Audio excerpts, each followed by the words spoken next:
Good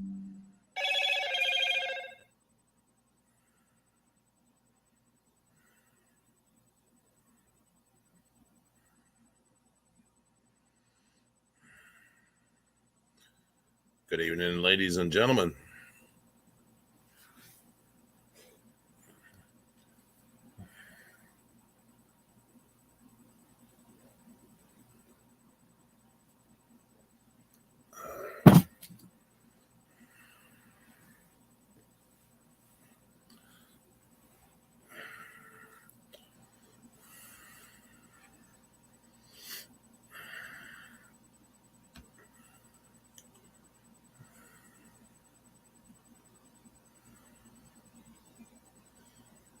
Hello, keeping the swine in line.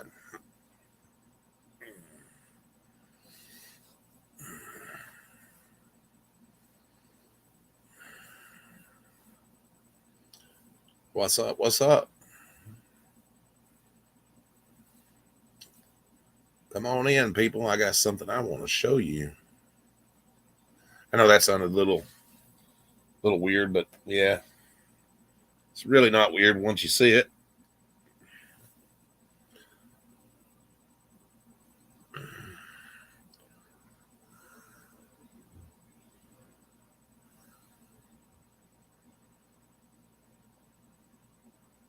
Hopefully, everybody's having a good Wednesday. A good Wednesday.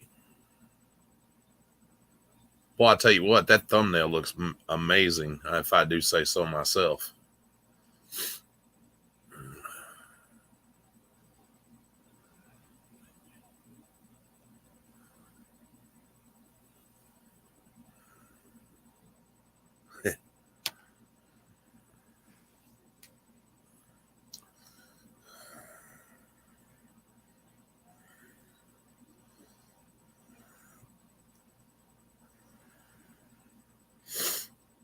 Here, let me show y'all a little presentation, and hopefully everybody enjoys this. And then once more people start coming in and everything, I might show it again, but I think you'll see where my mind's at this evening.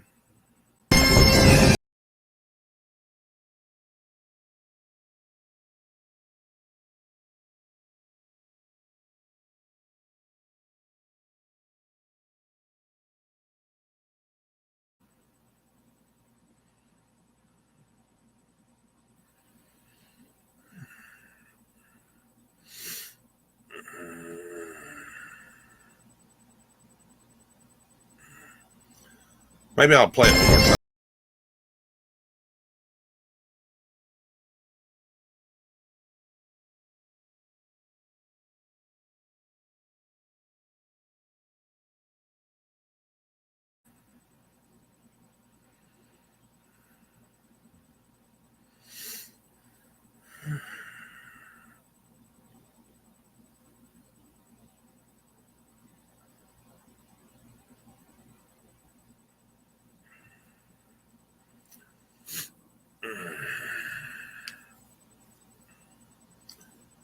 So, what do y'all think about that? Just out of curiosity, just a little something I'm working on.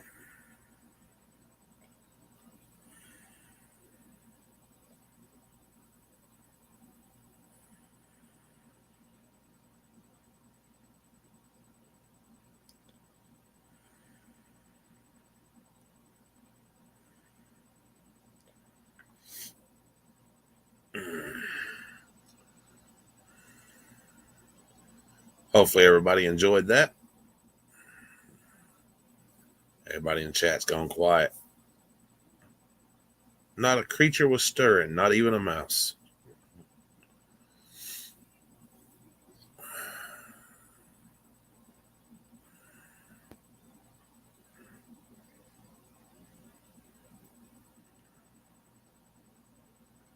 Oh yeah, you're gonna get to see all of it.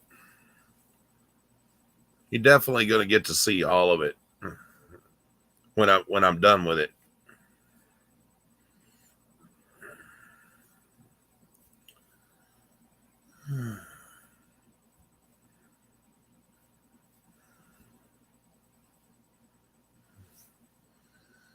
But let's talk about that for a minute.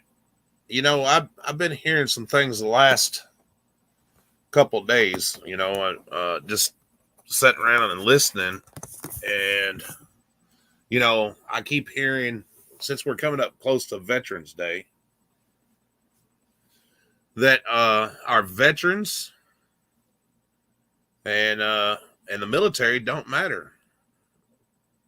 Well, in my opinion, I disagree with that.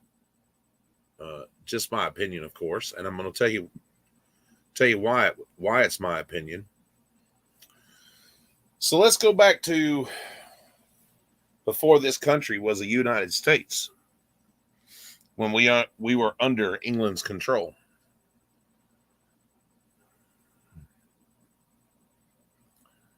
And let's think about what the men before us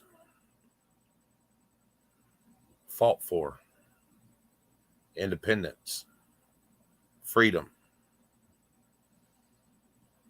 sacrifice, without even as much as a thought of losing their life.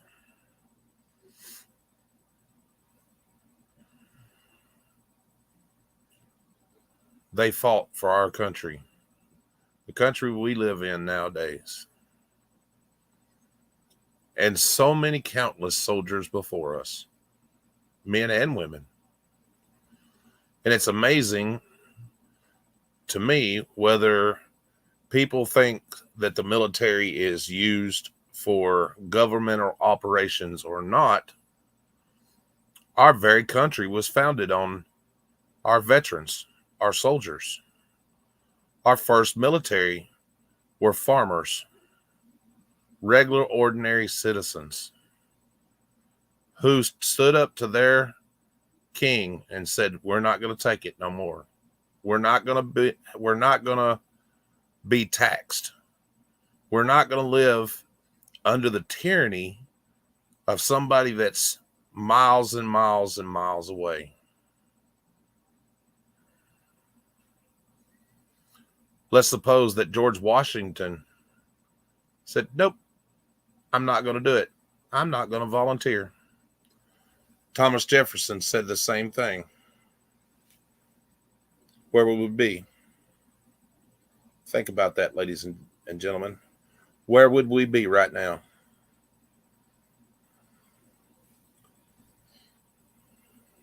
Ain't that amazing?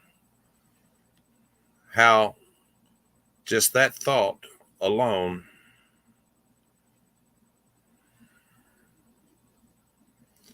can change what we thought.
So very true.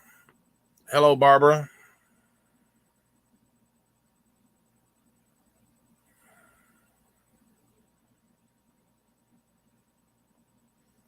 So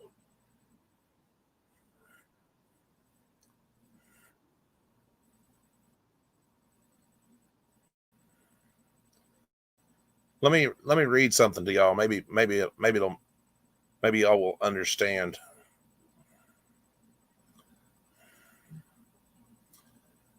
Declaring independence, 1775 and 1776. When the Second Continental Congress convened in Philadelphia, delegates included new additions Benjamin Franklin and Thomas Jefferson, voted to form a Continental Army with Washington as its commander-in-chief. On June 17th, the Revolution, first major battle, colonial forces inflicted heavy casualties on the British regime of General William Howe at Breed's Hill in Boston. The engagement, known as the Battle of Bunker Hill, ended in the British victory but lent encouragement to the revolutionary cause. Throughout the fall of winter, Washington's forces struggled to keep the British contained in Boston, but artillery captured at Fort Tindagrad in New York helped shift the balance of the struggle in late winter. The British evacuation into the city in March of 1776, with Howe and his men retreating to Canada to prepare a major invasion of New York.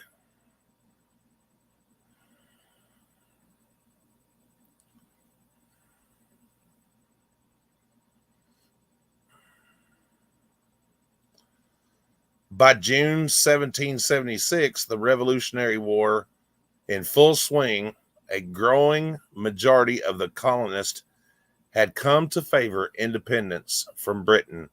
On July 4th, the Continental Congress voted to adopt the Declaration of Independence, drafted by a 5-man committee included Franklin and John Adams, but written mainly by Jefferson. That same month, determined to crush the rebellion of the British government, sent a large fleet along with more than 34,000 troops to New York. In August, Howe's redcoats routed the Continental Army on Long Island. Washington was forced to evacuate his troops from New York. By September, pushed across the Delaware River, Washington fought back with a surprise attack in Trenton, New Jersey, on Christmas night, and won another victory at Princeton to revive the rebels' flagging hopes before making winter quarters at Morristown.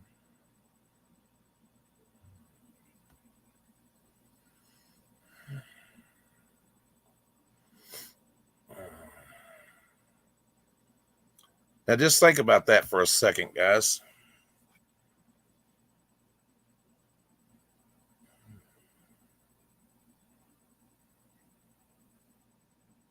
C4T, that is enough. Stop.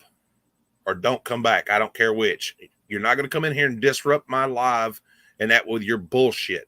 End of story. Enough is enough.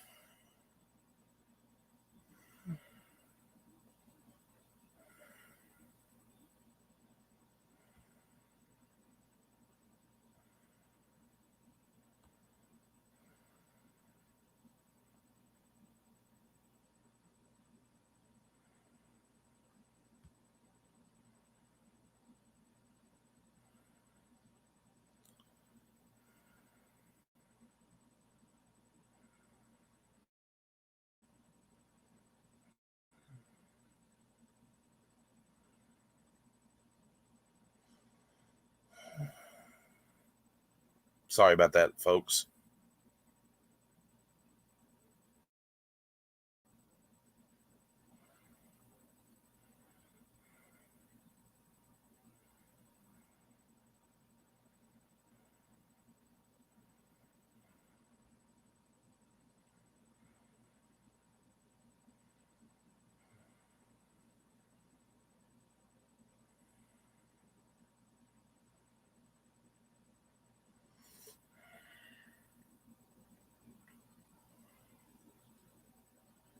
I don't know. I'm just tired of that mess. So there's no need in it.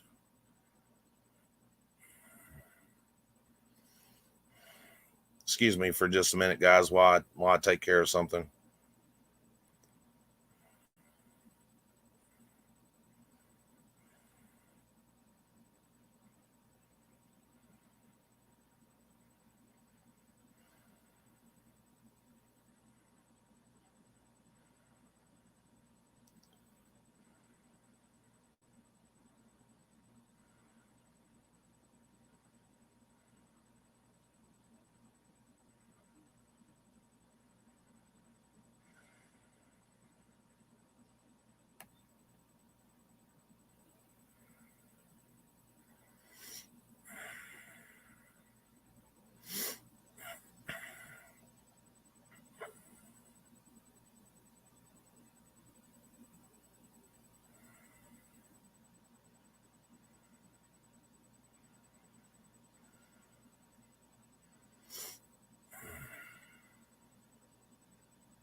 Hello, hello, Deb. How are you, hon?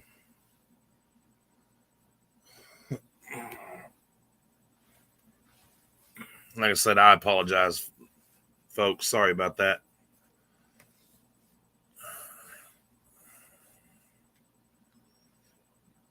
I can't have that disturbance and stuff, and especially when I'm trying to talk about something that's important.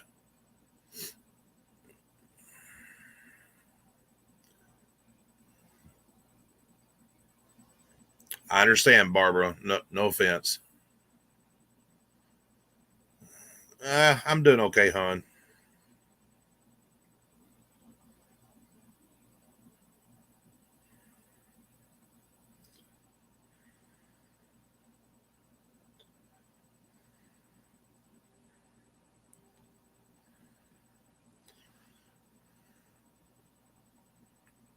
Uh, what's a vet?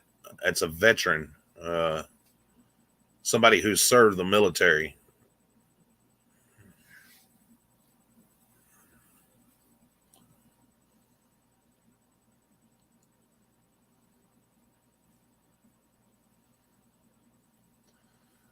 It's okay, Northwoods. I've took care of it, and yeah, I'm sorry for my little outburst, but I don't know what his problem is with other people, but this ain't the place for it. You know what I'm saying?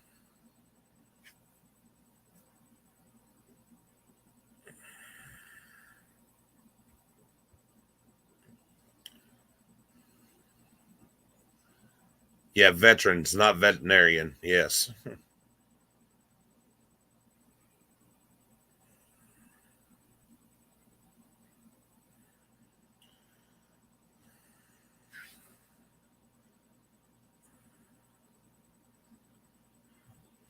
I don't have a problem with a veterinarian.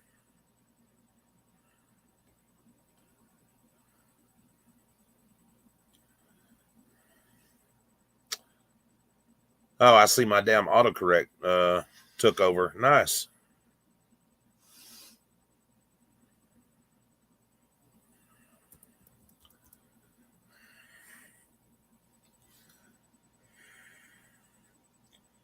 Why doesn't that surprise me?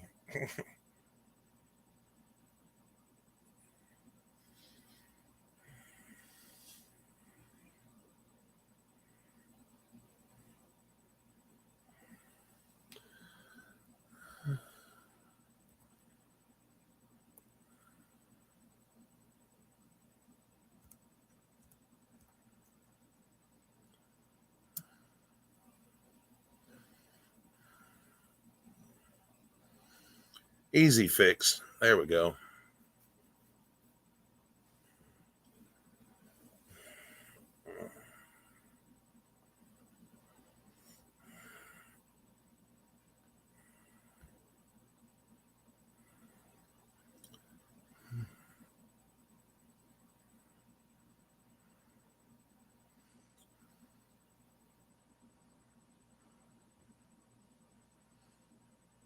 Yeah, I didn't even notice it.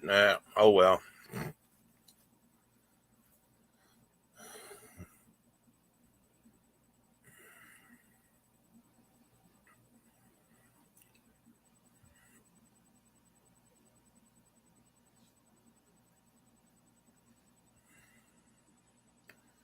That's what I get for yeah. That's what I get for trying to do 16,000 things at one time, I guess. Right? Does that make sense? Yeah.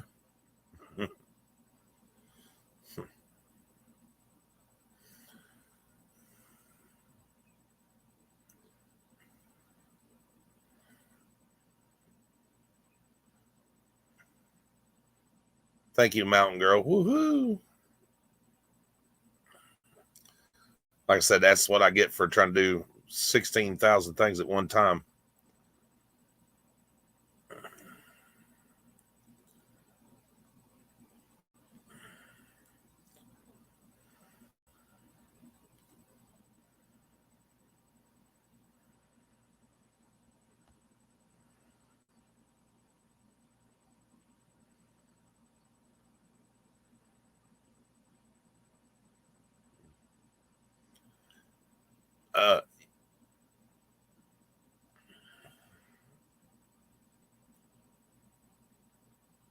I do, but I don't want to spoil it because I just kind of giving y'all a little heads up there on of the video that I'm working on.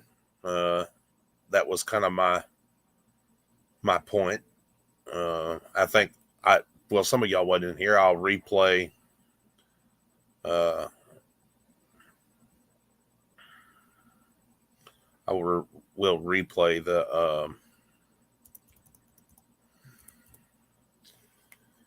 little first part that I've got put together in just a second.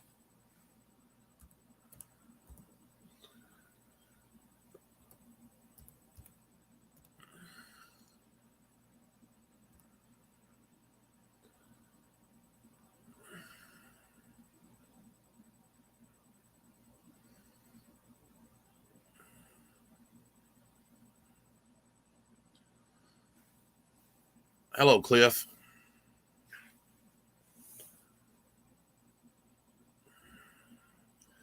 Let me show y'all what I'm working on in that.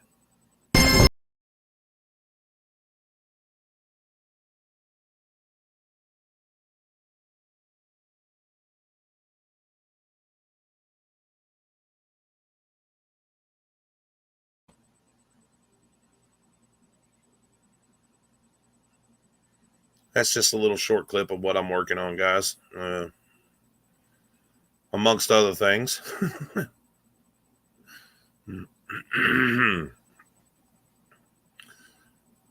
As I was saying before, I heard somebody mention that veterans and the military didn't matter. And but I beg to differ that the military and our veterans do matter. Matter of fact, our whole country was founded on veterans. That's what my point was. If people like Thomas Jefferson and George Washington, Adams, and a bunch of others had said, you know what? Screw this. We don't care about no revolution. We don't care about freedom. Where would we be? I tell you where we would be. Same places that don't get to vote like they want to, don't get to take pictures like they want to, don't get to enjoy the freedoms that we enjoy. And regardless of whether we like it or dislike it, we all have somebody that went to war or in some kind of military service. You know somebody, whether they're a relative or not. And our veterans are very important.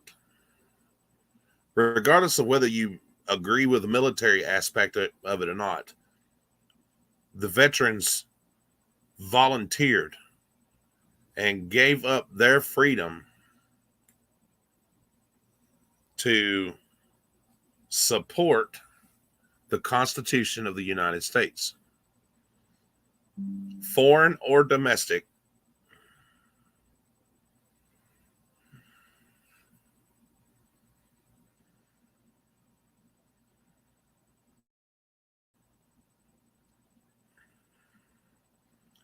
What's up, Veterans Affair? You don't have to agree that we need a military service. You don't have to agree that people shouldn't be there. But think about that the next time you sit down and you have dinner where you want to, or you watch what you want to on TV, or you go outside with your camera and film a police station or a post office or wherever that you're allowed to film and record, or you stand on a corner and you tell somebody, a cop, to fuck off, or you tell a politician that you're not going to take it, that you're going to exercise your freedom of speech. You think about that the next time that comes up and you exercise your rights, because we're doing it off of backs of veterans. George Washington, Thomas Jefferson, Adams, people who stood up for our freedoms. 1776 is not just a logo, people. 4th of July is not just a logo. Men and women alike, Betsy Ross, as she sat there with her in her rocking chair, and she sewed the flag that we so proudly fly today. You think about that. All that off of the back of a veteran.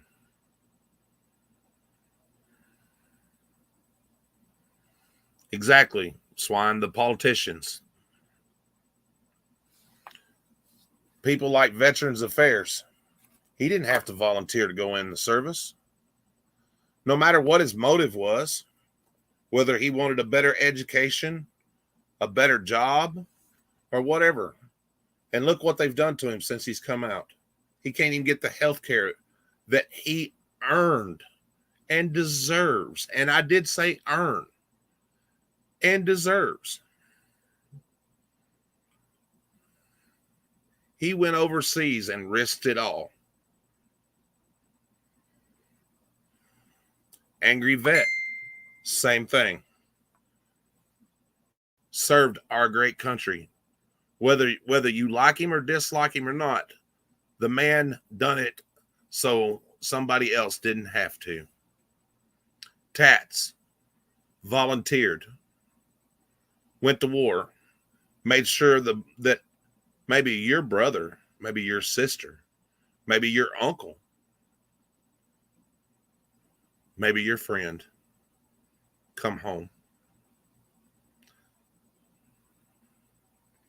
Forever changing those individuals' lives.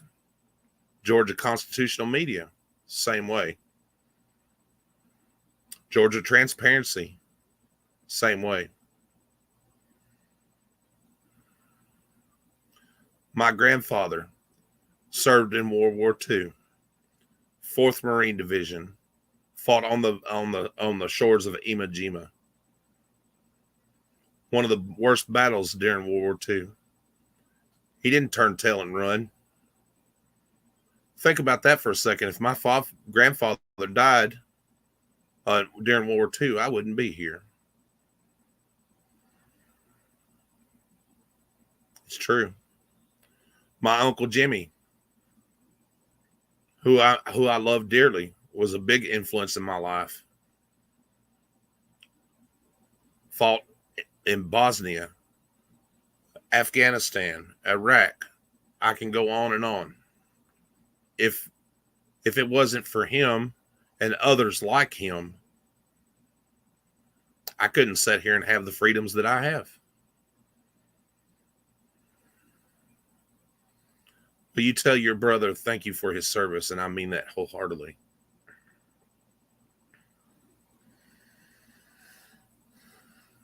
My Uncle Bill, 22 years in the Navy.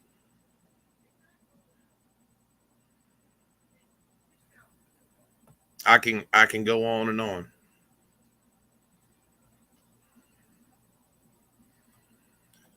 But for somebody to sit up here and say they can believe in the Constitution of the United States and not support a veteran is disgusting, because it was veterans that founded this country. I've said it before: Thomas Jefferson, George Washington, Adams. Absolutely 100%. If they hadn't stepped up, and the others, the farmers, the city folk, all of those people, no military experience. We didn't have a military. In 1775, they said, that's it. We're tired of England. We're not taking it no more. We're not being taxed anymore. We're not putting up with the tyranny of our government. And they started a revolution that freed a nation. The very nation that we preach about every day when we say we love our vets, we love what they've done. You can't just have it half-assed. You got to believe in all of it. Read your history books. Absolutely.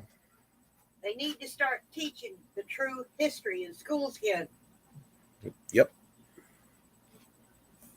Let's fast forward to the Civil War, whether you agree with it or not. Men and women died and fought for what they believed in. Right or wrong, I'm not saying it was right. But the other side of that coin, they had a belief because they wanted to be free. They wanted to practice and live how they wanted to live. I don't agree with it, but that was 200 years ago.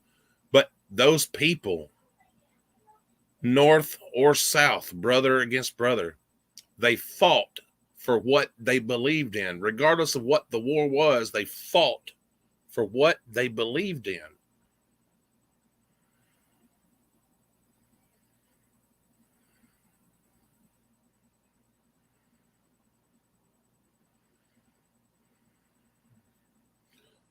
Same thing with World War II. We were drug into World War II. World War I, same thing. We fought wars. I can go on and on. Vietnam, Korea, Panama.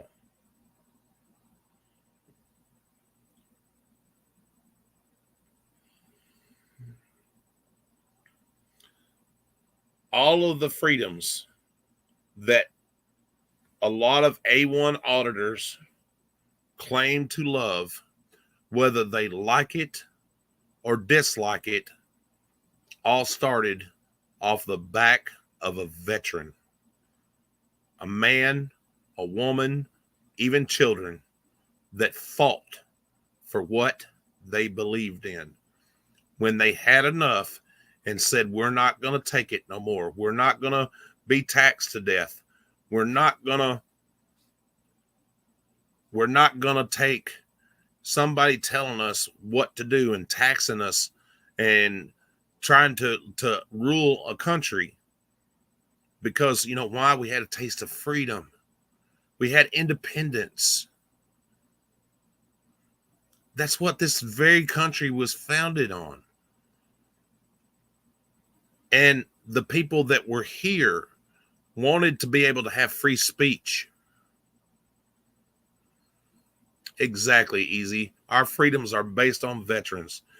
And that's why we have the right to free speech, freedom of press, freedom of religion, and all the other beautiful amendments.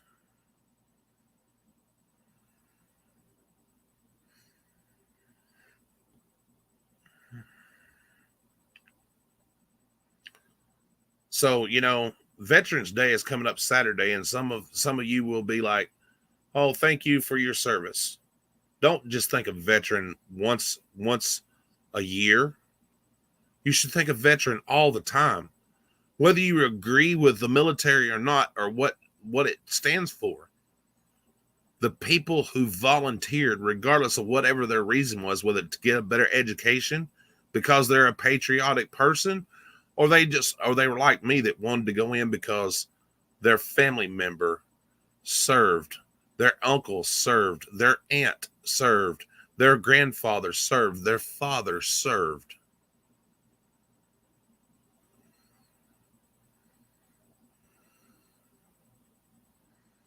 No, we don't have freedom to threaten people. We shouldn't threaten people.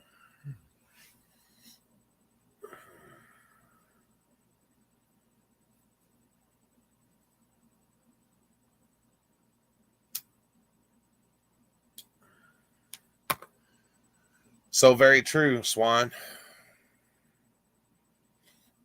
So very true. And I'm going to tell you something, guys. I've never met Tats. I've never met AVA. I've never met Angry Vet. But I love those guys. I love what they've done for our country, whether they volunteered or whatever. I love what they've done for our country, our freedoms.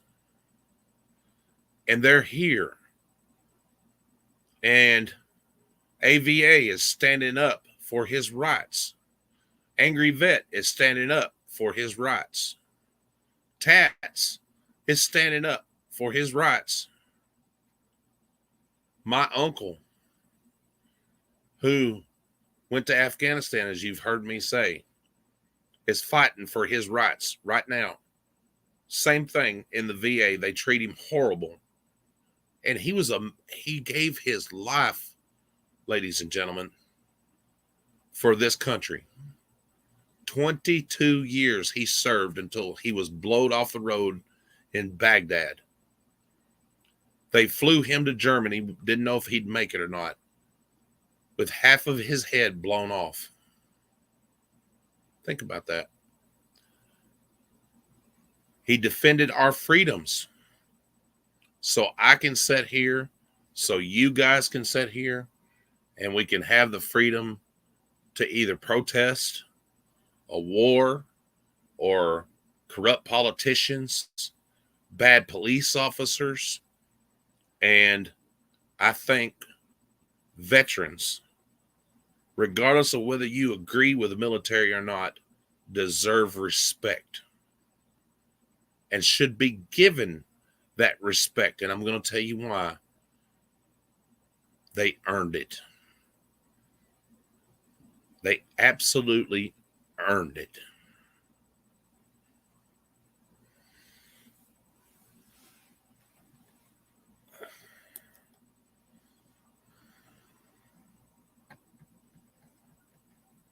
So when you lay down, whoever's listening, you lay down tonight and you tuck your head on your pillow, I want you to think about what you're going to do tomorrow.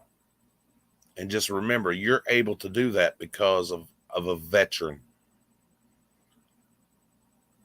And the veterans that I'm talking about that gave us that freedom is Thomas Jefferson, Adams, both of them, George Washington, Betsy Ross.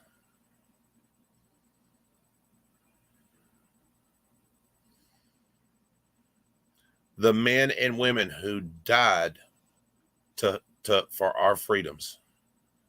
Just like during World War I, World War II, the Korean War, the Vietnam War. I can go on and on. The men and women who didn't get to come home.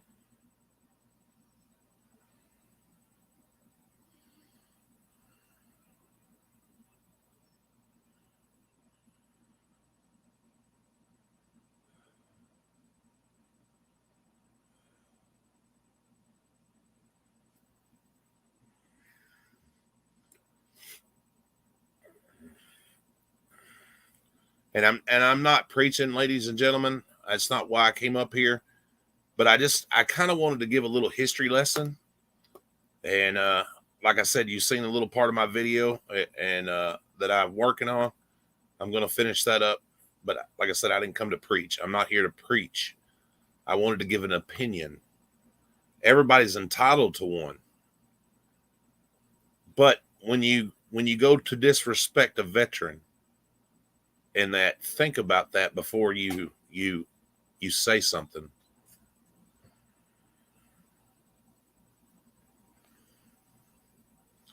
"1776 is not just a slogan that should be tattooed on your hand and believe in it half the time when you want to believe in it. And that's not a shot at anybody. That's just saying, we the people is not just a slogan that should be used when you want to rally the troops. We the people who made a difference, ladies and gentlemen. We the people made a difference. We the people can make a difference.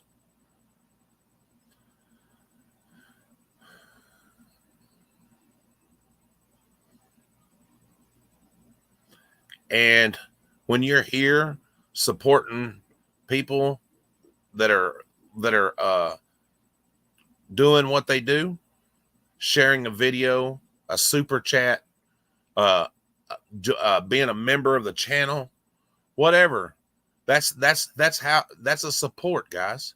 Hitting that like button is a support. Watching a video, that's support.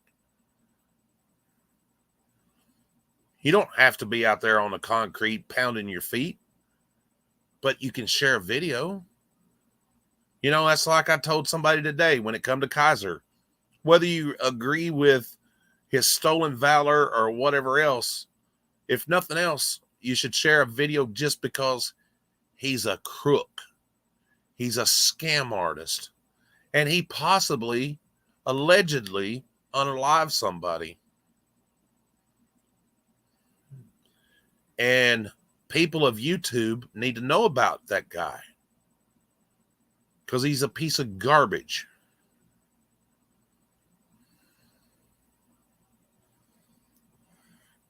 Now I know what you're saying. Well, ain't that hypocritical? Nightmares, you've got a criminal record. Yes, I do.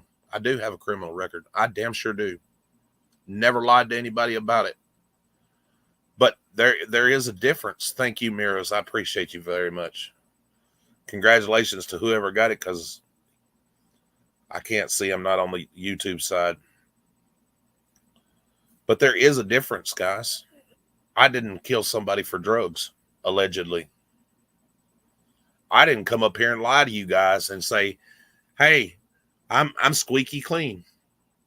I didn't come up here and not show my face. You know why? Because I wanted you to respect me for who I am. Not what I've done, but who I am. And that's why I told everybody, if you want to know about me, I'll put it out there for you. Go look for yourself. You be the judge. Just know that I'm not that person anymore.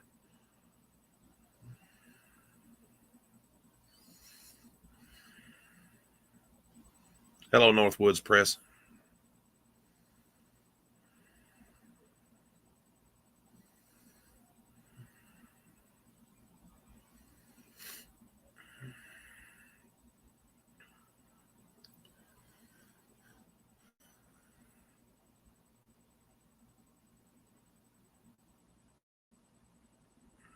Oh, congratulations. Easy.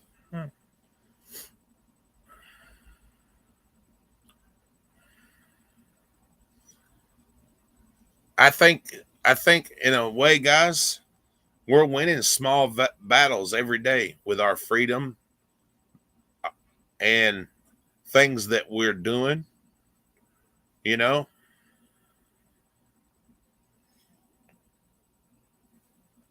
Some of you may not like the way we do things.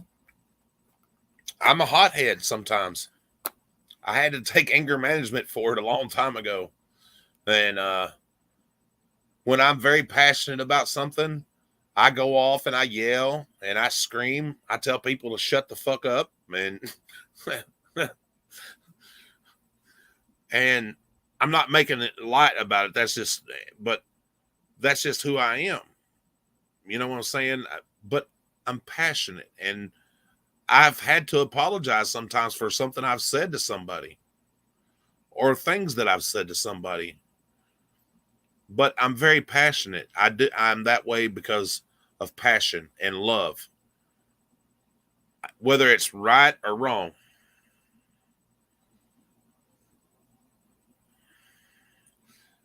Yes, and think about that, ladies and gentlemen.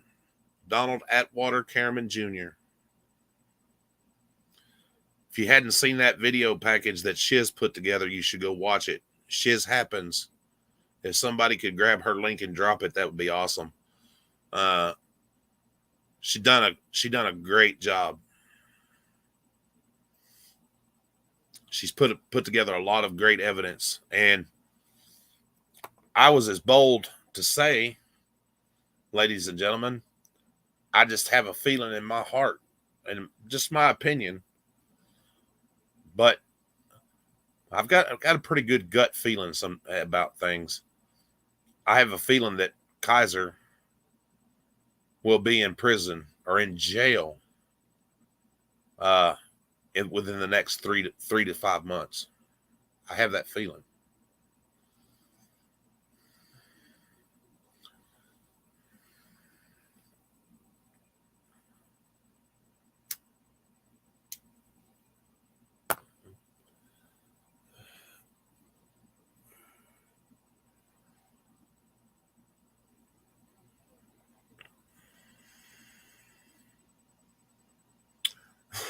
Sean Little said, "No way, you fucked up before. Unbelievable." Yeah, I make mistakes all the time, buddy. I'm human. I'm a very passionate human, especially when it's something I believe in. And I'll argue with people until the sun comes up. Same way with Tats. You know, people have told him, "Hey, you don't need to make no more videos. That we get it. You're just beating a dead horse." But think about that for a second, guys. You're asking a man that served in the military to forget about stolen valor. You're asking people like AVA to forget about stolen valor. Angry Vet, same way. You forget asking him to forget about it.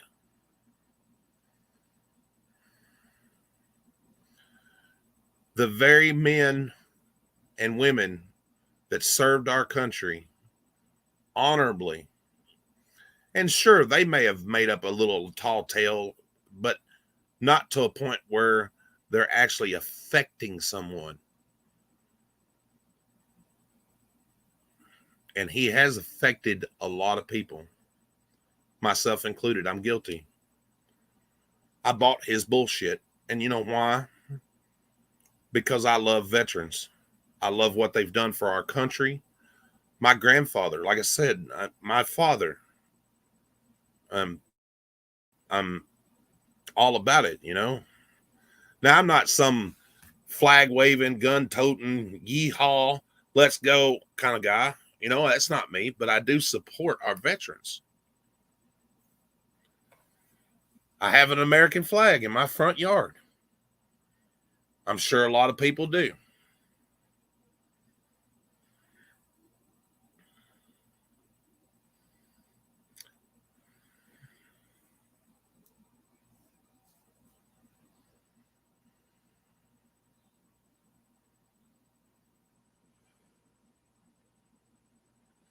And I try very hard to support all the auditors. I may not agree with everybody that's doing the A1.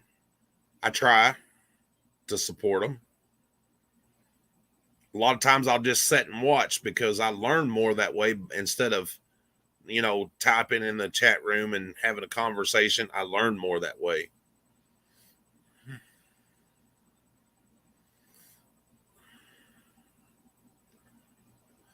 But that's just me because I'm slow. I'm not gonna lie about it. I'm slow. I have to absorb everything. Even when I'm doing videos, I have to go back and redo things. And when I'm in that, you know, I have to absorb it and take it in.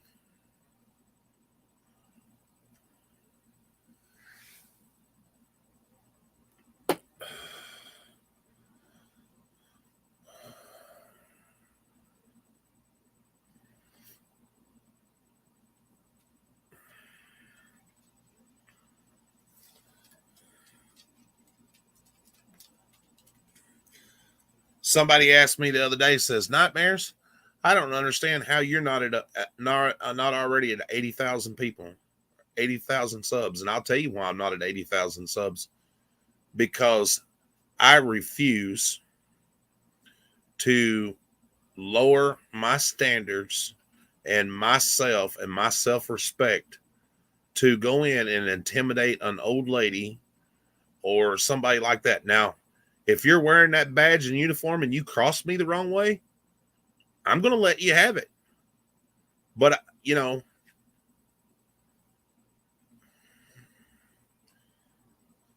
there's a lot that I can't talk about right now because it's an ongoing federal case. And just trust me, when it's over, y'all are all going to be shocked. But believe me, we're making a change. I can't put all of it on video. We're making a change. Hello, Scotto.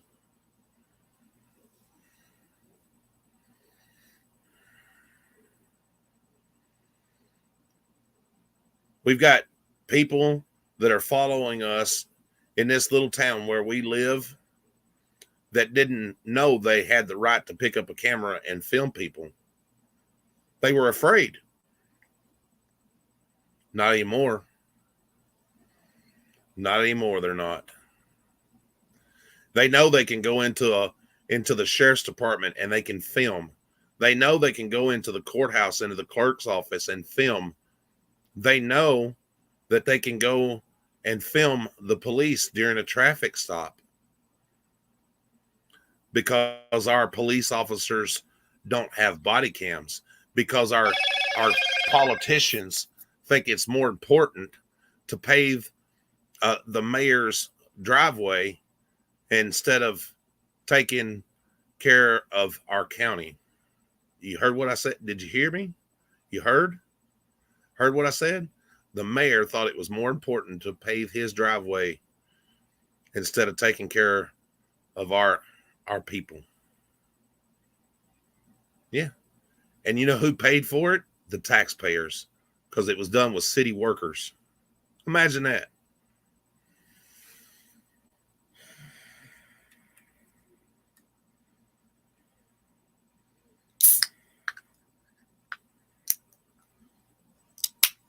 Y'all seen Miss Jennifer come in here the other night. I dare say a former bootlicker. She'll tell you that. She used to lick the boot. But she's learned after working for them and seeing the corruption and the bullshit and what they'll do to you to protect their own. Even throw you under the bus when it makes them to where they don't get in trouble. And that's the problem, guys. That's the problem we have with a lot of these government workers. These cops, that are bad, you don't think they won't throw a good cop under the bus? Even slander his good name when he's trying to help somebody?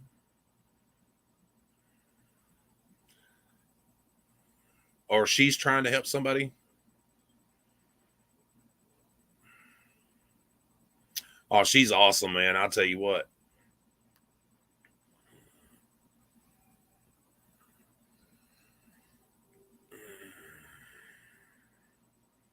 Jennifer is awesome.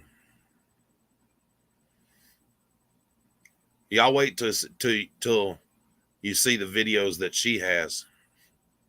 You're gonna be shocked. I just couldn't believe it. But she has to wait. But yeah, I'll let her tell her story. I've been helping her with it, but I'll let her tell her story, and it's coming. Y'all are gonna be very shocked. Her and her husband, what they've been through.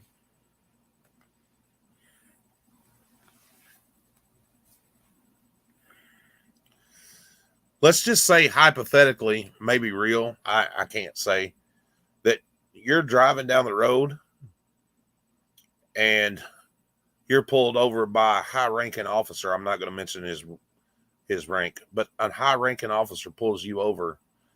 You're a female, and he tells you that if you want to get out of the ticket, meet him around the corner and do a sexual favor for him, and he'll let you go. Imagine that, guys. Think about that for a second.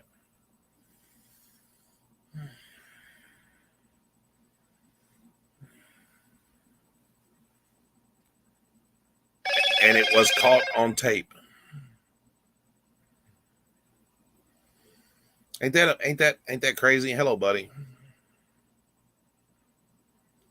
That we still live in a country where even with a video camera, this disgusting pig thought he could solicit somebody for sexual favors.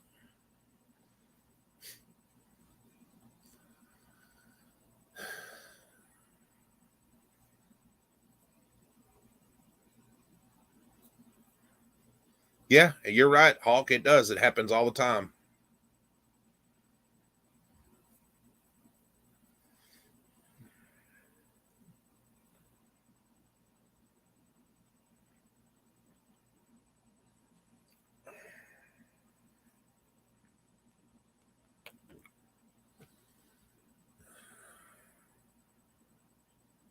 Oh, it definitely wasn't their first time. The footage that I can't say that. Um, yeah, I'm not going to say that. Let's just put it this way. Once you see, you'll understand how disgusting it was.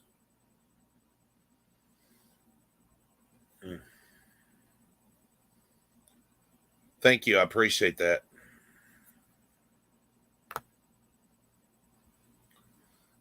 Hello, Joko.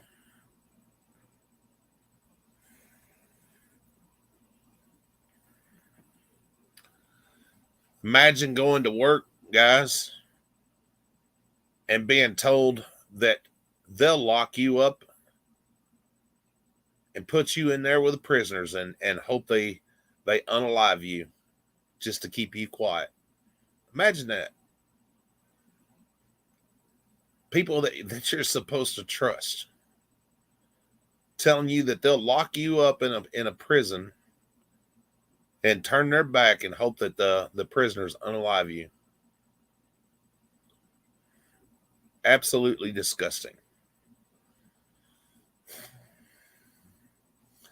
Hello, Blind Justice.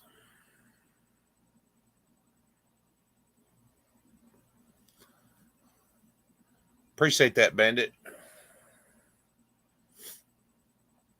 I just told it like it was, my man. You know.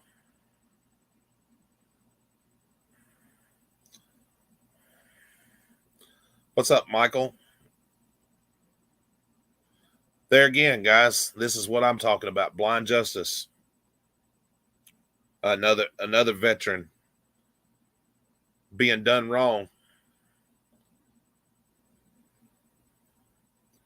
Not just because he's a veteran, just being done wrong as a human being. But yeah, just think about being denied medical services or trying to be goaded into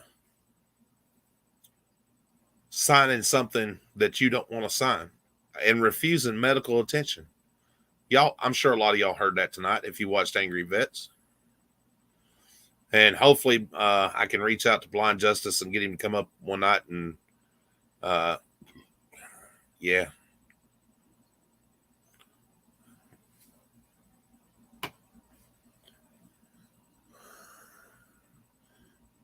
I was going to say, if you're not subscribed to him, you need to. There again, ladies and gentlemen, our freedoms. Our freedoms that we love so much off of the backs of a veteran.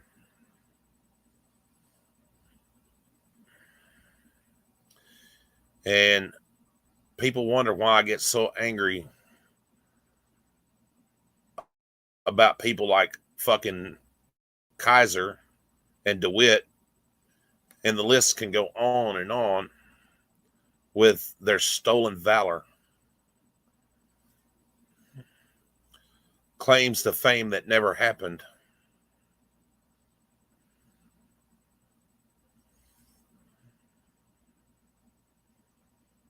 Yeah, I dropped StreamYard. But thank you for dropping his channel's link too. Make sure you grab his wife's and y'all subscribe to his wife too if you haven't. Lady Blind Justice.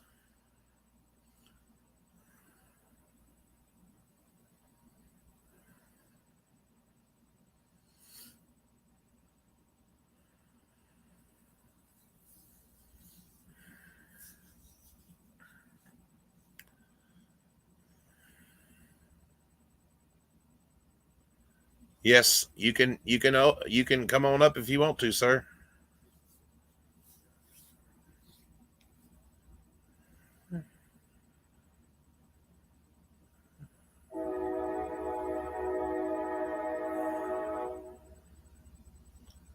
Boy, you can hear that train in my background. I don't think I'd know what to do if we went a night without hearing that train. I don't think I'd be able to sleep at night.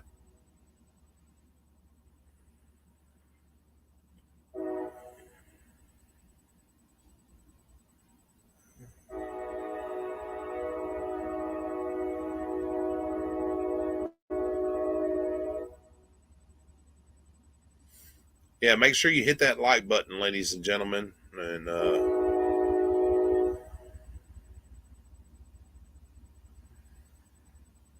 oh, you used to be in Tennessee, Scotto?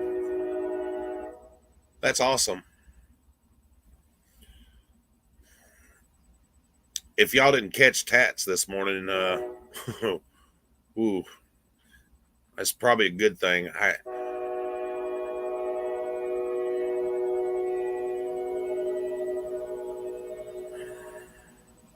maybe trying to scare a cow off the tracks. I may or may not have went off on a couple people this morning on Tat's channel.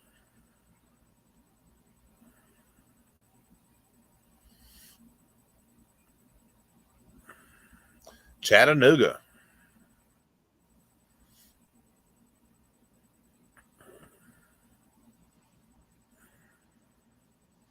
Well, hello there. Hello, can you hear me? Yes, how are you, sir? I'm all right. How about you, man? Doing good. Doing very, very well. So that was today when that happened, huh? I did not know that. Yeah. I ran a few minutes late getting into the Angry Vets live stream. I just came in the house when I had to rush to get on the live stream. My appointment was at 2:30 Central Time, and we got there at 2:15, and they actually didn't finally agree to run the ultrasound until after 4 sometime. Yeah. Wow. So did you lose your sight during service? I don't know your story, so that's why I was asking. There's a series of head injuries, so there's a gradual loss. But the onset was in service, yeah. Man, if it's hard to talk about, I understand. I don't want you to talk about something that's going to upset you or cause you to have any issues. I don't want nobody to have any issues. I have PTSD myself, and it sucks. So tell the folks that may not know or whatever what's going on with you and what. You mean like the main, especially the government, like with. Well, I think the biggest news with us is we have a case before the United States Supreme Court right now, and it's on two main issues. It's on the Sixth Amendment issue of getting access to the courts, specifically equal access for people with disabilities. So, like in my case, the judges were denying me, I guess still are denying me, access to the courtrooms where they're trying to prosecute me for bogus charges. And they're not following the Americans with Disabilities Act and engaging with me in the proper dialogue to determine like what kind of accommodations or modifications I need to have. They have a policy spelled out on their website, the North Carolina Administrative Offices of the Court, and it's supposed to outline the process on how to ask for accommodations or modifications, and then if there's a dispute, then how you can appeal it to the administrative side through the disability, and then ultimately you can have a second appeal, which is their final appeal to like a department director in Raleigh, and then that's basically what they laid out. They don't specify any of the training or expertise, how each level of review or appeal, what standard, what kind of objective review they do to determine whether or not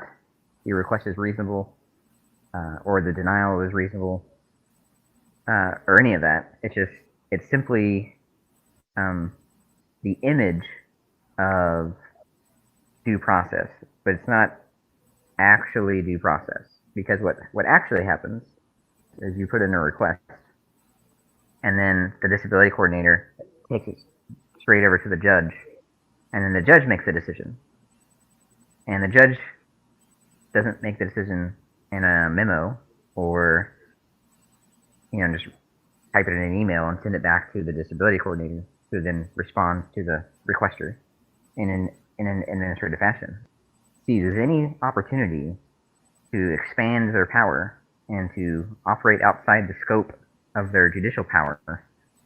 And so the judge will make the response in the form of a judicial order, trying to don the veil of judicial immunity or absolute immunity and deny your ADA request.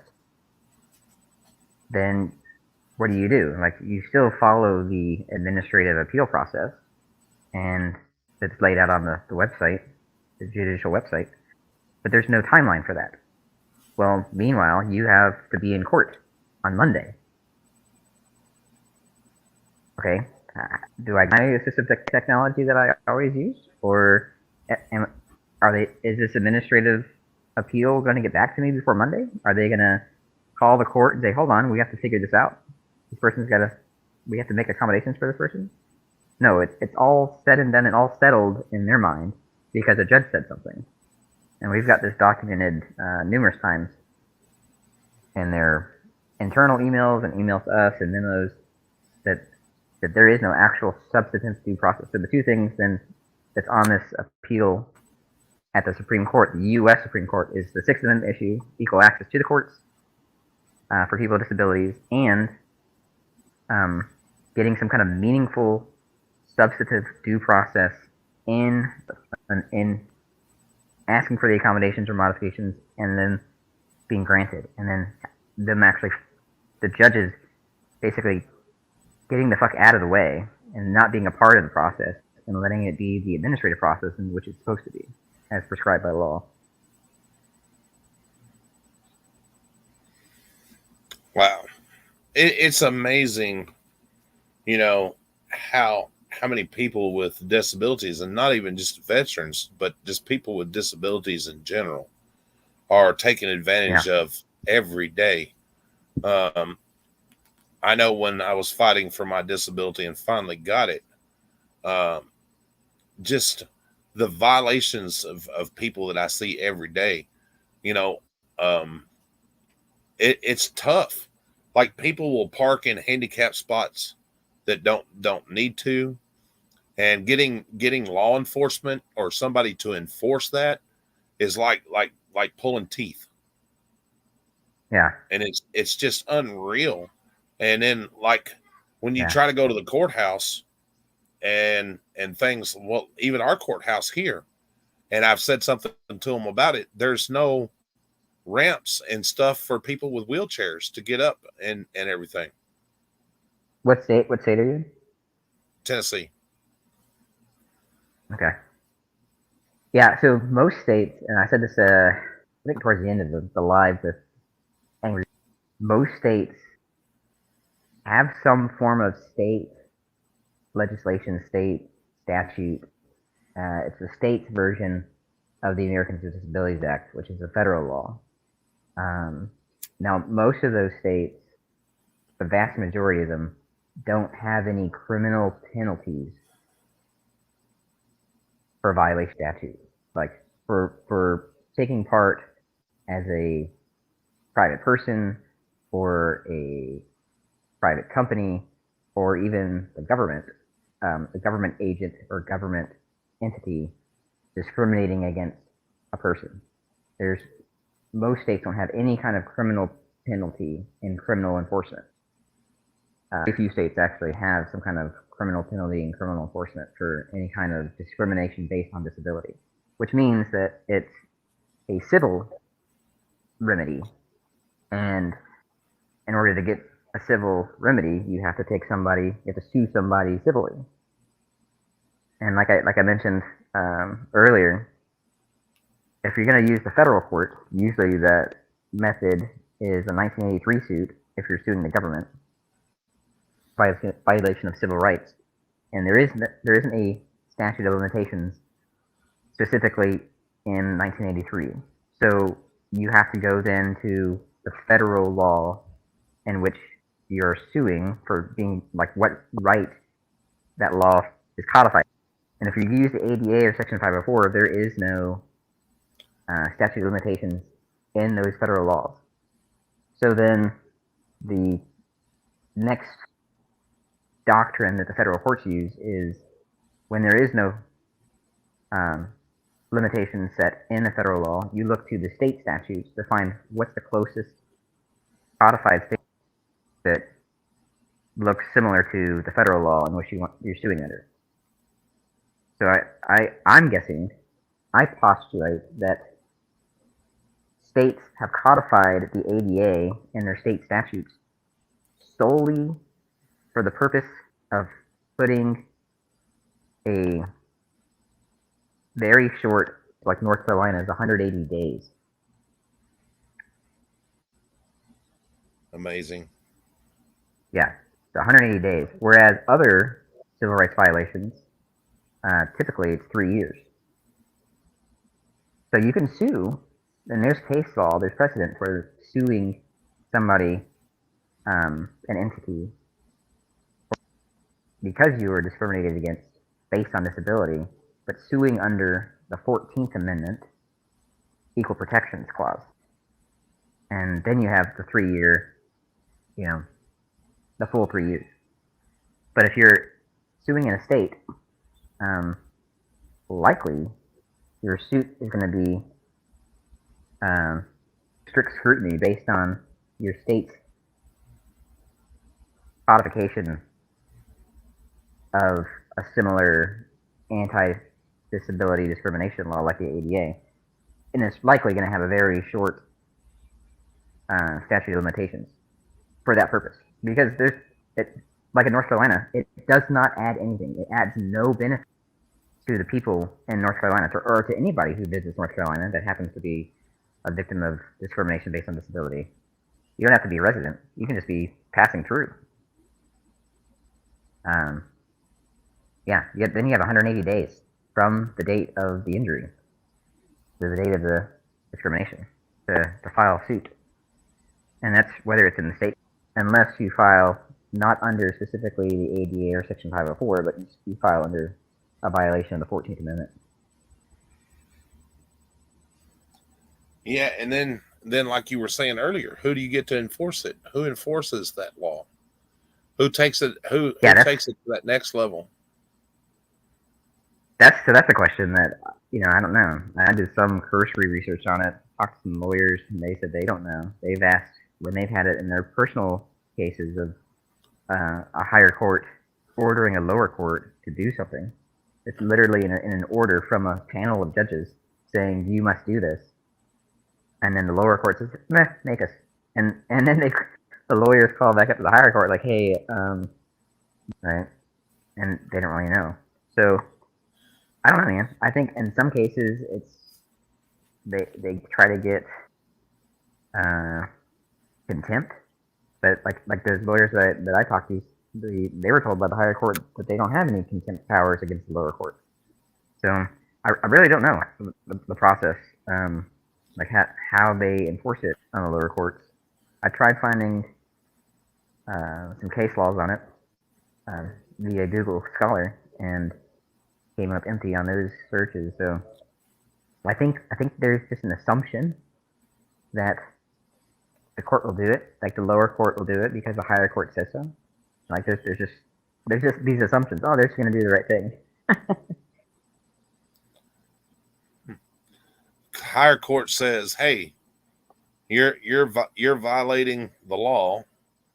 They hand it down to the lower court. The lower court says, "You know what? Screw you.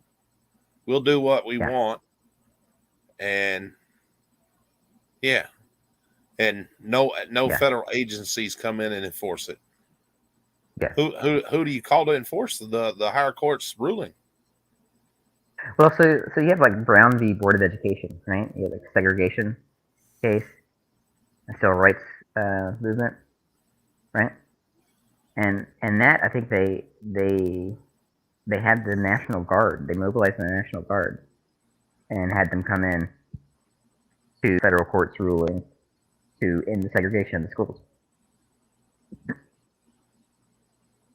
So there's an actual enforcement side, and it's from the executive branch, right? The military is part of the executive branch, like law enforcement is part of the executive branch. So you have that. Now, in that instance, it's like James Freeman's issue over in New Mexico. Are you tracking his issue with the Seventh Circuit Court over there? Yeah. So it's similar, like in that case, where like he's got like he's suing, you know, that court system with his judges over there. And so let's pretend that James wins. Okay. So if he wins his suit and he, I think it's at the Court of Appeals, right? So that federal Court of Appeals renders a verdict, and then they write an order ordering this lower court to just leave James alone, to allow him to access and exercise his right to free press in the courthouse. Okay, ordering it's similar to the Brown versus Board of Education, where they're telling an entity to stop doing something, right? Because they're actively preventing him from going in. So for an enforcement, they could send state police, or they can send whoever, a couple federal marshals or whatever, just to make sure that he's not harassed, right? They do that a couple times, and then they're like, hey, if you know, we're not going to keep escorting you, so if you have any problems, call us, right? And then that's all that would take, really. And that's what they did with the National Guard. Like they made perimeters and made sure that they try to keep the mobs at bay while the kids entered the school buildings, and right, they kept the people that were actively trying to block them from entering, like they got them out of the way. In my case, I'm not just asking for them to stop doing what they're doing. I'm asking them to actually provide accommodations, right? A visual interpreter, some electronic stuff like set up with screens and microphones and cameras and stuff, so that the jury can't be seen by the prosecutor, because I can't see the jury, right? So the prosecution doesn't have an unfair advantage. That means the jury's going to be in a different room, or the prosecutor's going to be in a different room. You know, so there's going to be a setup that would happen if it goes to trial. I still have pre-trial issues, but there's some positive action that needs to be taken, not just to stop doing something, right? In my case. So it's really hard to send the U.S. Marshals to the courthouse and be like, you know, for them just to stand by and watch to make sure that, you know, because let's pretend they send 20 U.S. Marshals, right, to the courthouse. Well, they get there, they have this paperwork from the Supreme Court. What are they going to go and like point their guns at the IT guys that work at the courthouse, and like, you have to plug in these TVs, and you have to, you know, like what? I don't think that's going to work in reality, right? Probably not. That. Yeah. But as far as James goes, like if he gets a favorable decision, like I would foresee the local court honoring it, simply because like they could easily send in, you know, one or two either state police or just to be like, all right, we're gonna make sure you guys do this, and all you have to do is stop doing what you've been doing. Just get out of the man's way. Or in my case, that's not the same thing. It would be like if somebody needs a wheelchair, or somebody needs a ramp, or somebody needs an elevator, or somebody,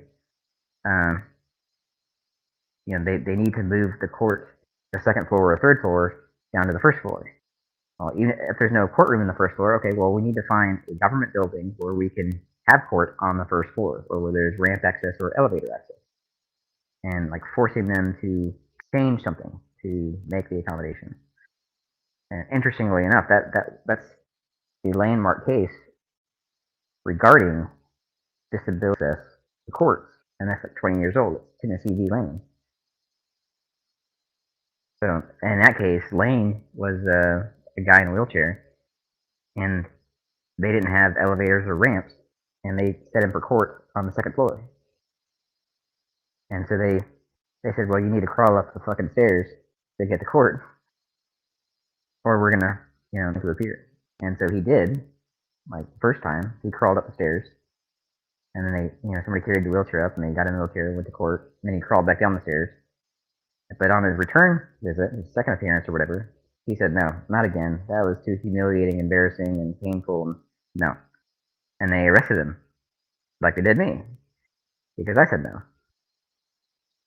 Took that all the way to the Supreme Court. So this has already been done, like, on this specific issue, right? And the Supreme Court ruled in favor of people with disabilities and the Americans with Disabilities Act.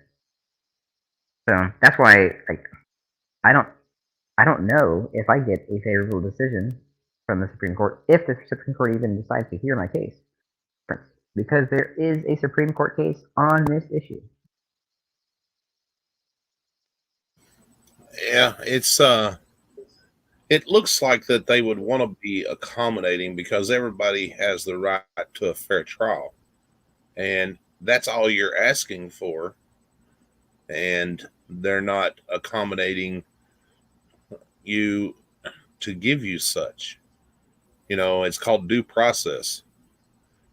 We're all I think the issue here, the meat and potatoes of the issue is they're afraid of transparency. They're afraid that the nature of my disabilities is such that I have memory loss and I have vision loss. Easy adjunct to both of those is the fucking video camera, right? Because, like, my memory is my videos. Like, that's my memory. Like, when I need to review something that happened, I go and listen to the videos. And if I'm confused about something, that's visually happening, I ask Mrs. Justice or, hey, what visually is happening here? And then they fill me in on that, right? Yeah, it's pretty basic, but they're afraid of the exposure. They're afraid that their tyranny will be exposed for the world to see and hear. But you have that right. I mean, it's not like you're doing it to, you know what I'm saying? You have that right. You need it. It's not a case of, oh, well, I'm doing this just to be an ass. It's a actual need, Yeah. Well, it's like today at the clinic, running today at the clinic, and it could have gone even more sideways than it did. We were surprised that they ultimately came back.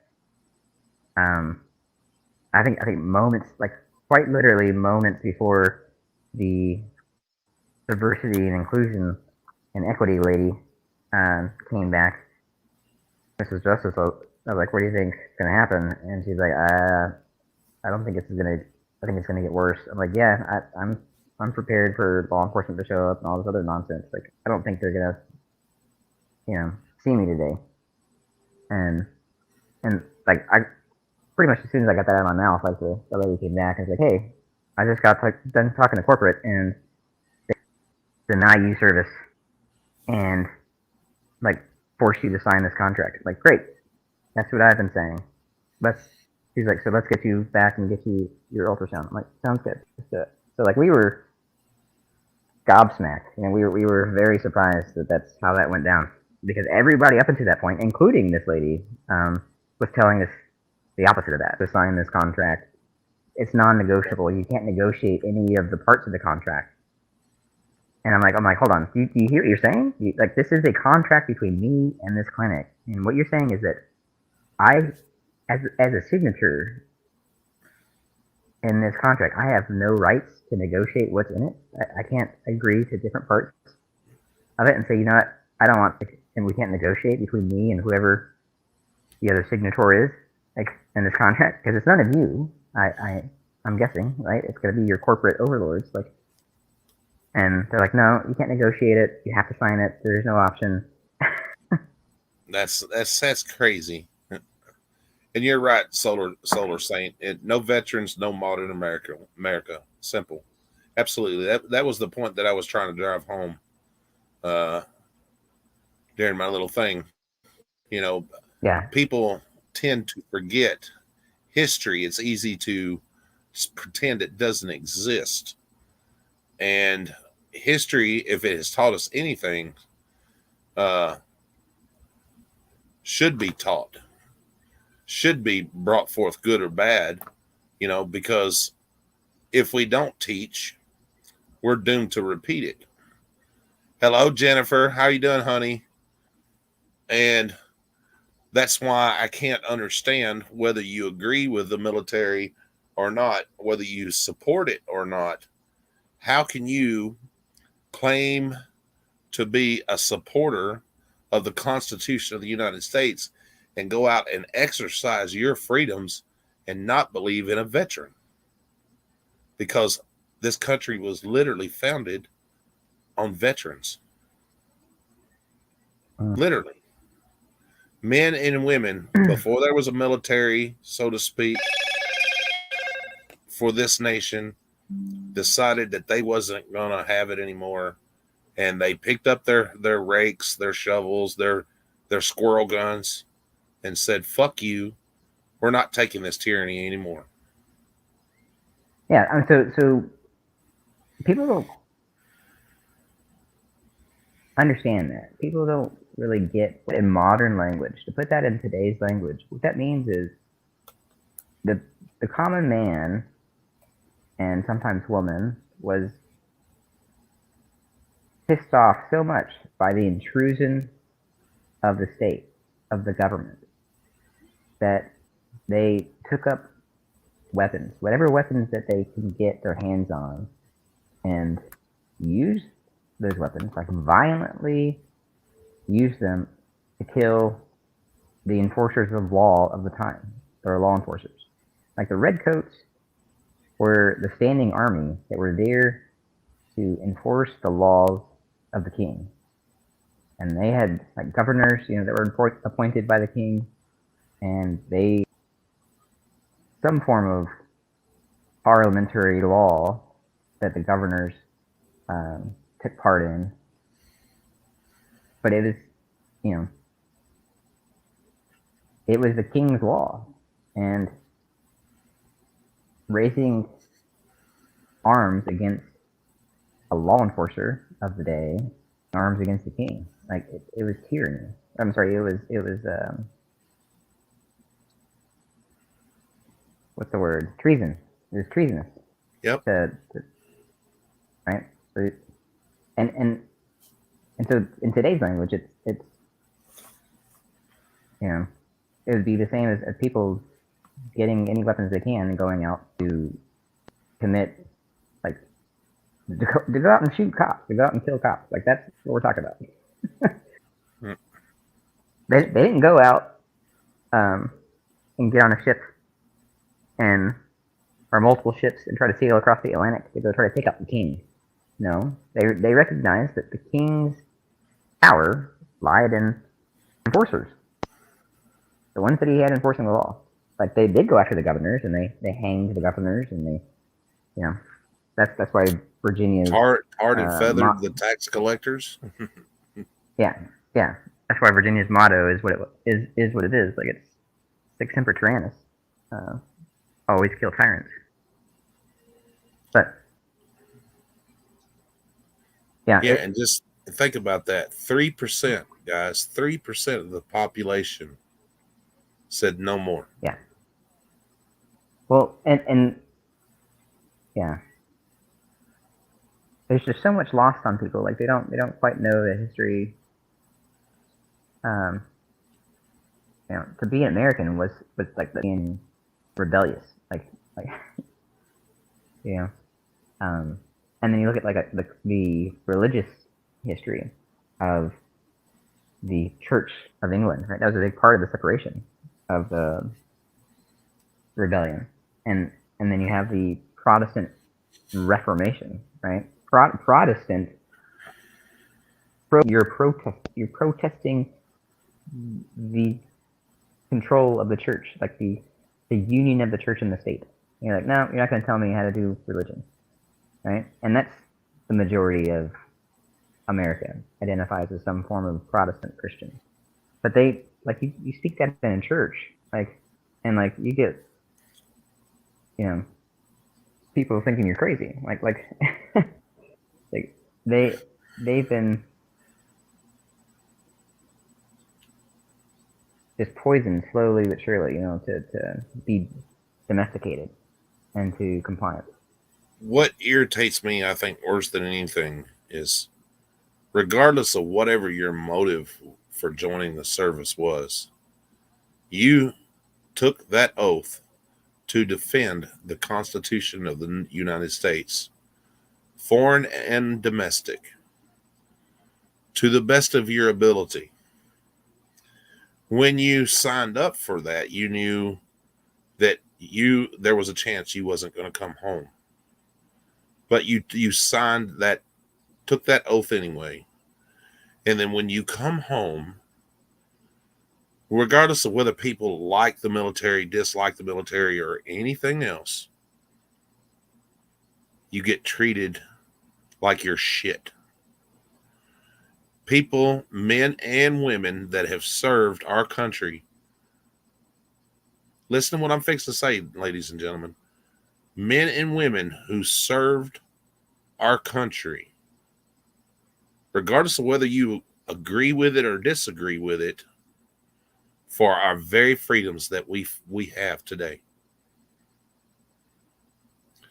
And when the veterans come home, they get treated with such arrogance and such disrespect when they should be shown honor. And it's because they deserve it. Not only do they deserve it, they earned it. And it's a damn shame, and I know I'm fixed to catch slack for this. It's a damn shame that we pay people to put on a uniform, whether it be a basketball, football, baseball, whatever. We pay them more money than we pay our veterans that defend the very freedoms that we have. You think about that for a second. A fucking football player gets more money than our U.S. veteran. For that matter, whether you agree or disagree with it, they get more money than the police officers. And then you wonder why there's so much tyranny and so much injustice.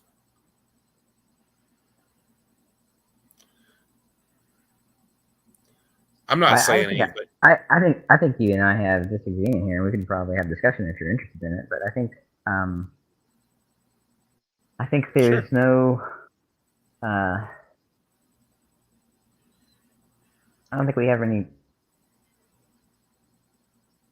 legitimate purpose in the military, and I'm more of the like mind of like a lot of the founding fathers that were against a standing military, because it perpetuates a larger government and a larger this uncontrollable growth monster ultimately is going to be turned against the people and wages stolen from the people in order to sustain. So, can you point to, like, in our lifetimes, anywhere where U.S. military actually made Americans more free?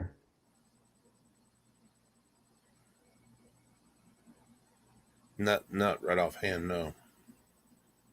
Yeah. So I'm on the fence on agreeing. Sometimes it just depends on my day. Like I haven't quite figured this one out. Whether you or sometimes I'm in disagreement with you on the issue of respecting people because they signed up for the military, believing the lie, right? Believing the propaganda, believing that they're signing up for freedom, or signing up to defend the freedoms that the Constitution espouses. Because to be logically consistent there, I would have to equally appreciate and support the jihadist who thinks that their actions is going to help their family enjoy freedom and prosperity by them signing up to go, blow up people somewhere. Like, both are wrong, both were mistaken, but they truly believed when they signed up that their actions would be in furtherance of a better life for their family and community and more freedom, right? So you have to weigh that in reality. Like, is it true? So if you signed up perceived to be true, but turns out to be a lie, I don't know if that's something to be respected or honored. I think at a basic level, I respect the commitment. I think I respect the commitment that, hey, you said, you know what? I am willing to give everything, including my life, for a cause I believe in. I think basic level. But then I have to evaluate the cause. I'm like, is the cause true? Is this cause actually doing the thing that the person believes it is? And if it's not, then that's when it's like it all falls apart, So I've told I think Rights Crispy this. I think at least to his face, because he signed up. I think he did somewhere overseas, not in a war, and then he got out. And I'm like, hey, well, you did war. Like I said, I think I appreciate his service more than mine, because he didn't actively terrorize and destroy and bomb and murder and kill people, right? So where I can't say the same, So there's been people that have signed up and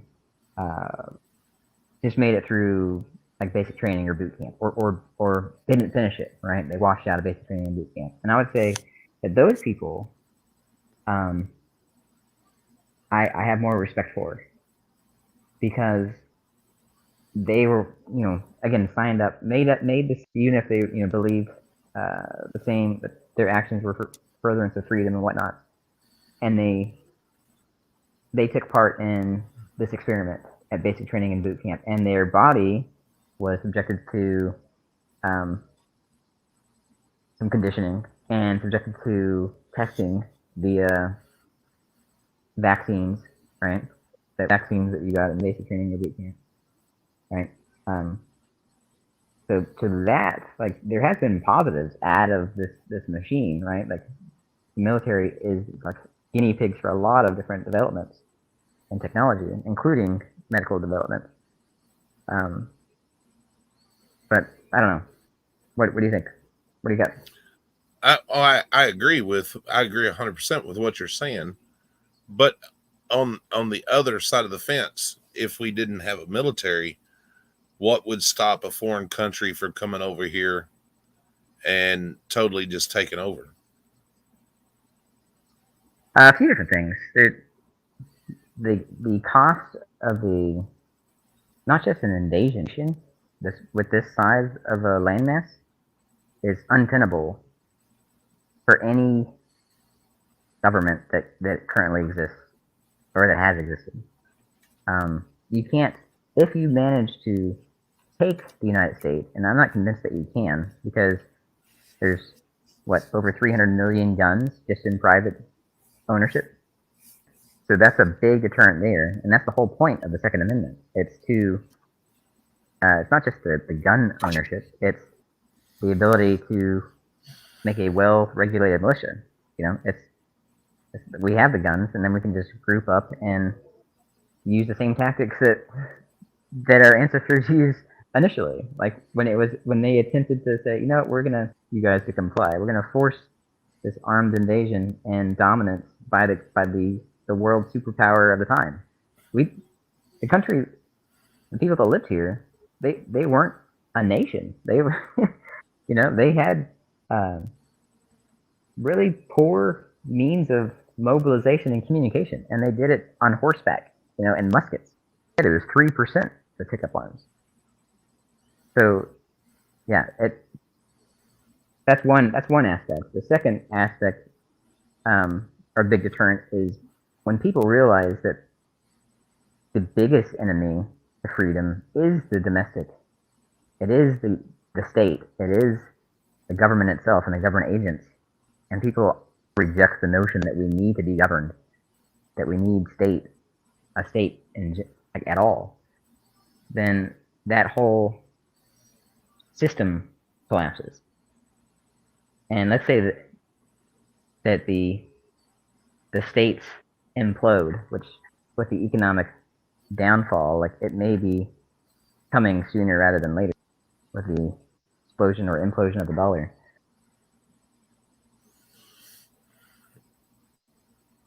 And people have been opting out for generations. Like whatever the voting statistics are, they're abysmal, right? You don't have the majority of people take part in elections, and then out of those that are registered to vote, it's not even a majority of the people that are registered to vote. So at a subconscious level, Americans know that the state is illegitimate.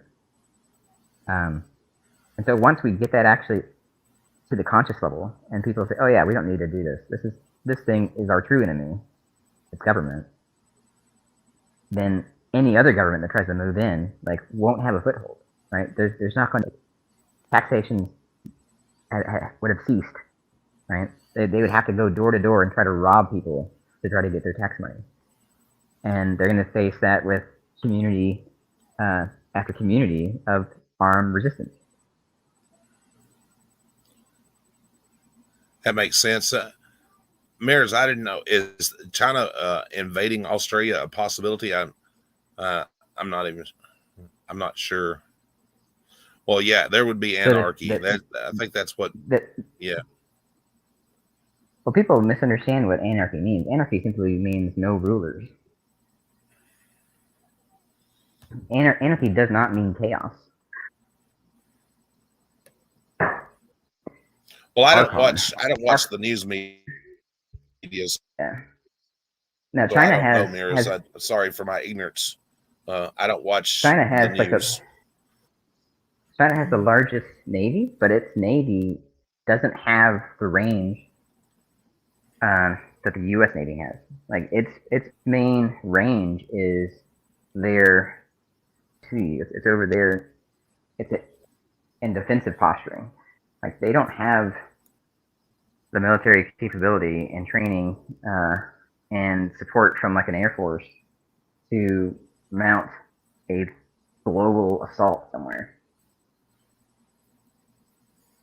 It's just not that, and it's not funny. It's sad, but you look at China's military bases. If you pull up a map of China's military bases, and where are they? China. Look at U.S. military bases, and where are they? All over the fucking world, including places near China. so like, you know, it's like, what is the military a branch of? What branch of the government? It's the Department of Defense. Yet, most of the military we have is like not in a defensive posture. It's in an offensive posture. It's out beyond the borders of the United States. Oh, I think what he's saying is if we pull the military out of Australia, he's eating sushi, and I guess I can agree with that because China does control, maybe not military wise, but economical wise, Sure. They control a lot. Sure. And what's wrong with that? Well, we've allowed it. No. What's wrong? What's wrong with like economic an economic free market? What's wrong with people? And that's the thing. Like we haven't ever had an economic free market. People talk about they boohoo capitalism all the time and the free market. It's like, well, we've never actually tried it.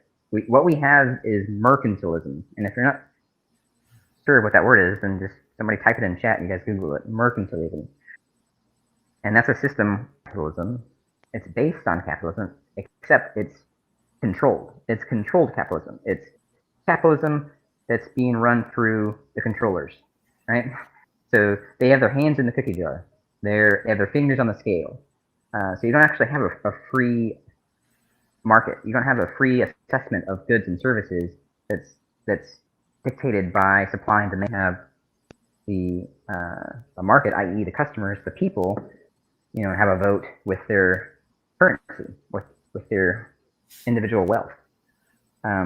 Because you have, for instance, Walmart they take billions, right, in government subsidies, and the agriculture business and the pharmaceutical business. Basically, every business is subsidized, right, by a true evaluation of what products cost to make, or to transport, or to sell, because the government, Uncle Sam, has his dick on the scale with everything.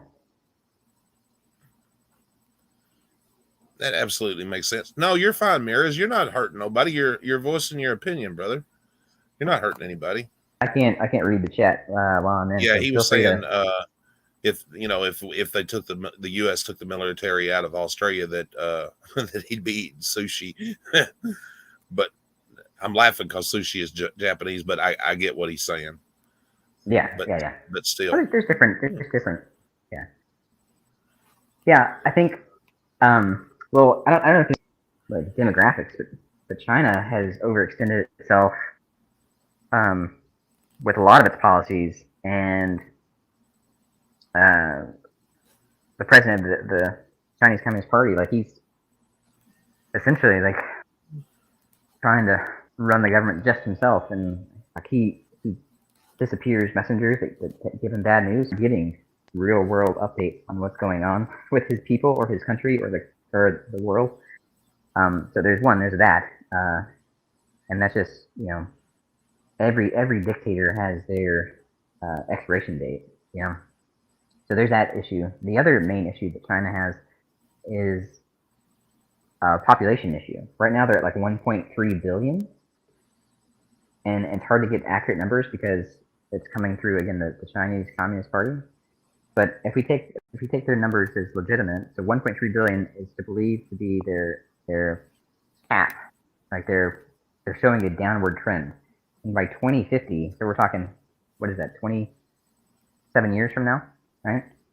By 2050, they're estimated to be down 600 million, so down in half, less than half of what they are now. So they don't have the population to sustain what they built. They don't have the population to sustain their military. And that's like the reality of the situation. And a lot of that is because of their policies. Like they had a one-child policy for decades, and then they lifted it just a couple of years ago, and that's too late. It takes decades to grow a kid to a fully developed human, so they realize it's too late. And so by the time 2050 rolls around, they're going to be half of the population they currently are. So while China is a competitor on the world stage currently, they're scrambling. One, because the guy running it is batshit crazy, and he's not taking input from anybody. And two, population is in a rapid next 25 years. Yeah, and nuclear war is a possibility, guys. That's a big possibility. Absolutely. Hey, who's that? Hi, Jennifer. Sugar. My name's Jennifer. I'm a friend of the family, or I guess we are family.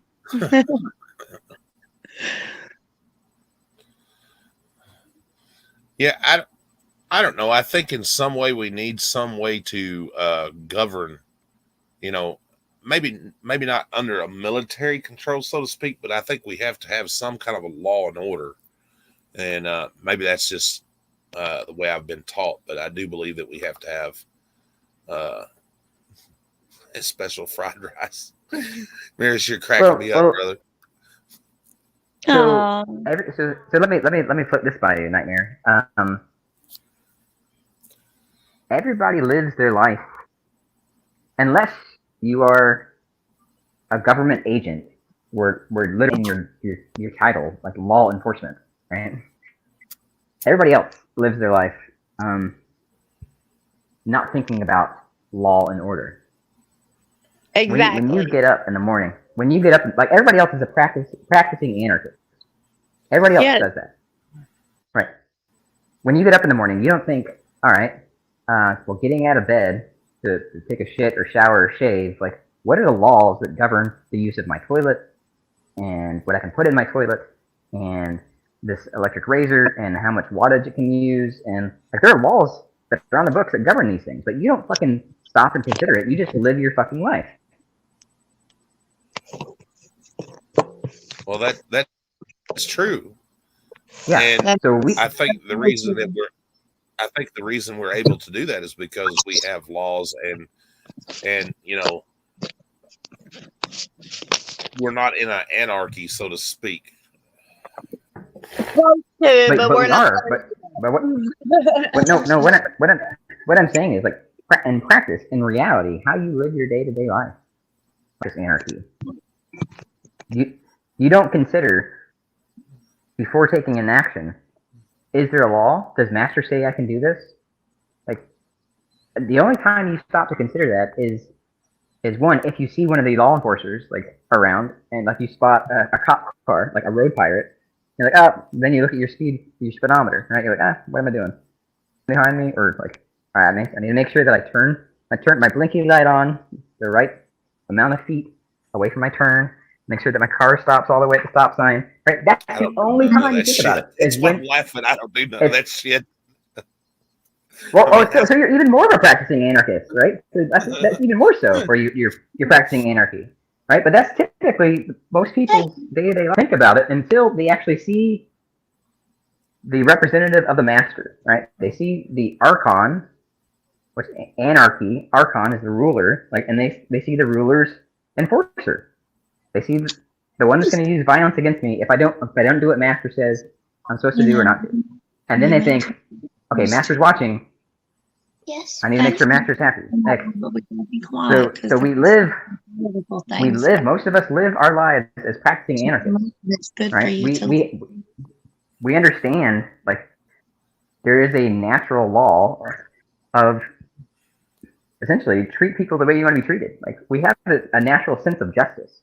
You know, if somebody is the aggressor, if somebody is an aggressor towards you, then defending yourself, right? Mm-hmm. We understand that. Like, that's it. That's all you need. Is basically the non-aggression principle. You don't need laws. You don't need anything codified. Like, we understand that. If we can come up with systems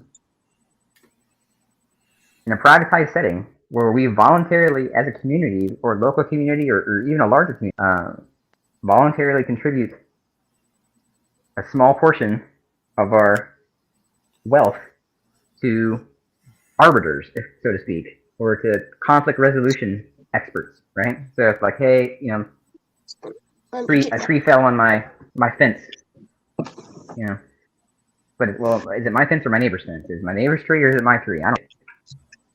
We agree to get a third party conflict resolution because me and my neighbor just can't seem to come to an agreement, right? That happens all the time. Like, we already have those systems in place today.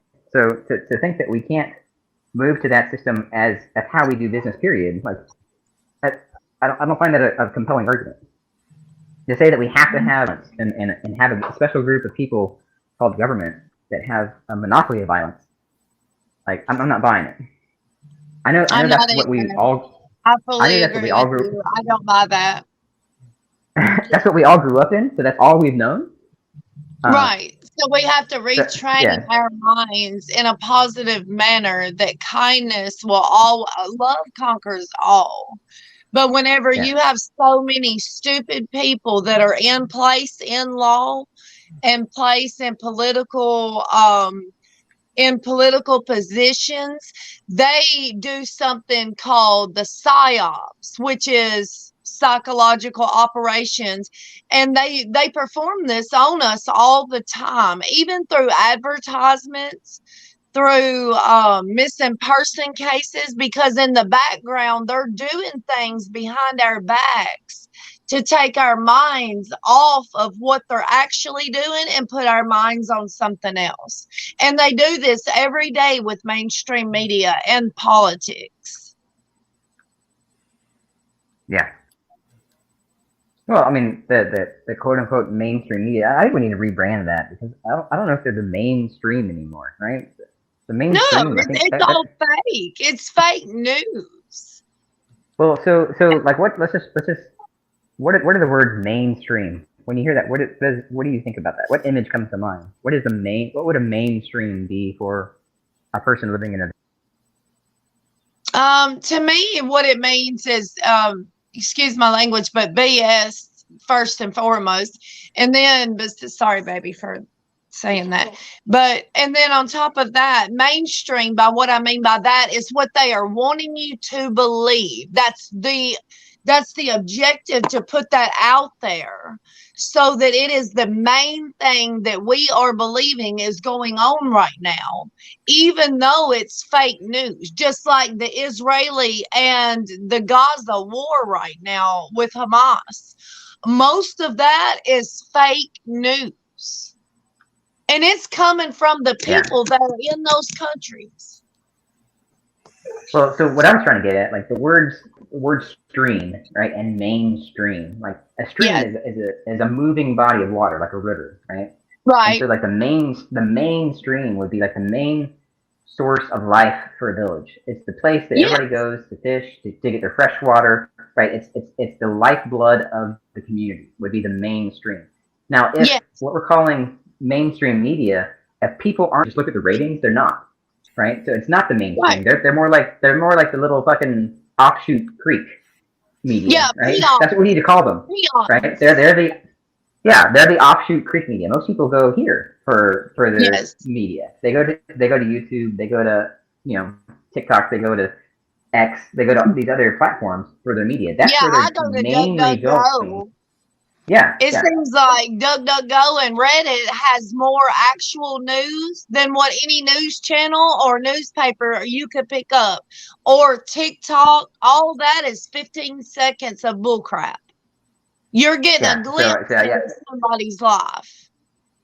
So I think we need to rebrand it. Instead of mainstream media, we need to call it like Shit Creek media. It's exactly. Yes, I would buy those shirts if you would print them. Not sure. You got to get on this. You got to get on this. We are buying shirts. Get them in toddler form for my babies. Yeah, there you go. There you go, Nightmare. Make some t-shirts, man. Yes, make those t-shirts. Hello. Hello. How are you, little guy? Hey. Aww. So that's his best buddy. He loves Nightmare. Yeah. I like Nightmare Blue. Mm-hmm. That from Rainbow. Yeah, right up here is Nightmare. See the wolf? Yeah. Yeah, that's Nightmare. Who's that? Let me see. There's Nightmare. Hi, sugar. Where's my wifey at? She's downstairs. You know I'm gonna steal her from you, right? I'm just playing. I'll share a couple days a week, I guess. It's not really something. It's not really something that we can do overnight, like transitioning to a stateless society. People, because we all grew up on the state, like we're dependent on the state. That's all that people have been taught to believe, that it has to exist, right? What's the whole thing? There's only two guarantees in life, like death and taxes or something, right? Yeah, and so we have to say, no, it's not a guarantee. taxation is theft. Like we can live in a world without theft, and Right. I trust a set So- of 1960s and 70s encyclopedias more so than I do the more so than I ever will what we call the excuse cover your ears, son, shit creek media. I would rather trust reading all those encyclopedias than sitting down and watching one Fox News clip. No, stolen Yeah. valor is bad. I don't care what anybody says, Miris. Yeah. And That's Kaiser horrible. is a piece of garbage. I don't Fully think we agree, need to. Bubba. This is my opinion. Everybody's entitled to their own opinion. I don't think we need to dissolve the government. I think it needs a reform. Yes, exactly. Exactly. Me and you was talking about this just the other day, wouldn't we, Davey? That the government, now they're homeschooled. Let me tell y'all this right quick, just to kind of touch base on this. And I'm listening too. Yes, you're listening too. So they are both in homeschool. DCS sent me a paper wanting me to prove to them that they were in attendance, that they had straight A's in homeschool. Now, my children are very advanced. I'm not bragging on them, but you can even ask Nightmare and his wife. For their age, they are very, very advanced socially and educationally because I've been teaching them since the time they've been talking. They requested a school attendance record, their grades. They wanted to know what grade they were enrolled in. They wanted to know who was teaching them, a whole list of things. And it has none of their business at all. Nowhere on that. Nowhere. What gang territory do you guys live in? Do what now, honey? I said, what gang territory do you? We're in What state? Tennessee. Yeah, I live in Tennessee. I live in the same Okay. town. I'm neighbors to All right. Nightmare. Yeah, because a state is just a gang territory. A state is just, I mean, it doesn't exist other than in the imagination of people, right? And so there are a bunch of Right. gang members that dress up in fancy suits and they call themselves fancy politicians and senators and Republicans, Oh yeah. And, oh yeah. right? But they're just gang members, and they say, look, we're gonna claim this territory as our own, and we have to tell people you have to do this or not, and if you don't listen to us, we're gonna kill or capture you or take your money or all of the above, right? Yeah, and the most so yeah, thing we they're got- after is the money. They want the gang members' money Yeah. off of what they've been making, off of kickbacks, drug deals, We got bribery scams, stuff like that, to keep Yeah. other drug dealers and gang members safe. we got a similar letter here in Florida, and I think it was. Can't remember. I don't think it was from the DCS though. I think it was from the school board. But it basically sounded very similar to what you were just saying. And Yeah. so we found their minimum requirements, like according to their gang rules, and I think we're part of like I think we paid for So, some kind of homeschool. This thing group. with Israel and Gaza. So what started that? I Yeah. said, I don't watch news but anyway. Okay. Because I don't know. Didn't Gaza attack Israel first? Well, So yeah. so hold on. So we have to be clear on what we're talking about. Allegedly. What do you mean by Gaza? What do you mean by Israel? Well, The war between Gaza and Israel right now with Hamas in Gaza. Well, The that's terrorists. what I'm saying. So Nightmare used the term Gaza and used the term Israel. So what do you mean by each of those terms? well, I don't know. That's just what I hear. I don't know. They're two separate entities. Israel is not with Gaza. They do not believe in the same thing. And they Okay, well want let me ask it. to Hold on. Let me ask it this way: is it Jennifer or Jessica? I'm sorry. Is it? Yes, what? I'm here. No, I forgot your name. Was it Jennifer or Jessica? Yeah, Jennifer. Jennifer. You can call me Okay. Jay or Jen for short. Okay, sorry, Jen. Okay, so let me ask you this: Are you United States? What's wrong, Mama? Am I pro United States? No. Like, are you the United States? What do you mean by that? Am I in the United States? No, if somebody's talking about the United States, do you think that they are talking Yes. about you? So you identify Absolutely not. as No, I'm a sovereign citizen. So are my children. I did that long time ago. okay. So that's the things that, like, language wise, we have to understand. When people say, like, well, typically people don't go to war with other people. It's governments go to war with other governments. Yes, And the way exactly. that the way that the media talks about it is they'll say that a nation state will go to war against a nation state, but they won't. But that's usually conversation and not in your 15-second news clips. Usually you'll hear Right. terms like Hamas attacked Israel, right, and stuff like that. Yeah. And it's like, okay, well, they're just using these blanket terms where Yeah. Israel is a nation state, and so they are a government. Yes. You know, essentially they're a gang, right? And they've declared a certain territory as their own Right. in the 1940s, right after Yes.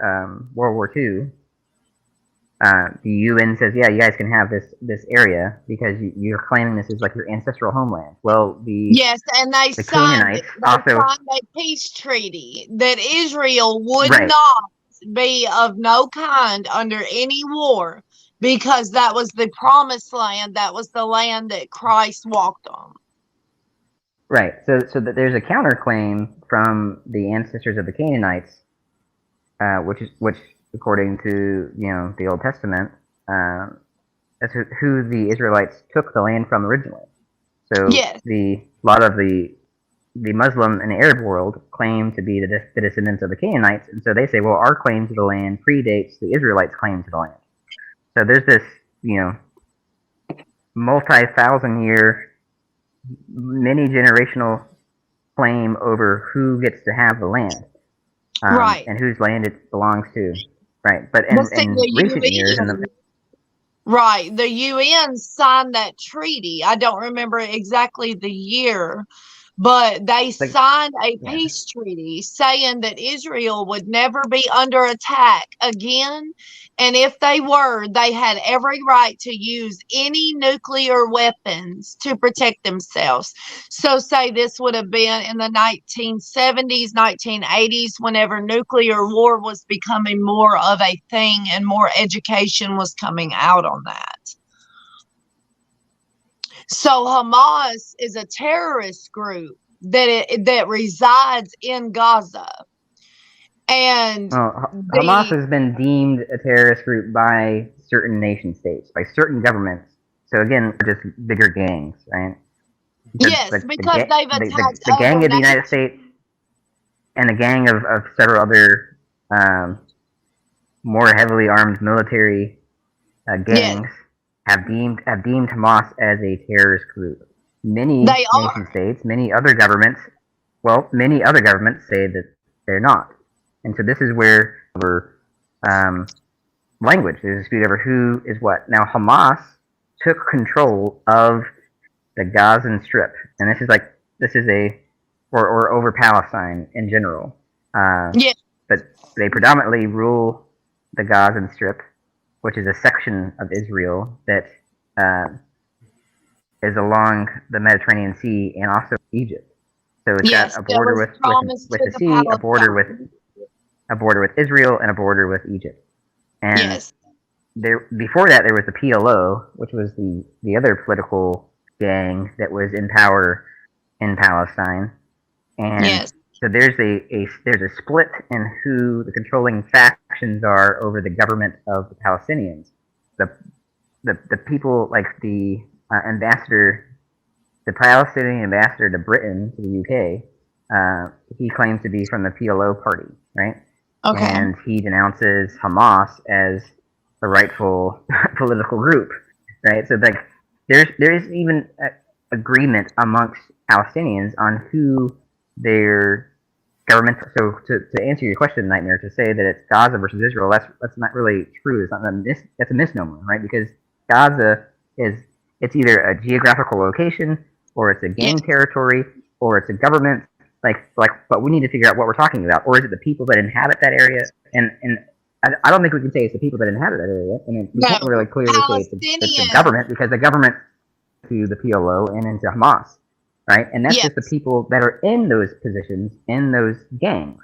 Now, what is the population? It's a couple million people, right? A few million people. Now, out of those millions of people, how many of the people actually support either of those factions? We don't know. None. Right? None, because children are being killed daily and hospitals are being bombed, killing children's wards. That it was direct attacks on hospitals that the Hamas terrorist group knew about on the Gaza Strip, and they never warned a soul. They let the missiles come and blow the hospitals up with children in there. Over 700 fatalities in one hospital. So Hamas is not there protecting the Palestinians. They are wanting control of the land of Gaza.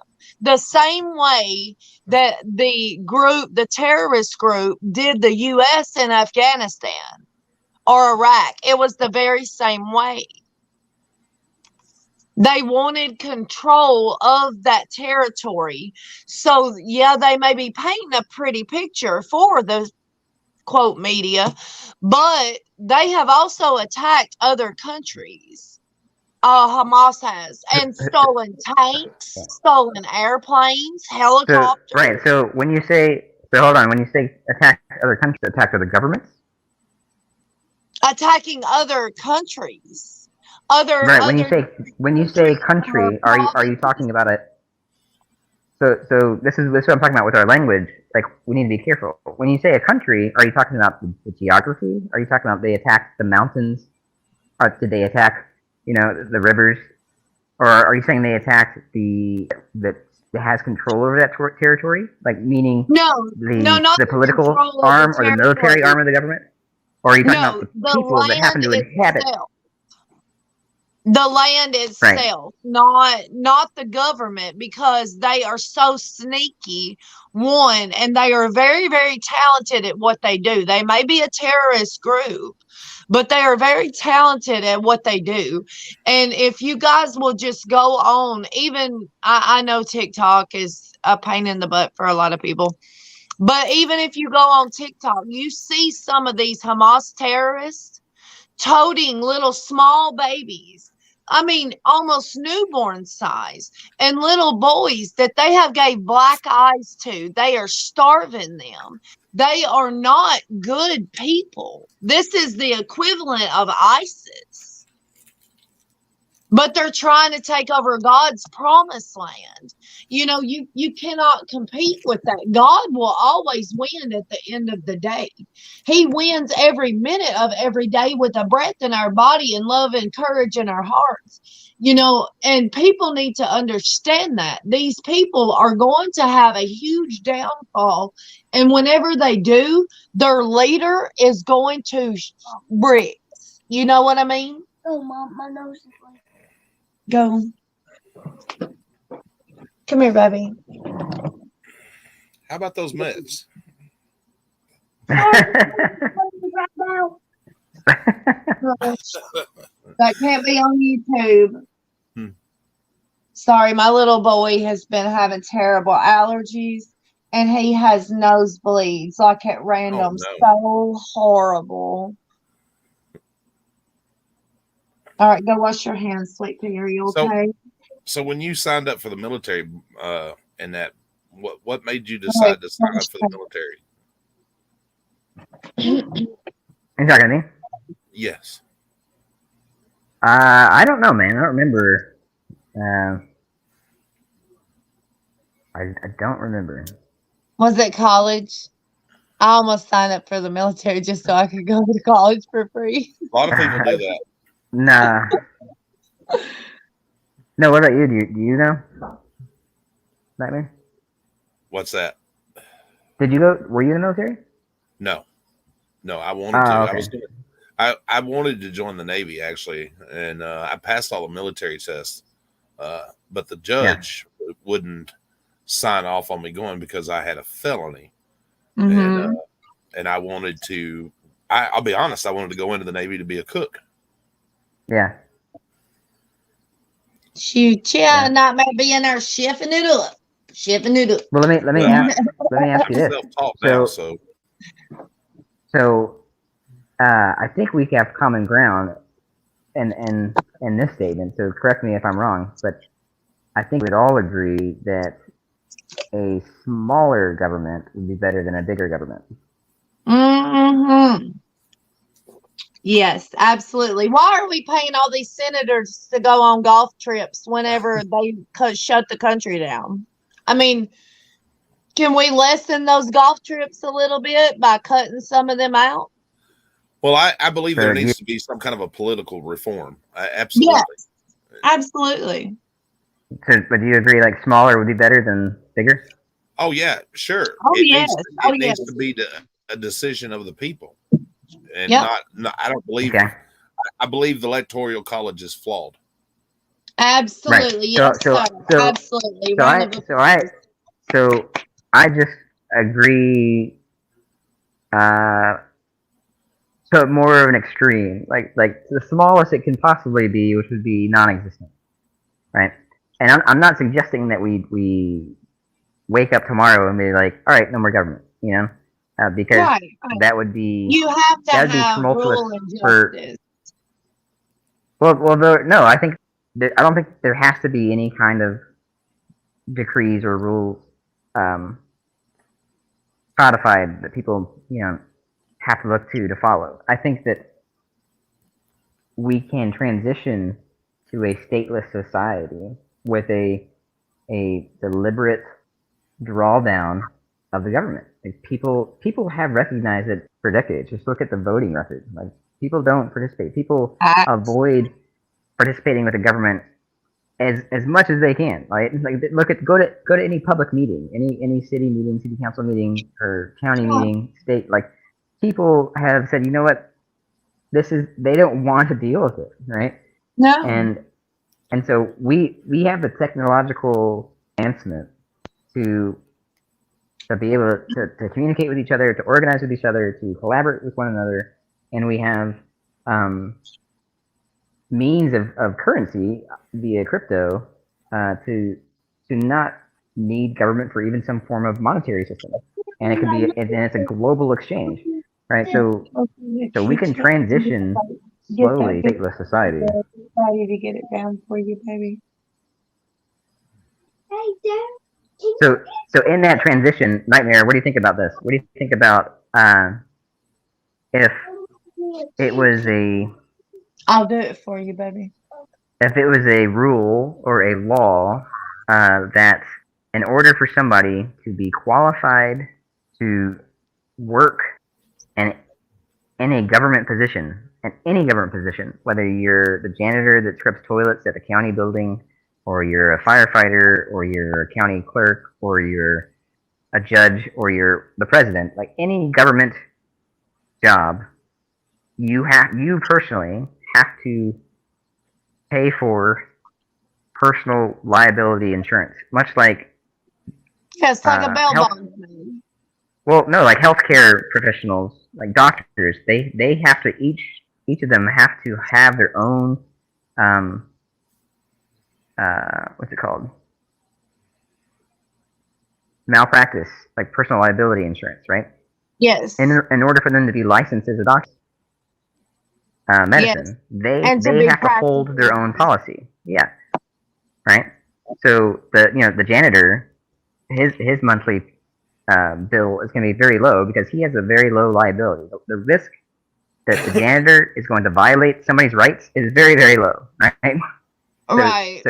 It's going to be it's going to be easier for him to pay for that every month, right? It's going to be very cheap for him.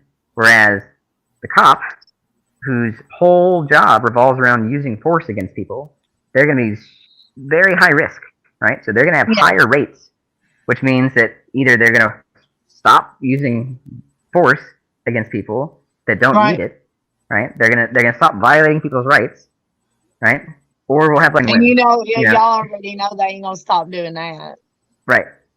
So that's gonna force that change, and then the other rule or law would be that in order for somebody to have a position in which a prerequisite that's already on the books is that they swear an oath to uphold and defend the Constitution, to even qualify for that position, to get on the ballot, you first have to take this test.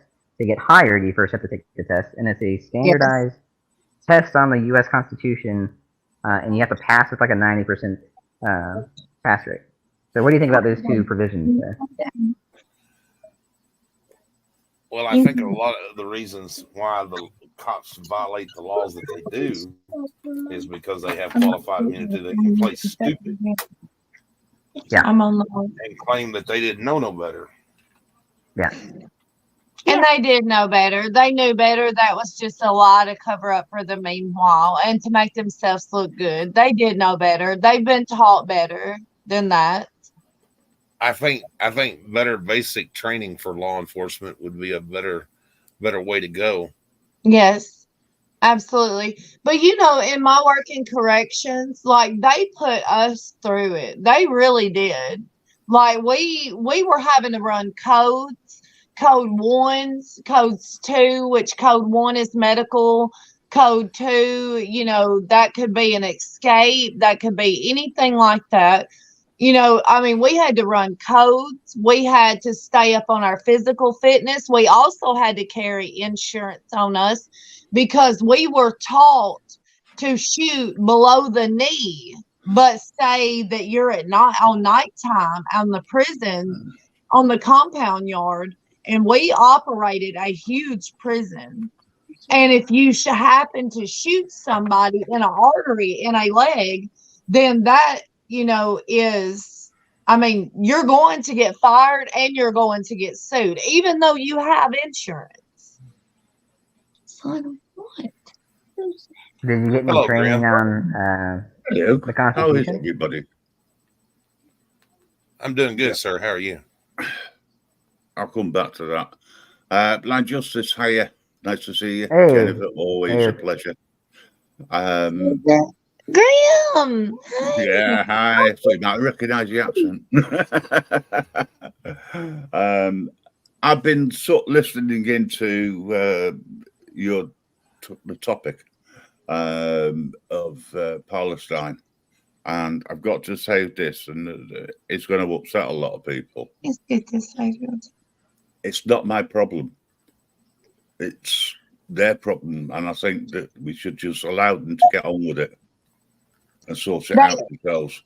I mean, we've interfered in that situation for the last 70 odd years, and all it's doing is causing more and more problems, more and more attacks. Those who think that they've got the right, that they're right against the government, etc. over there. So the way I see it is, unless there's a real reason to be involved, we should, as nations, just pull away. What about the That's Dark very Ages true. and what about the Dark Ages and the Crusades? Yeah, well, history has proven that more and more wars are being caused through religion than anything else. Yes, because but people you would stand agree firm then. on Jesus Christ, and he was a living, walking person, and people seem to forget that. But that is the land of him, and it always will be. They are fighting but on Grim- holy ground. So you would agree it was longer than 70 years then? No, I'm talking about modern day interference. Yeah, I think a lot of that though, like if you're listening to any of the rhetoric, they're claiming the same stuff that's been claimed for generations. Right? They're claiming that a holy decree. They're claiming it's a religious, war. They're claiming ownership of their ancestors from thousands of years ago. So No, there it's is the over political land. side of it It's that is just over steady land years. and the people. Yeah, all I'm trying to get at is, I suppose, it's the media that is reporting on it, and the media are reporting on it in a biased way. They are. They very and much it so. always is. It's always been the same, and people are referring to anybody who stands up against what they believe. They believe it's right, whatever their cause is. They're seen as terrorists because they're attacking the norm, right? Right. And I would disagree with that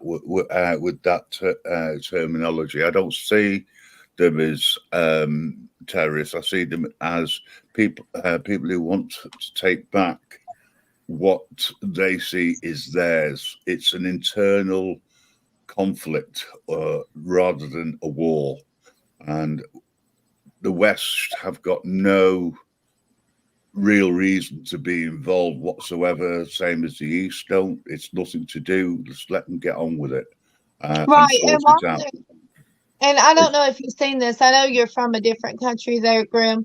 But even our president, which is, y'all already know, I ain't even going to get into the explicatives that I want to call this man. This old geezer, bag of bones, protein bar. Yeah.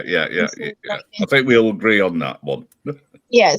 So he even showed up right after all of this started in Israel, showing his support, which in a sense, I agree with that he was showing his support for the Israelis because they had just had so many children kidnapped by Hamas. But there was also U.S. citizens that was took hostage that they later released days later, but they had been sexually abused, they had been raped, they had been beaten, they had been starved, but you don't see none of that in the news. No, But then here goes our dumb president and goes over there and shows his support to Israel instead of staying out of it. So now they're putting the U.S. on high alert for any big cities, big churches, airports, all of that, because that dumbass went over there against the terrorist group saying that he supported the ops. You know what I'm saying? Yeah. It's so ridiculous. I mean, and he put us right in the middle of harm's way. All right, for just a second, guys. Also, ladies and gentlemen, for those that are sitting here, everybody has an opinion about world affairs and things like that. Not necessarily my opinion. Everybody's that's why we have freedom of speech, freedom of thought, and right. We can all agree to disagree. At the end of the day, we're all still friends, and it's not, you don't necessarily have to agree with what's being said, right? But you're welcome to chime in and all that good stuff. It's good to have a conversation where it's a difference of thoughts and opinions. Yes. Yeah, it brings about a different thought process whenever somebody else may not have that thought even entered in their mind. It starts those gears moving, and then they'll look into it for themselves, and then they will create their own opinion. And that's what is so great about what you guys are doing, Nightmare and Grim and all the other wonderful people here. And I love being a part of this family because it opens my eyes on a daily just to come in and visit your lives. Yeah, well, actually, the idea is freedom of speech. Well, let's be honest for a second. Hold on, one second. Let's be honest for a second. The only reason we entered into World War II is because the Japanese attacked us. We didn't give a shit whether Germany was firing rockets at England or not. Exactly. Yeah. No, I disagree with that. Well, that's what they were the first ones who threw the shots. They were the first ones who threw shots, though. No, there's good evidence to suggest that the Allied commanders knew about the attack on Pearl Harbor before it occurred, and they allowed it to happen to use as a justification to get the people to back and support the idea about going into the war. Just like Bush allowed the trade towers to be attacked. He knew that was going to happen 6 months before it ever happened. It's just before Pearl Harbor, like the industries were still like Ford and GM and American Oil and Browning and all these different U.S. companies were making weapons of war and machines of war and sending it to the Nazis and sending it to the French and sending it to the Italians. So they were very much in the war. The Americans were in the war. The United States was in the war. They just didn't have But boots on the ground. They didn't commit military presence. And the reasons why they wanted to do that was they saw an opportunity. They waited late in the game, like all these other powers, and they said, "This is our opportunity to make a big move and become the dominant superpower in the world, and have all these different people, if we're successful, have them owing us." It was a monetary play. It was a play for economic control of the world, and it paid out. Read a book called "War is a Racket" by Smedley Butler. He was in World War One, and this is a guy who they wanted to run for president. There was a coup that they brought to him to overthrow the president, and he shut it down. Like he this is a one of the highest decorated military people, was the highest decorated Marine until I think the Global War on Terrorism, and he wrote a book called "War is a Racket." Like, he gives you the inside scoop on what war really is. Like, it made, you know, all kinds of new millionaires and billionaires. Like, that's the true goal of war. Every war. So don't be fooled. Don't be fooled by the rhetoric. Like, it wasn't because the Japanese attacked. No, it was because the people and elite saw an opportunity in which they can expand their coffers, and then also try to seize global control, and it worked out for them. That's what we still have today, and that's what's actually is on the is really what's the thing that's on the brink of collapse. The United States global superiority and action is the thing that is crumbling. And you can see that in the economic markets, where you have the Saudis selling oil in yuan, the Chinese currency, right? They're supposed to be selling it in dollars, like the petrodollar, right? So you see these different signals that are happening where the economic control stability that has been a thing since the 1940s, the end of World War II, because of the United States Navy was the only Navy left standing intact. And the United States Navy said, you know what, we're going to offer protection to the high seas so that nation states can export goods and import goods with one another. Because before that, you had monarchies. You had kings and queens, you know, sending their shipping goods out across the seas, and they would be stolen by other monarchies. Like, they would either be directly attacked by other navies or by pirates that were hired by the monarchies. Like, here, don't, you know, run the the Jolly Roger, and not the Dutch flag or the Italian flag, and go seize shipment and bring it back to us, right? But the United States, you know, we can have some stability. We can have some global economic stability. We'll provide protection to the high seas so that people can do commerce. And there was an economic boom, an industrial boom in the 1900s because of that.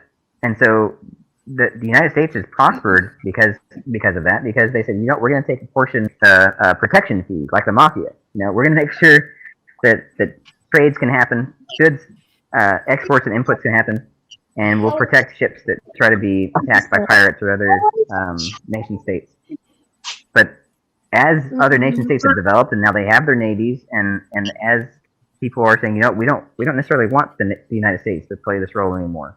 They're like, yeah, we don't want to play this role anymore. So that the global landscape, all these global lines are being redrawn, you know, and the economies are being redrawn, and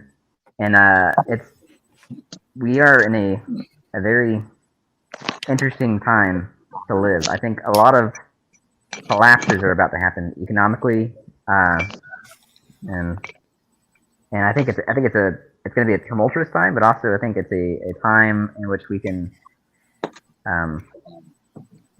it's basically a make or break time for humanity. I think we're going to come out on the other side of it better off, because we'll have less of these centralized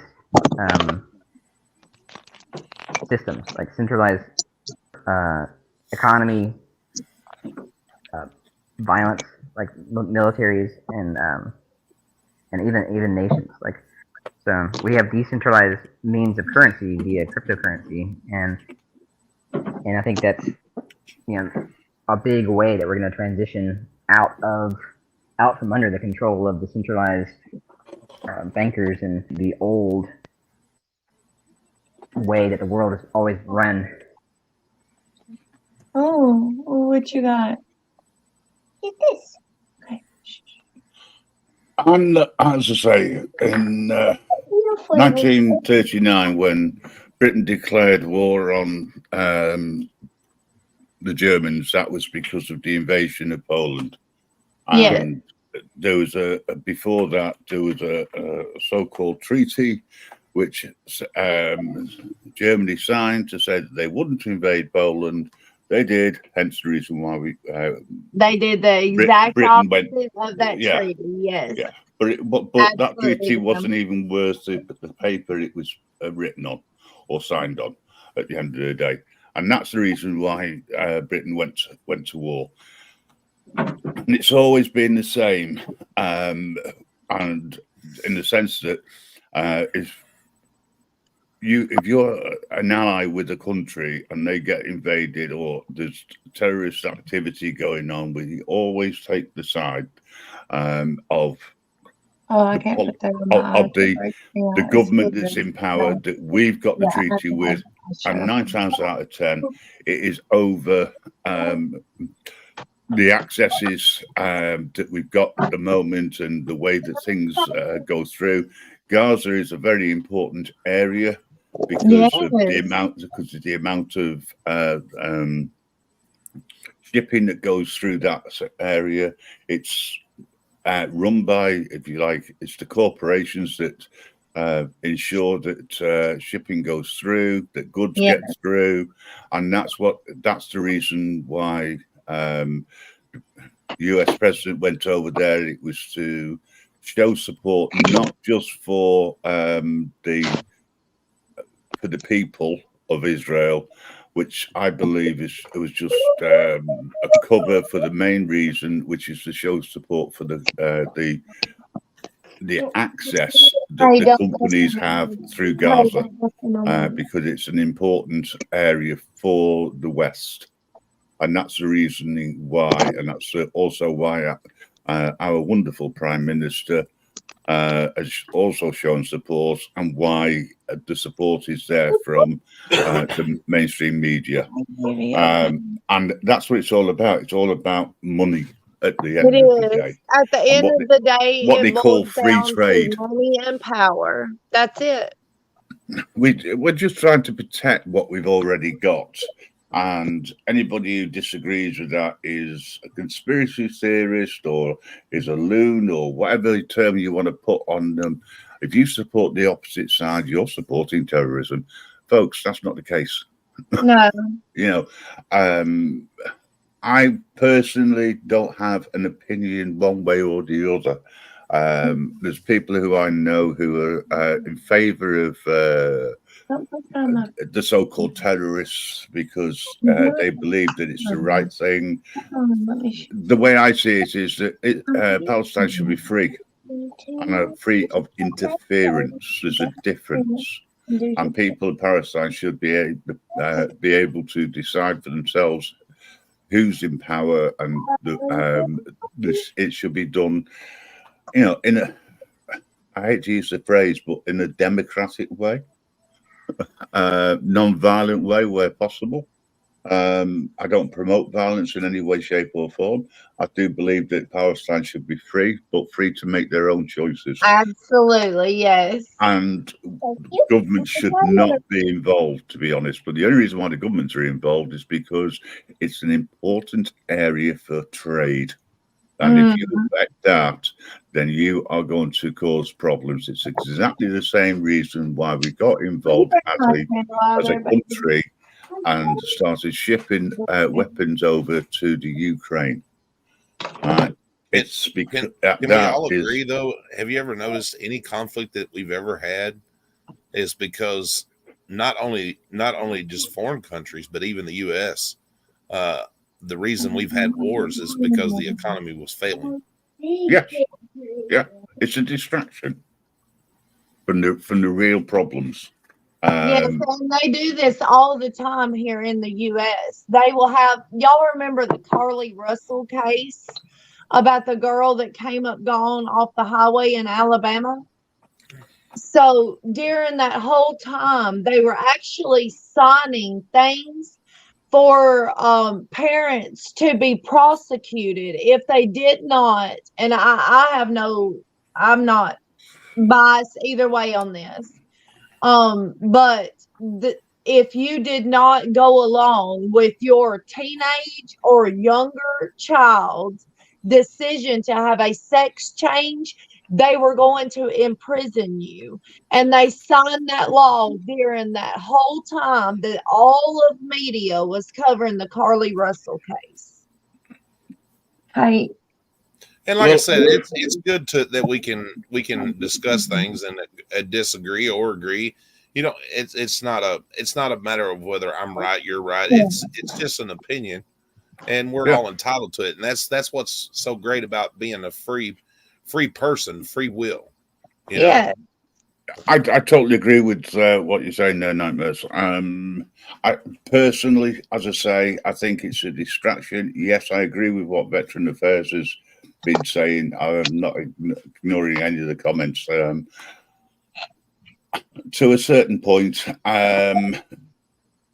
personally speaking, I think that we've got more important things to worry about, and yes, in general, in the fact that you know, while we've got this distraction, people are automatically going to be looking at that and not looking internally at our own countries. Well, yes, how and we're what they're being doing treated. in the background, why they that's got another us thing too. You're talking about distracted. distractions.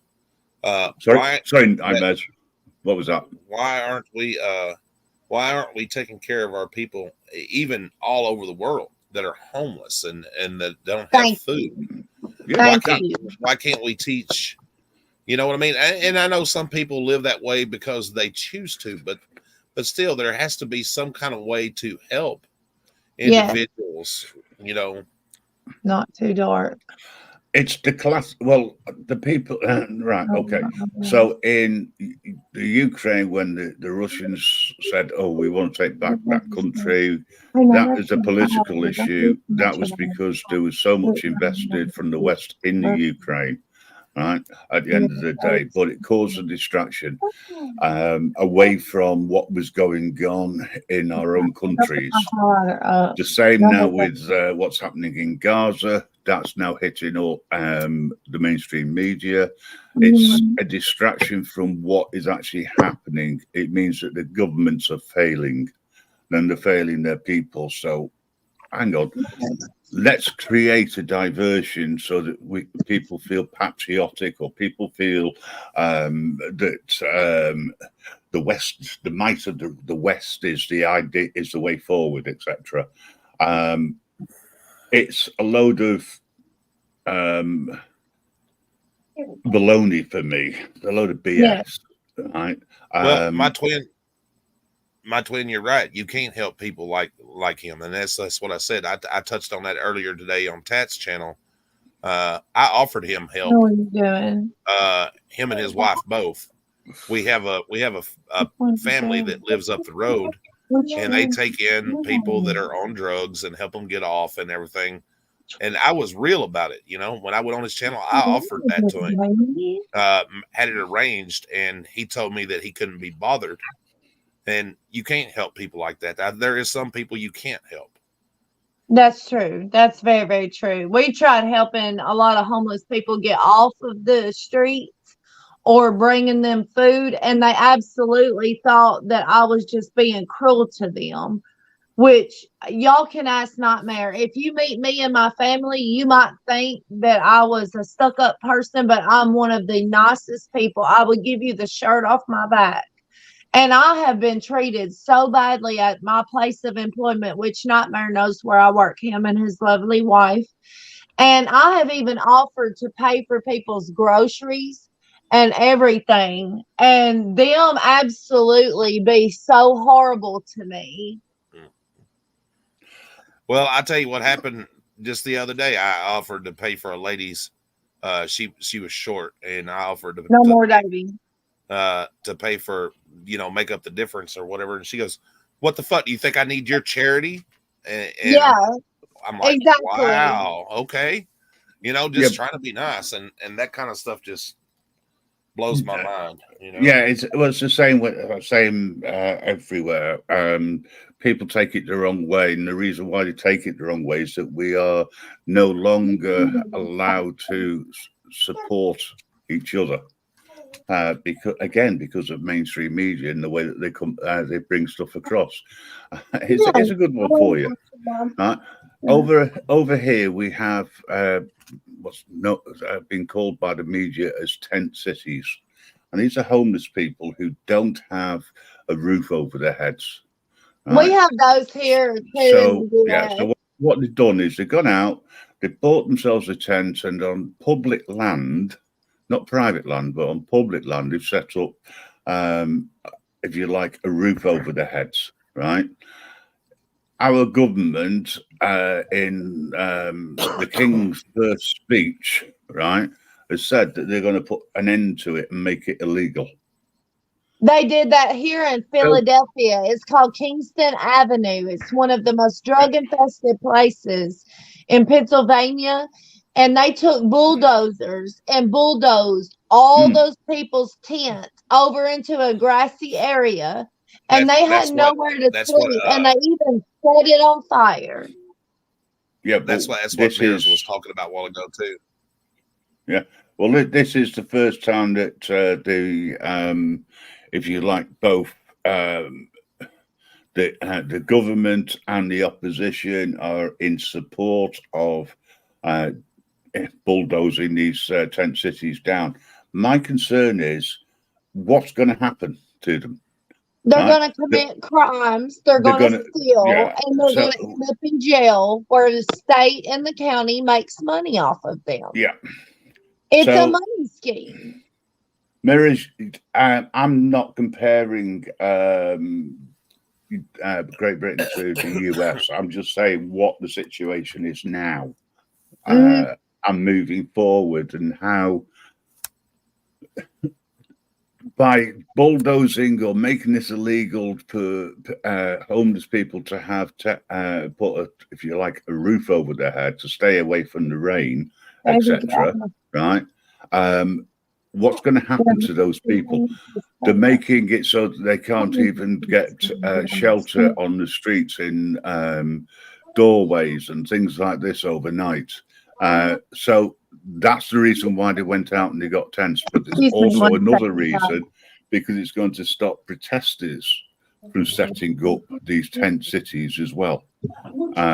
So if somebody is protesting against something for whatever reason, and they set up these tent cities so that they're close to the area that they are protesting against, they're taking that right away in what I'm making it a criminal offence. And this is where I think, there is the government are deliberately causing a division, but these people who are homeless, right, genuinely homeless because of the economy, etc. They've lost their house, where they live, the rentals, properties, etc. They are going to create a problem where, because we can't house these people, there isn't enough social housing to rehouse families.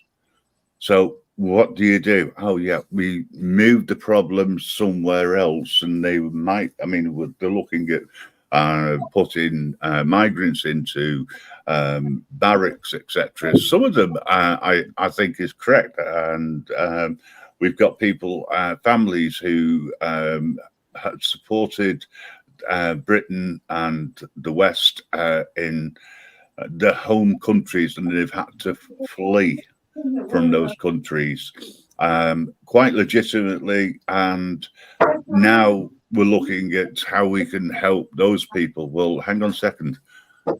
We have the facilities within Great Britain to be able to house people on a temporary basis in barracks, etc., that aren't being used at the moment and are just empty buildings. We've got the ability to be able to do that, and now we're being told, "Oh, actually, we're going to use that for people who deserve." Quote, right? The government support, and yes, again, it's just a way of causing division and putting people against each other, So we need to put our own houses in order. We need to look at how we support everybody before we start looking outside of our countries. I'm talking about the West in general, rather than countries in general. The situation in the US and with the homeless is ridiculous, especially when you've got veterans who are homeless and there's no support for them. They're putting money in the wrong places. That's just my opinion. And I don't think we should be spending so much money protecting nations that have got a local conflict. If we've got bases over there, the West has got bases over there, NATO's got bases there. Let them sort it out. And I agree with Veterans Affairs. Let NATO sort it out. That was the reason NATO was set up. It was to protect the interests of the West, the victors, if you like, of the Second World War. They are there to protect international rights. So let them do that, But at the same time, let us also have a look at what's happening in our own countries. Let's see what we can do for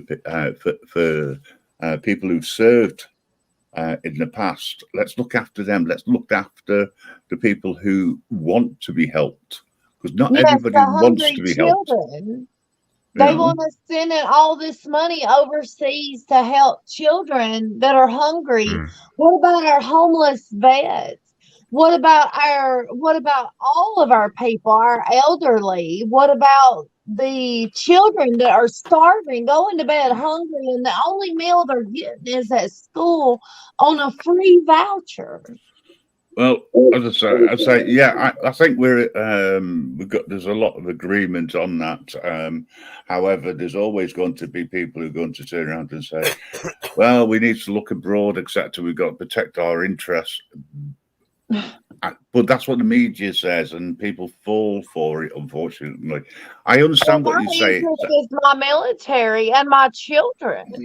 Yeah, I understand what you said. What you're saying, Jennifer, and I believe. Oh, sorry, Blind Justice.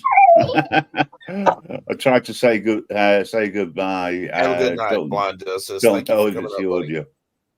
Thanks for coming in. I want to catch up with a few guys, including yourself, see how you're doing in the near future. But good night, mate.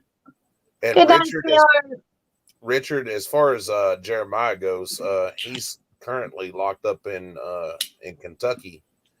Where is he I'm not exactly for sure. I just know he's locked up in Kentucky. He also has a fugitive of justice warrant for him waiting when they finally get done with him in Kentucky. What happened with all that? I didn't catch that. I had to leave that live that night due to a phone call. But that guy is a big piece of garbage. And from the rumors that I have heard, the reason we haven't heard anything out of his wife allegedly, and that is the state has actually stepped in and taken the child, and Mr. Jeremiah has a warrant for him when he returns, gets done with his he's got to answer to some crimes that he has committed. Allegedly, yes. Right. Well, if it's true, like I told the guy this morning, that makes him a pedophile, because he did parade his child on the internet and a very sexual, provocative manner. And I hope just my opinion, I hope that they throw the fucking book at him. Pew pew all pedos, because we don't play that in the South. Oh no,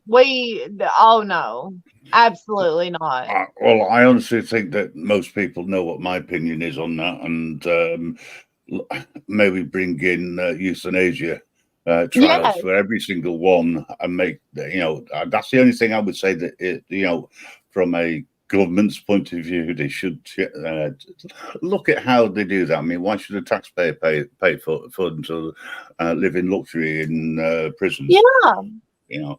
But there's something which I also want to change the subject slightly, but that's okay, because I want to reach out to a few people.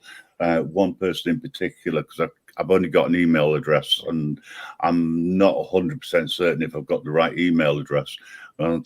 And that is people have rights, police have duties. I can't off the top of my head, as I've not long woken up. I'll give me 2 seconds. Yeah, sorry, I've got it right here. You have rights, cops have duties. The guy is that's his YouTube channel. The guy has had a year-long battle with some trumped-up charges. And I met him and had a chat with him online. One of the problems he has is there isn't a lot of support, which I have noticed. He's fighting on his own. I have now been able to put together the 4 video clips that he had of the actual case, so to speak, which is his defense. I've uploaded it to my Rumble channel, and I've also where you can download it if you wish. It'll make it a lot smaller by doing it that way, because when I put it together, it was over 5 gig, and I couldn't do anything with it. Called you a slave the for only having way. a driver's license? Oh, wow. Sorry, what was that? Richard said that Jeremiah called him a slave for having a driver's license. Well, I guess if that's the case, then I'm a slave too. I think everybody Well, who has a driving license. not due to my reasons. But anyway, say if anyone can reach out to him and let him know that I have put it together, I just can't send it over to him at the moment. But you can download it from Rumble using 4K downloader. It's an hour long, and it's the longest thing that I've actually uploaded. But please go and have a look at it. I'm going to see whether I can get it onto the YouTube channel as well. Now I've got it as a smaller thing, but I want to check with him first that he's happy for me to do that, because I don't want him to turn around and say, "Oh, remove that," etc. I am going to do a critique of the whole situation. I'm going to do that live with Eyes on the Audit. And I would love to watch that. I need to subscribe to you, Graham. For some reason, I'm not subscribed to you, baby. Well, it was not. Well, hopefully you will do, but I'm not here for subscribers and clicks and things like that. I'm here to pass a message out and to try and get people to work together. That's what I'm trying to do. I'm trying to But create that way a I network. get your notifications. I turn them on, and then that way I'm always notified, even if you're live with Nightmare or anything like that. I have Nightmare's notifications on. And then I also have quite a bit of following on Instagram, and I have almost 10K on TikTok. So I can put your content out that way by doing screen recordings, and I can help boost y'all's guys' channel that way and link your channel down in there. Well, say anybody who wants, if you want to do that, that's fantastic. I don't have TikTok or anything like that. I'm just on YouTube and on. All right. But I can link your YouTube on my TikTok, on my link tree, on my bio. I can link yours and Nightmares. I think I can link up to 4 or 5 different ones. Thanks, my twin. He's put the link in for the YouTube channel in the chat. At the moment, folks, the network vigilante.media the servers are down at the moment. We're trying to sort that out. So if you are trying to get in there and to register, the reason why you can't is because there are technical issues which have been looked into at the moment. We're moving to a more reliable service, so it doesn't go down the way it has done. That takes a little bit of time, unfortunately. So apologies for that, but I'm going to do as much as I can do to help out anyone where I don't care whether it's over here in the UK or whether it's over in the States. Anyone who's being treated badly by the stormtroopers for whatever reason, they're breaching their rights, I'm going to support them as much as possible. And I listen you are a beautiful person for doing that, Graham. You really are, and you're one of the few. You're one of the very few that care about this world and that have that heart that is still set in the mindset of help others without expecting anything in return. And that is such a hard quality to find in a beautiful human being. Well, I don't want anything in return. I'm just here to highlight and to try and get people to support. That's the idea behind the network. I'm doing everything that I can do to do that. And if there's any, if I hear someone's being oppressed by stormtroopers, being picked on by stormtroopers, I'm going to highlight that, whether it be, as I say, UK or over in the States. 9 times out of 10, it's in the States. I think you've got a bigger problem with stormtroopers than we have. Yes. So, and their interpretation and the way that they try and force people's rights away from them by putting up signs and things like this. I mean, what's happened in New York is fantastic, but we've got to wait until the 18th of November before we find out whether or not those signs have been taken down in the police stations or whether they put an appeal in against the federal ruling. So once that's settled, then I'm going to do a big thing around that, because everybody who's taking part in, from Long Island audits to all the auditors in New York who've been fighting against that for so long, since they started putting up stupid signs saying you can't afford in the lobby, etc. That to me, once that goes, if that goes through without any further hitches, shall we say, that is a massive victory. Well, So, yeah. Well, I will support you 1,000%. Two things real quick. I don't think Jeremiah's getting out of jail in a long time. And Richard says, Graham, how do y'all put up with Section 163 or 164 in the UK? Well, 163 and 164 is the Road Traffic Act, where the police can pull you for anything whatsoever. The biggest problem which we've got where the police are abusing their powers is Section 43 of the Anti-Terrorism Act, which allows them to, if they feel that there is just cause, they can search you under that and detain you on that. However, they don't. The police, the stormtroopers, the local stormtroopers, don't follow the correct process. They are supposed to refer the incident to the anti-terrorist department in their area, who are then meant to come out. So they are arrested under that, or they're detained under that, but they can't do anything until that threat has been checked. And if it's an auditor, it's not a threat. No. Hurry back, Harris. Hopefully nobody has been offended by tonight's topic. I think that the way we learn to bridge gaps is to discuss the hard issues.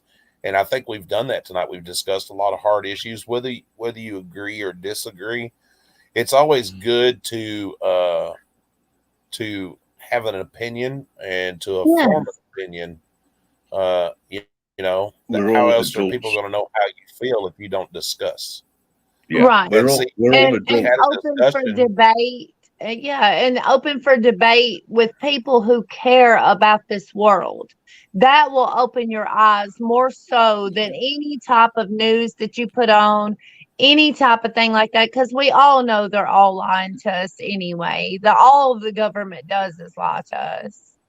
And it opens your mind to different mindsets that maybe you had closed out in your mind due to prejudiced beliefs or such like that, or how you was raised or anything like that. And it opened your mind to further that train of thought and form your own opinion. I honestly believe we've had a good discussion without anybody getting hostile or anything. I've You don't come have in to late. agree.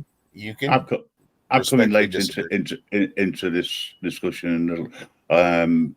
I must say, and I will say this: no matter what I say, whether you agree or you disagree with me, everybody in the chat and on the panel has always been respectful. And I just want to say Yes. good night to Buddy when he says, night, good discussion with respect. And Exactly. that's always the case. I don't fall out with people. I agree to disagree because I believe that people have got the right to disagree with what I say. Well, and I think which is fine. sometimes I can't lend a lot of thought to discussions because, to be honest with you, I don't watch the news. I don't care for their, and maybe that's blind on my part, but I just can't wrap my mind around most of the garbage that they put on the news and everything, Because as it's fake. Well, it's always screwed or biased towards whatever the government want, because all mainstream news is done in that way, and occasionally they might stand up for people's rights and highlight a little bit of corruption which is going on within the Stormtroopers organisation or within local government. Or even state, and they'll publicize it in such a way that it's their little bit of the 5% of real news that they put out. So that's how I look at it. And if people disagree with me and they say, "Oh, everything there is is perfect," etc., then yeah, all right, fair enough, not a problem. You believe what you want to believe in, that's fine. But I've got an open mind. I make my own decisions, and it's for people to, if they want to convince me with other things, don't throw out stats and things like this. It doesn't work with me, because I would question where you get that information from. And if you can't tell me you done the research, but you're trying to change my mind, your point is irrelevant. You know what I mean? If you don't have the points, the research time, the research to go back to tell me where to go and find the information, it's irrelevant. Well, Richard, can I just interrupt for 1 second? Yeah, certainly. Richard, one night I'll have some people come up and we'll have a discussion about Jeremiah and his mom. Jeremiah, the reason he is the way he is because of his mother. She's actually a worse human being than him, and everybody that knows me knows that I'll never say anything disrespectful about anybody, but she's actually worse than him.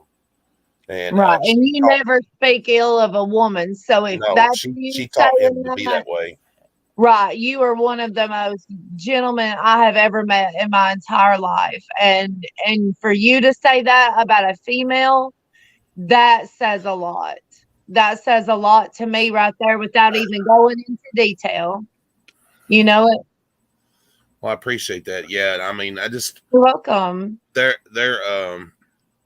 He's just never going to change. Unfortunately, there's a few people like that who I can think of, but I'm not going to mention names because I don't have. It's a personal opinion based on what I've seen, and. Some people have accused me of being a narcissist because of the way that I talk about freedom of rights, etc. Okay, fine, it's not a major issue. It's a That's name. not narcissism. That's being smart. That's you know- being brilliant. To touch on another subject, we was on Tats this morning, and we were talking about discussing military and veterans and things like that, and the reason why people join the military, whether it be to further their education or whatever. And somebody brought up a good point. Why do you think Kaiser joined the military? Do you think that his intentions were honorable? And no, I don't. To be honest with you, why I think he joined the military? I think he joined so he could kill somebody because he wanted to see what it was like, and he accomplished that outside the military. Allegedly. Allegedly, yes. And that's the way I feel about that. I mean, he's openly talked about his criminal record and everything with no issues, but when it comes to the military, he wanted that self-gratification. He wants people to he's self-loathing, so to speak. Right. You know what I mean? Well, he's in his own game as well. And he puts across certain aspects and carries on with that. But then when you challenge him, he doesn't actually allow you to challenge him. He just blocks you. Yeah. And if he turns around and he says things like, "Well, I've discussed that in the past. If you email me, I'll get back in touch with you." Never does. And he never does. Yeah. He just Because he's avoiding the topic because he knows he's wrong. Yeah, and will And he ever? he's afraid of being called out by a genuine human being who's wanting to know the truth. Yeah. I've seen the evidence, and I would actually say that it's my opinion. I think he killed him. That's my opinion. And if I was a jury of his peer, that's exactly how I would find him guilty. Unfortunately, we've got a justice system, and whether we agree with that justice system or not, it's the only thing we've got.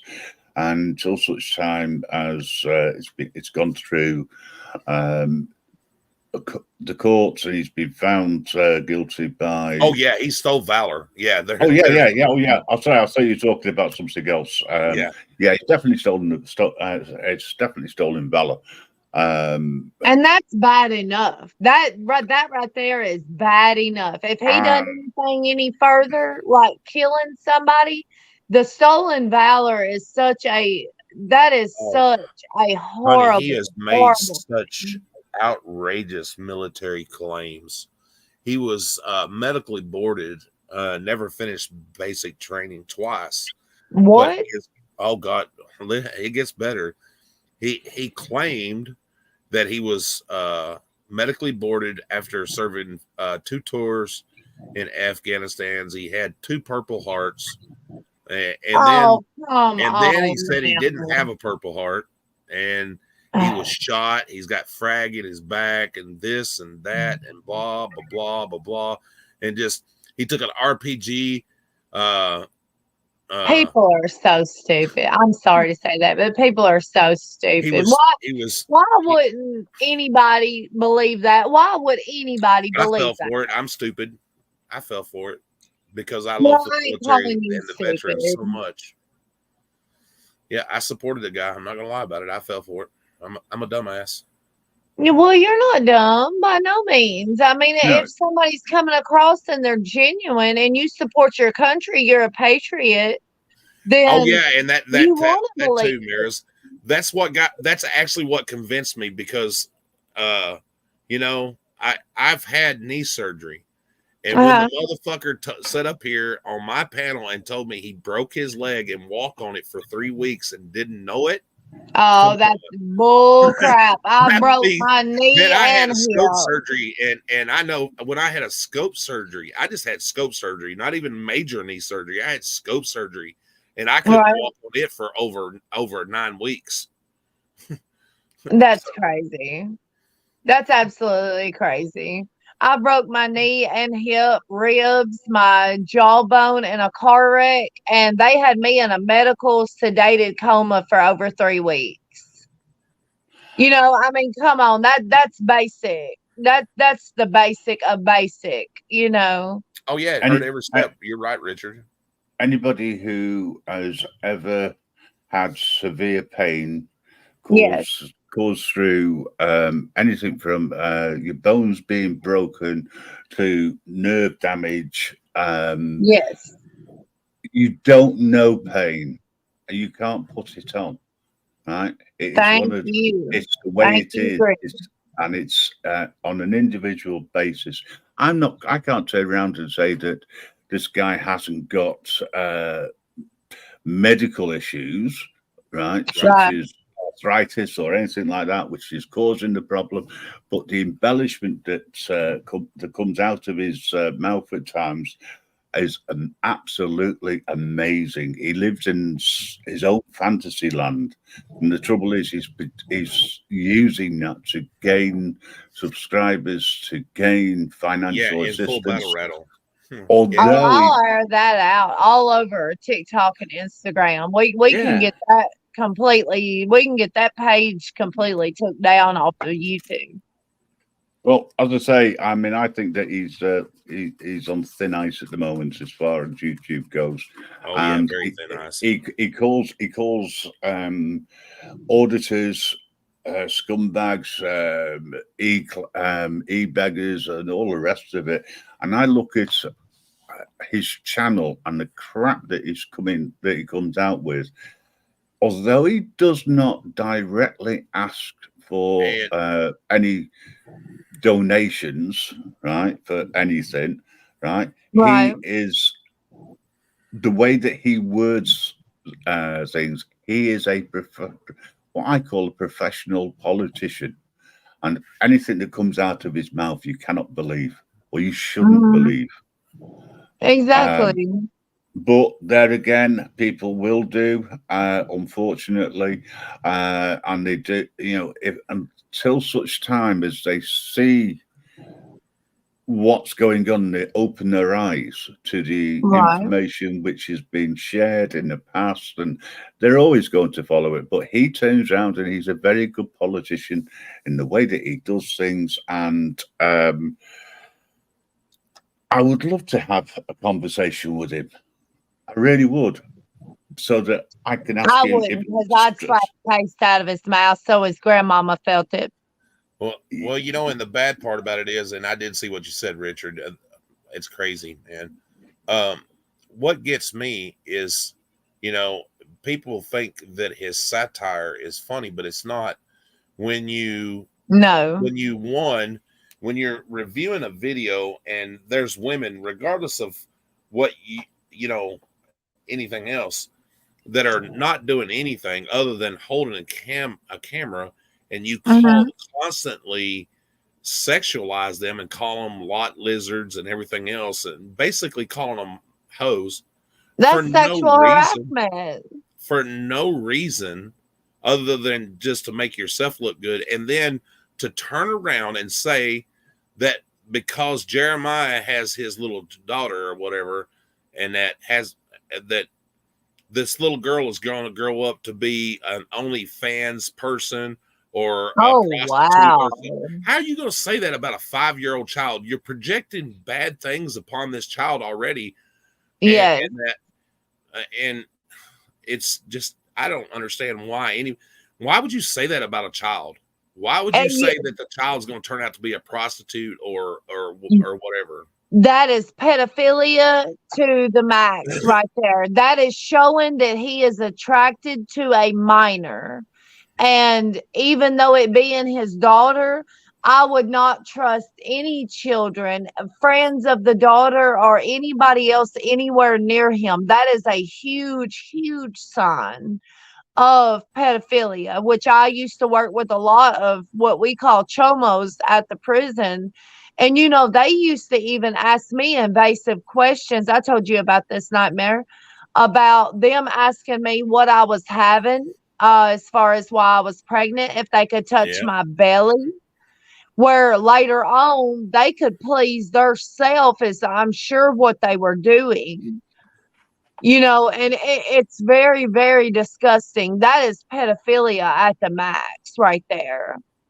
He has no business saying that about a child, let alone his own daughter.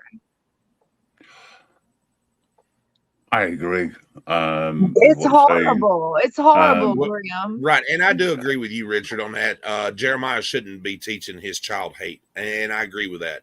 No. No, you should, my- you should my- teach children to be open-minded and to make their own decisions about things. But when they're that age, you should be teaching them how to respect others.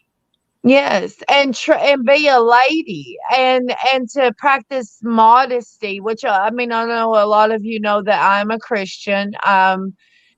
You can have your own beliefs. I don't. I love everyone. You can ask Nightmare, no matter who you come from, no matter who you choose to love. It does not matter. I love you, and you know it. As far as being a Christian, that absolutely just boils me to my core, because those are the innocent, the disabled and the innocent, the ones that do not have accountability or know the right from wrong. Those are the ones that God put us angels here on this earth to protect. You know, and to stand by and have a following of this creep, and him talking about his daughter like that is absolutely disgusting to me. Well, you know what gets me is the people still follow this Kaiser, the guy that I was telling you about with Stolen Valor. They still Right. follow him because they said, "Oh, it's the artist and not what he's done." That's Mhm. ridiculous. That is the dumbest damn thing I've ever heard. Yes. And that'd be like me saying I support my sheriff even though I know he killed somebody. You know, no, Right. fuck that.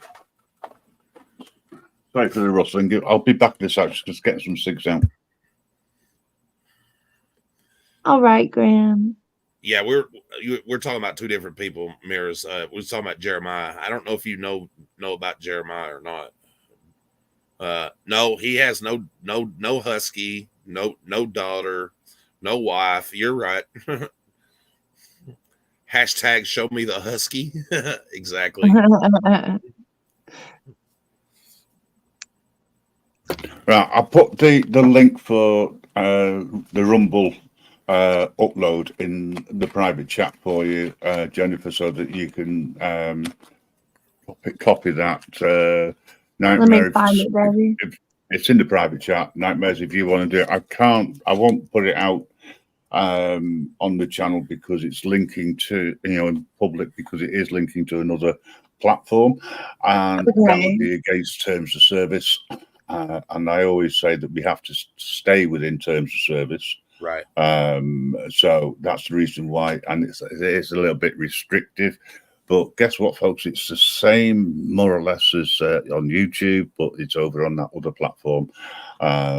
If you want to go and have a look at it, but there will be, I will be putting it up also on the website, so that people can watch it there if they want to as well. But as I say, it's just over an hour, but you do need to watch it from beginning to end. And please make Absolutely. up your own decision as to whether or not at any point there's any law infractions. I can talk about it and I can tell you about it, but I want you to actually look at it yourselves and make your own decision if that's what you want to do. Yeah, I'll do that. I'll do that, and if- I'll make notes of any law Yeah. infractions. And then- I'm pretty educated in laws. Well, here in the United States, Yeah. I will say that, Yeah, and then and military laws show too. your support. If you want to go over to his YouTube channel and make a comment on any of the videos so that he can see it, it will help him. He's fighting, I think, trumped up charges, in my opinion, and it shouldn't be going on, but it's already been going on for 12 months. And it's gone through the various court systems that you've got, lower courts, middle courts, etc. Right. And it's now going to trial, I think, in a higher court. I'm not sure 100% because you'll know more about the legal process over there than I do. But yeah. Well, if I find any new information, I will screen record it and put it on my page. I'm actually going to start working on my own YouTube page. Yep. to start telling out the prison stories and some of the things that I have in clips of the prison beatings, riots, that type thing that we've Oh, witnessed Michael. there. Yeah. Well, anything which, as I said to you last time we spoke, anything I can do to help you with. But I will say one thing: just stay within terms of service on YouTube and whatever platform you're on. I don't want you being. I don't want your channels being taken down because they're too important. Right. There are alternative means. As I say, I can help and support you with that if it's not platform friendly. Well, we thank say. you. I appreciate that so much, Tim. Thank you. I can get- And I I can create- know Nightmare would help me as well. Yeah. Well, I can My create. little I next door can neighbor. create your own blog page, Mhm. and I'm also Speaking looking of that, at. things like Speak- that, Go on. do you see? I want to show you what I've been working on a little bit, Grim. I think it's Okey-dokey. gonna. I think it's gonna be when I get finished. I think it's gonna be a. This is just a little 12-second clip. I want y'all to see what I'm working on. Yeah, I love it.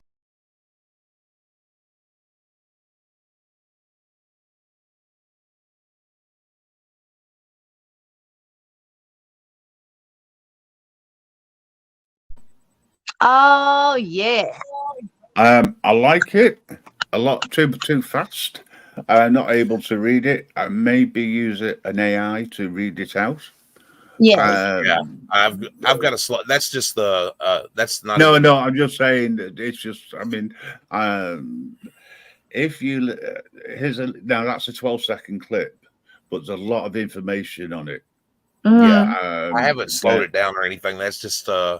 That was a quick little upload, and yeah. Right, like a rough edit. Well, I Mhm. can have a chat to you about it because it's related to Canva that you're doing it on. So I can have a chat to you about it, and hopefully we'll be able to sort a few things out for you. That's not, so at least I can do to help you out with that one, even if it is to celebrate 1776, which, by the way, I fully support. Oh, I've got a lot of information. Amen to that, Graham. Amen. I think it's going to be. I don't want to divulge the whole thing of what I'm going to dive it into, but I think when I'm finished with it, and I've been getting some input from different people, I think it's going to blow some people's minds. Yeah, I agree totally. And I'll tell you what we can do as well. We can have a proper discussion around it and live somewhere, and where it doesn't matter whether it's terms and service compliant, because where I'm thinking there aren't any terms of service, so we can do things like that for you, and you can always have the YouTube version as well. But that's what I like to offer to help people. Yes, you can slow it down, my twin. I agree totally. There's a few things. I mean, if you look at what some of the, I use Canva enough all the time, and so do a few friends, because I've got it linked in. I think I can have up to 5 people linked into my Canva. So, but there are ways of using it, and presentations and things like this. The idea is to promote discussion and thought. Yeah. And if there's too much information on one slide, you've got to either pause it so people can read it, or make it longer, which you can do on that, the way you've done that, so that people can actually see it. And I've got to do this, guys. I'm sorry. When I get home from prison, Kimmy's gonna say, how we gonna earn a living? How we gonna get some pay? I'll reply with a little bit of anger. I'll earn my living as a Stolen Valor Ranger. Stolen Valor every hour. Super chats, that's my power. Blood, sweat, virtual danger. That's the life of a Stolen Valor Ranger. Kaiser, Kaiser, this is your father, the wit, god of bullshit. Go forth amongst the people of the earth and con them out of their money on YouTube. Horrible. That's horrible. Yeah, that's What? the piece of shit that I'm talking about. Mirrors Yeah, is at it it's time again. for us to get him down. It's time. I want that, by the way, so I can put it out on a permanent basis for you. I've got I it. do I can want share that. it with you. Yeah, send it to. I was going to say, drop it on an email to me. It should be small enough. Thank you, and congratulations to whomever got it. I don't know who got it because it don't show me in StreamYard, but Hey, Nightmare, who got my gift membership the other night? Did anybody tell you? I'm not 100% sure. I know somebody got it, but I'm not 100% sure. I've slept since then. Well, I'm gonna start like once a Tracy got that week. one. Yeah, I'm gonna start once a week, Nightmare, giving a gift membership to your live to help boost everything. And I actually, me and my husband's fixing to go on and order some merch from you guys. Nice. Thank you. I appreciate that. That way I can get your name out. I can do my TikToks in your t-shirt or Instagram and showcase that. But I would like to get you started on a TikTok. I have TikTok. I just don't do a lot with it. Well, if there was a way that you would trust me with signing in to your TikTok, I could screen record some of your lives, like the discussion tonight, like with the Israelis and Gaza, and like some of our intellectual type debates, which we normally have, which I love to be a part of. I absolutely love that y'all accept me and my crazy self. But I would love to help you get out your content, and Grim, you as well. Like I really, really would like to promote you guys because y'all are putting truth out, but you're creating a conversation that people are not ready to have. You know what I mean? And it is an absolute wonderful blessing to be a part of this family. Just want to say congratulations to Tracy 777. You got the gift. Congratulations, continue. Tracy. And Mirrors has done it again. Put another one out there for somebody else. Like I say, Mirrors is at it again, and that's gone to Jenny Wow. Congratulations, right. Jenny. Congratulations. Fantastic. Congratulations, guys. Love you. Just on TikTok, Jennifer, I set up a channel, right? They accepted it, then they banned me before I couldn't put any content on there at all. It refused. I think it was probably the name that I used. It may be. They're very strict on their names, and you cannot use anything that is related to your real name or anything that is explicative in your name. Yeah, well, I mean, my real name is the Grim Reaper, obviously, allegedly. But no, they wouldn't even have the Grim Reaper network. They refused. It wasn't taken. They allowed me to set the account up, but they wouldn't let me put any content up. That's just the way it goes. And apart from that, it's another platform with terms of service, and they are so strict on things. And they are, but there's ways around it, just like YouTube. There's community, guidelines. But there's ways around it to where we can blur names out, and I can video edit in that sense on TikTok, where I'm not really familiar with that on YouTube. That's why I have not started a YouTube channel up until y'all amazing people gave me the confidence, and I'm fixing to start that.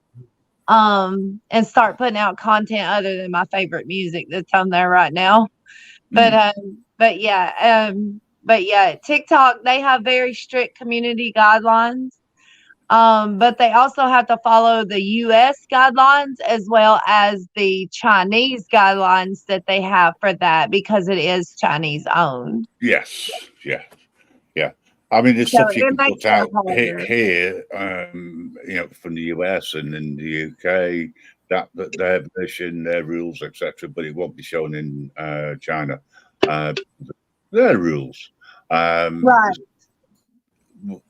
Yeah, I mean, I think what you're trying to do there, Jennifer, is great, and I do love it. I think it's a great idea. Thank Again, you. it's got to be within the terms of service of the platform. Yeah. I've got to stress this to people because you can end up being shut down very quickly, and you'll be going, "But I didn't do anything." So just as I say, please stay within terms of service. If you use a platform, once I've got the network up the way that I'm looking at getting it set up properly with different aspects, we're not going to put terms of service on. At the end of the day, it'll be run for and by the users and the subscribers. And if we can sort something out so that people can monetize things, we will do that, but we will have nothing to do with it at all.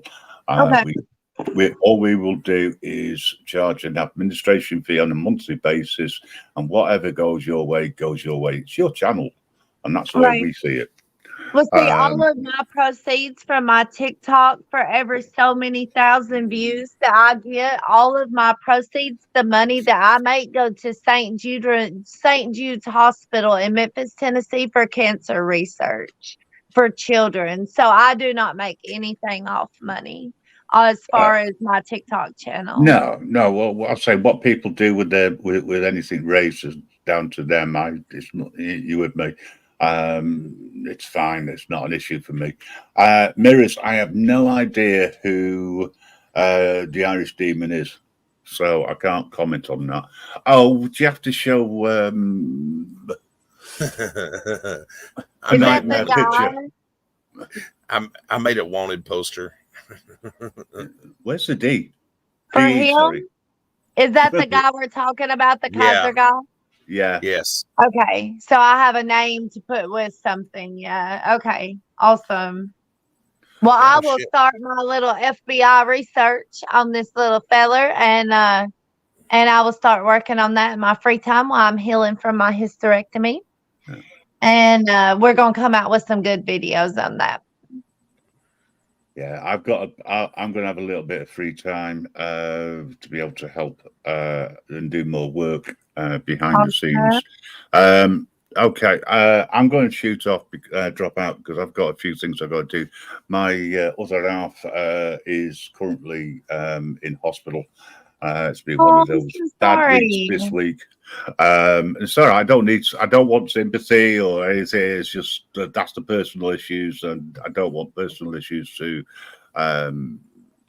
affect what I do, to be honest. Right. Well, I just want to send you. I just try to keep it separate. Anything from a personal point of view, but I chewed somebody's. I chewed them several new assholes the other day, and basically I took it out on them. I went a little bit OTT. Nearly lost a good friend as a result, but I've learned my lesson. And I have apologized to them. Well, good for you for apologizing. I apologize. Yeah, I apologize after I ranted for about 20 minutes. Well, sometimes we all need to rant. I felt a lot better afterwards, even though I was OTT. But that was behind closed doors anyway. And everything's all good. But I've got to sort out a few things, so I'm going to drop out. Nightmares, carry on doing what you're doing. And everybody else, you've all got my support. And as for people like Kaiser, If he's not taken off, he is sort of on my hit list. It's just not relevant to me at this present moment in time. Right. I will be live tomorrow. We're on Thursday today, aren't we? I will be live tomorrow night UK time, 8:15 as normal, and we'll be having. I don't know what the topic will be just yet. Okay. I'll just see how it goes, because as soon as I pick a topic and I put a topic up, I end up talking about other stuff. So Right. Well, I would bet- love to join. I will go on subscribe to you just as soon as I get off of here, or Thank at you least very make much. sure I'm subscribed. And I would definitely share your page with my husband and my mom and get them to subscribe, because they love these debates as well. And Yeah, I've I talked appreciate to that. them about all of you guys.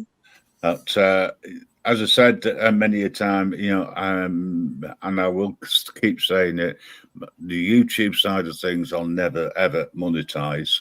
And if subs are great, likes are great, because people have the opportunity to come in on a Friday and on a Monday when we're live. This week's been a little bit screwed, as I say, because I've been sorting out other personal issues. So that's the reason why I've not been my normal self. In fact, Monday I didn't even do the live at the agreed time. I did it after midnight our time. And funny enough, there was a lot of Americans that came in because it was a better time for them. Yeah. Well, if there's anything that we can do involving the personal issue that's going on with you, you don't have to get into detail, but if there's anything that we can do other than pray and be here for you, well, no, that's it. That's the beauty of the community and the people who are involved in the network, is that I know that they're wishing everybody, myself and the wife, much love, etc. And I'm not one for praying, I'm not one for religion, but I also appreciate that there are people out there, and that's great. At the end of the day, I do appreciate it. I'm never going to have a go at somebody for their religious belief, because I respect it. I appreciate that, and some people have been renewing the memberships. Thank you, sir. I appreciate that very much. Yeah, I definitely did. Anyway, on that note, I'm going. Cheers, Nightmares. Jennifer and everybody else, keep up the good work, and don't let the bastards grind you down, because it's not worth it. Take care, guys. Love you all. Bye. Love you. Bye, Graham. Love you too, buddy. And then there was 2. Yeah. I think it's been a productive conversation. Like I said, we don't always have to agree. Everybody don't have to agree. Started off a little crazy this 2 hours, so I missed a good portion of it, but I was trying my best to get on and get joined in to where I could learn. I learned so much from you guys, and your outlook on things and the beauty that you share with others in your life. That's a really, really admirable thing. You and your wife and your community both here, y'all share such a beautiful, beautiful message, and I stand behind y'all 110%. I don't know if he's still listening or has been listening or maybe will listen. I had to I had to ban somebody tonight. But the thing about it is, I don't want that kind of drama. You know what I mean? If you have a personal vendetta with somebody else, take that personal vendetta with somebody else. That's right. And you need to take it off the app, because that creates so much more issues. And then you get biased people in the middle of it that had nothing to do with it. Or the people that's in the drama together try to create their drama and put it in other people's lives. And we do not need anything else added to our life right now. I don't know about you, Nightmare, but I don't need nothing else added. I don't need any more drama. Mira's, you wasn't in here, and I banned C4T tonight. He was Did just you? yes, I did. Yeah, I sure did. You know, I was in here with you the other night, which I was just in the chat. I wasn't, on here with you face to face. But there was some drama going on between that one and another one, and they were talking very nasty. And I put in the live, please respect Nightmare and all of his family. And if you have anything else to say, you need to forward that to file 13. And then somebody told me to shut up. No, hell no. And I'm one of like the nicest people. Like I will say something to you, but like what I say is what I mean. No disrespect to him or whatever. And I don't know what went on. I wasn't here when whatever took place. It was like some nasty talking between the C4T and somebody else that sounded like a female. And he was saying some very derogatory things to her.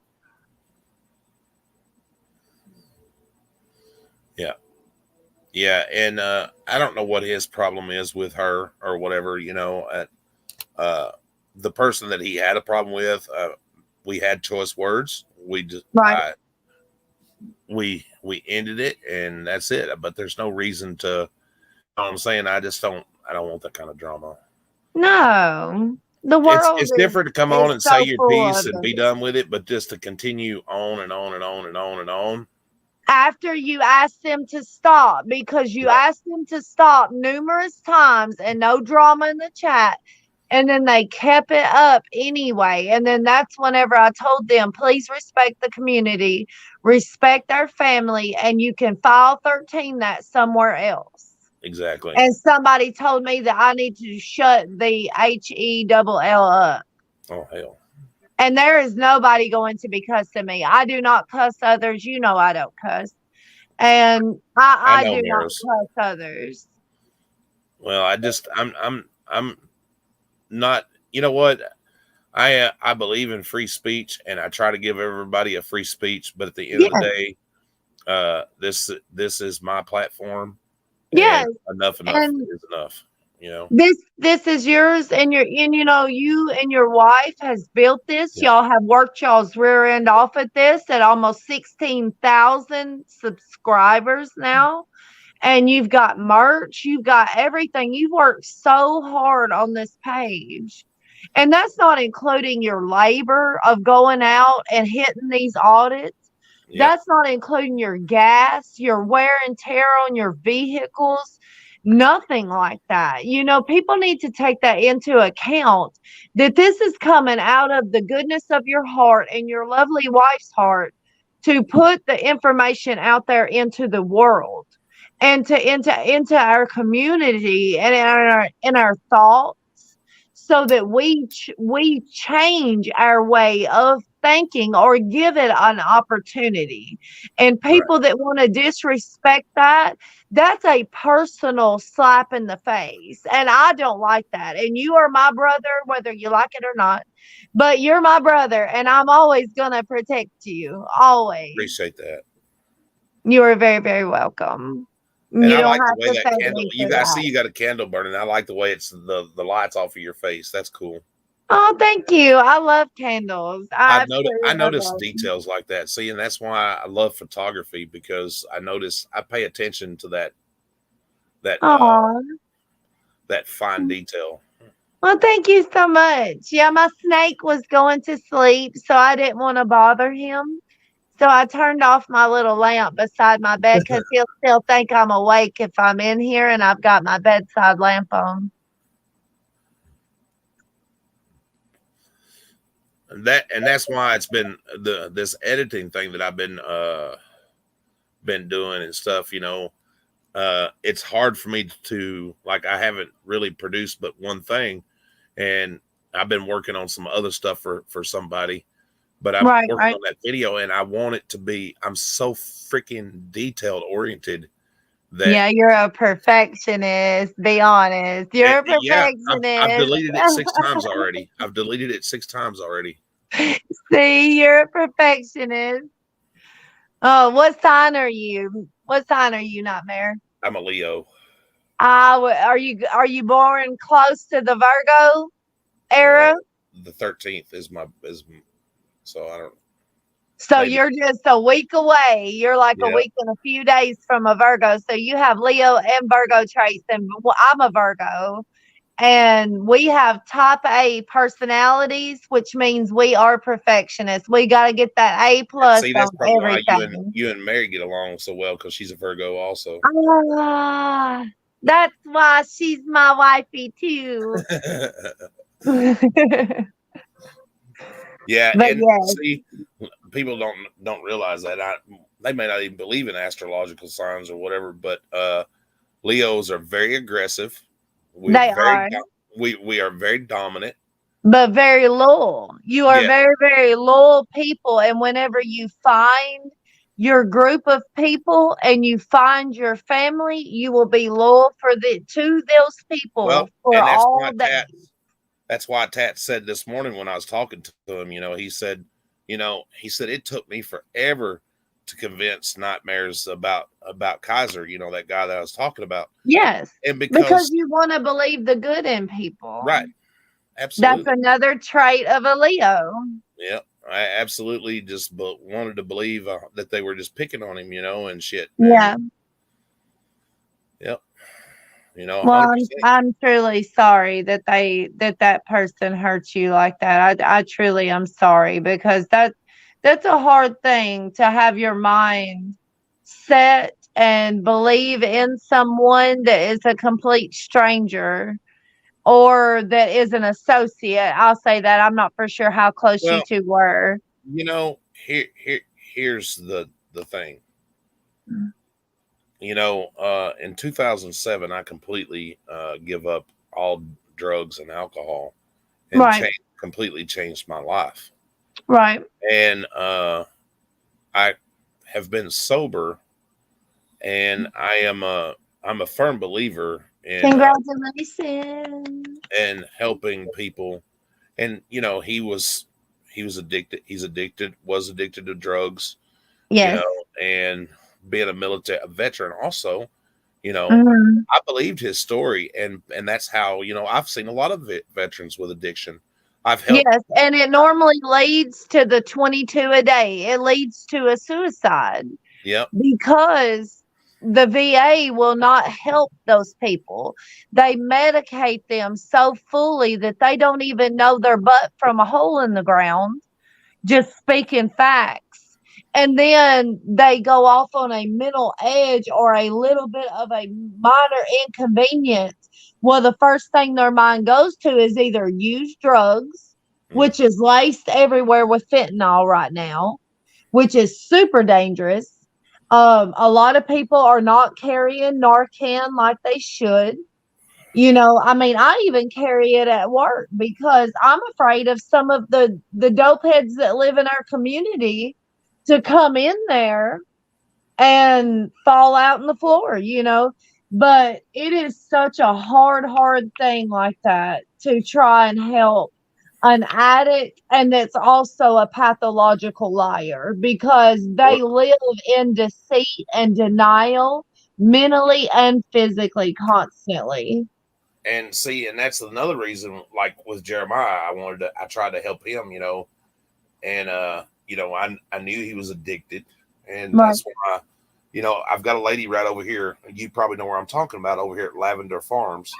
She helps addicted people, and her and her husband, and she was going to give him and his wife and child a place to live, and everything. And that's sad. That's so sad. But you can't save them all, and I'm not trying to save them all, but I feel like, through the grace of God, my life was spared. Right. And, I try to give a little piece of myself away. Right. And God puts you in places. I don't, and I know you're not religious. And I don't fall underneath religion. I believe and I follow in Christ, and I believe in God's word. I have studied it since I was a child.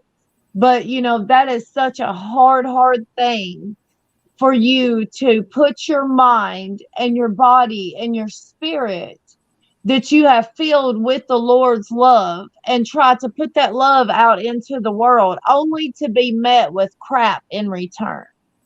You know what I mean? It's very disheartening. And a lot of people turn away from their faith because of that very reason. I believe what keeps me going is the ones that I have reached out to and I have helped, and they're sober and they're doing well and they're taking care of their children, and that's what keeps me doing exactly what I'm doing. All I can do is offer the help, offer the experience where I've been. And, and it's up to them to take it or deny it. Yep. But if they take it, they need to give it 110%. They need to give it 150%, because addiction never goes away. I still fight my cravings to this day with my addiction.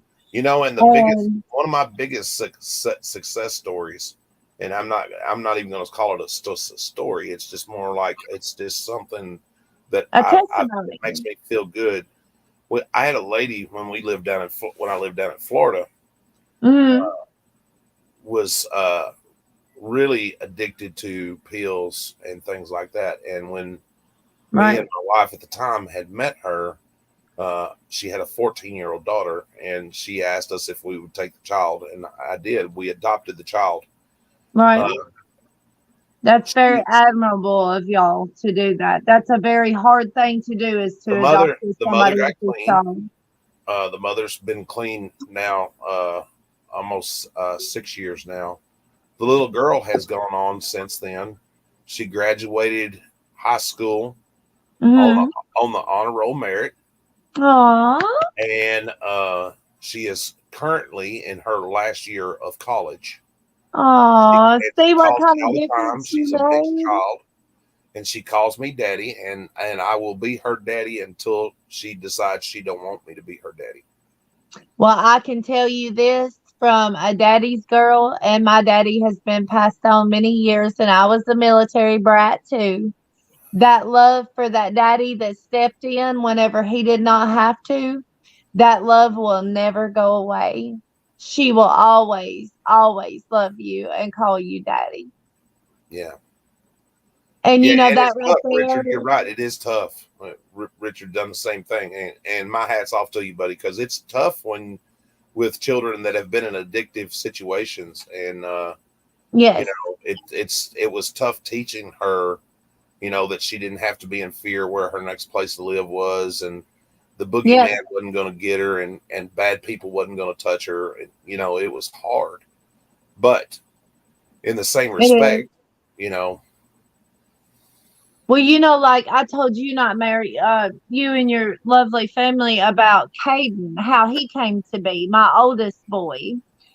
And, he was adopted. We adopted him from my brother, but he had been left in trap houses overnight in a car in it 30 and 40 degrees with no heat on. The law found him like that. A few nights after that, my brother strung out on methamphetamines, and Lord only knows what else was in his system, but mainly methamphetamines was his drug of choice. And he dead centered a light pole with Caden. He was only 1.5 and no car seat. Oh my God. And if it was not, it had to have been a guardian angel watching over that child, because he walked away with a few scratches on his head. And he was completely in no car seat, no seatbelt, no nothing. And my brother strung out on that junk and done that to Caden. Well, whenever Caden came to live with us, and I got him and got emergency custody first, then adopted him. This baby, as soon as the sun would start setting, and he would say, Mom, time to go home. Time to go home now. Got to go home now. Because he was so terrified that he was going to be left in some random parking lot at a bar or some random driveway and be left there all night and froze to death. Yeah. He was living off of Sonic corn dogs and French fries. He did not know what a bedtime was, had never had a bedtime story read to him. He could barely talk whenever he came to be with us.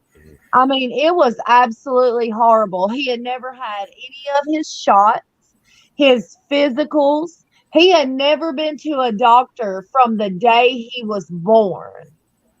Well, you know that we're raising our 2 grandchildren, and you know, until they came here with us, Mary, until they came with Mary and stuff. You know, I'm not going to get into that in atrocity, but Right. We'll talk about that at a later time. yeah, but at least they know they're safe. Exactly. And exactly. there's nobody in this world going to mistreat these 2 children as long as I got a breath in my body and a step in my feet. And you know, I told that same exact statement that you just made. I told that to Judge Van McMahon in McNairy County, where we have to go to court every few months over these parents wanting visitation with Caden, but one run off to Kentucky and the other one she's in and out of jail all the time for using.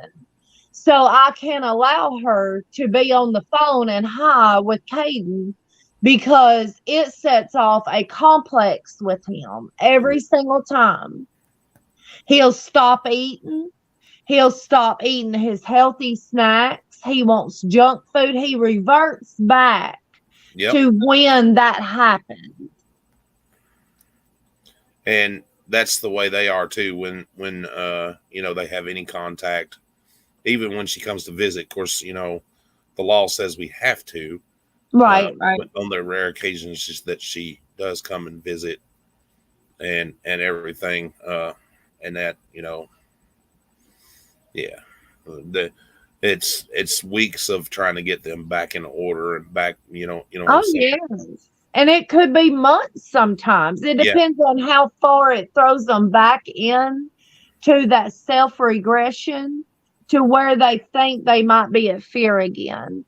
But now that Caden has been with us for years and years, you know, since he was 1.5, a lot of that has subsided. But if he ever sees somebody out somewhere, like say at Walmart at night, you know, and they're high, he can pick up on that. Oh yeah. And he'll say, "Mama, not safe. I want to ride in the buggy," or he wants to ride standing up in front of me while I push the buggy.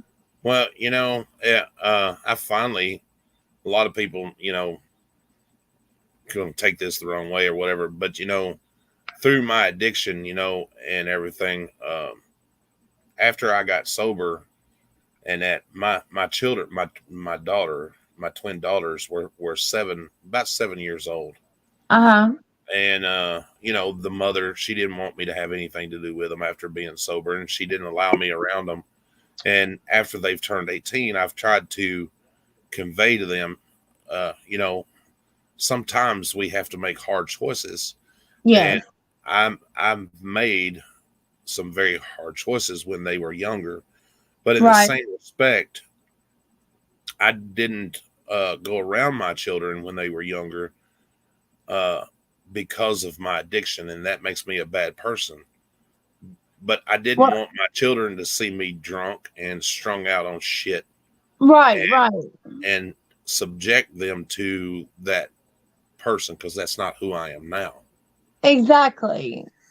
But they also should take the time and really realize how much work and effort it goes into recovering from active addiction, because we put our bodies through, we put it through heck during addiction. You know, it's like I told somebody once before, you know, at one point I was so depressed that I would sit at night time with a boomstick in my hand and in my mouth.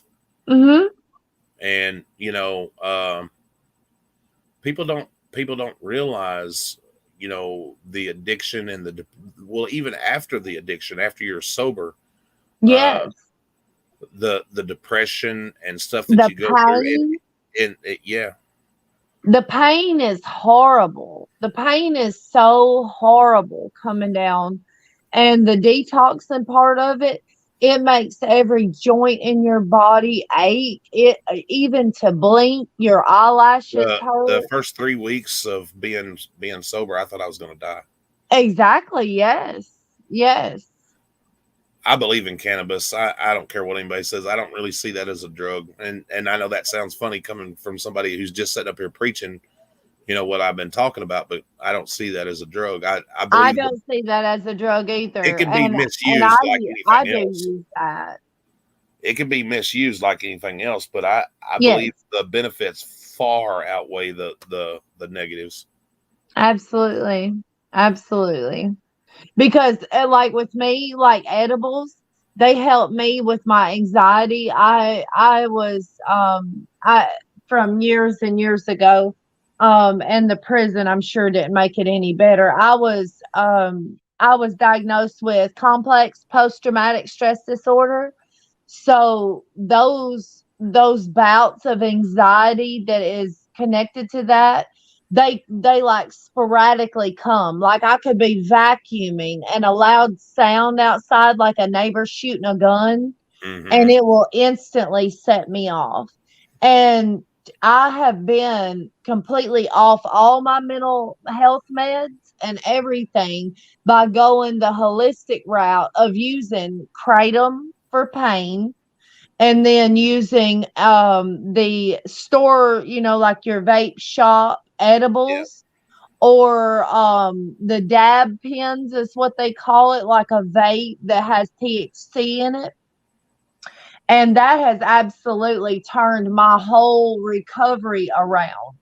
I stay sober. Yes, you might see me have a beer occasionally out, you know, but I know my limits, and I know what I've promised to myself, to my children, to God, to my friends, my family, that I would never go back down that road again.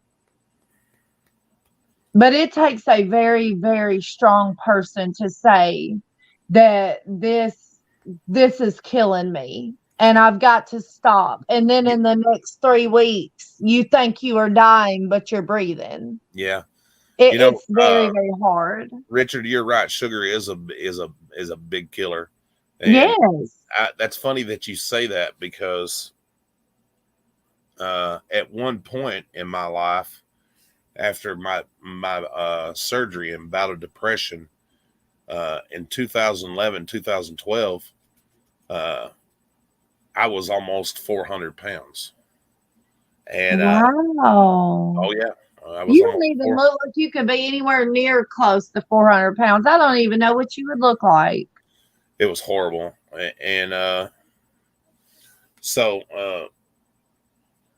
I found out one night I just wasn't feeling good, and I went to feed my cat, and I pulled the lid off of a cat food can, and I sliced my thumb all the way down to the bone. Oh my gosh. I went into the hospital, and so while I'm in there, and nurses and everything come rushing in, they're putting IVs and stuff in me, and I'm like, what the fuck is going on?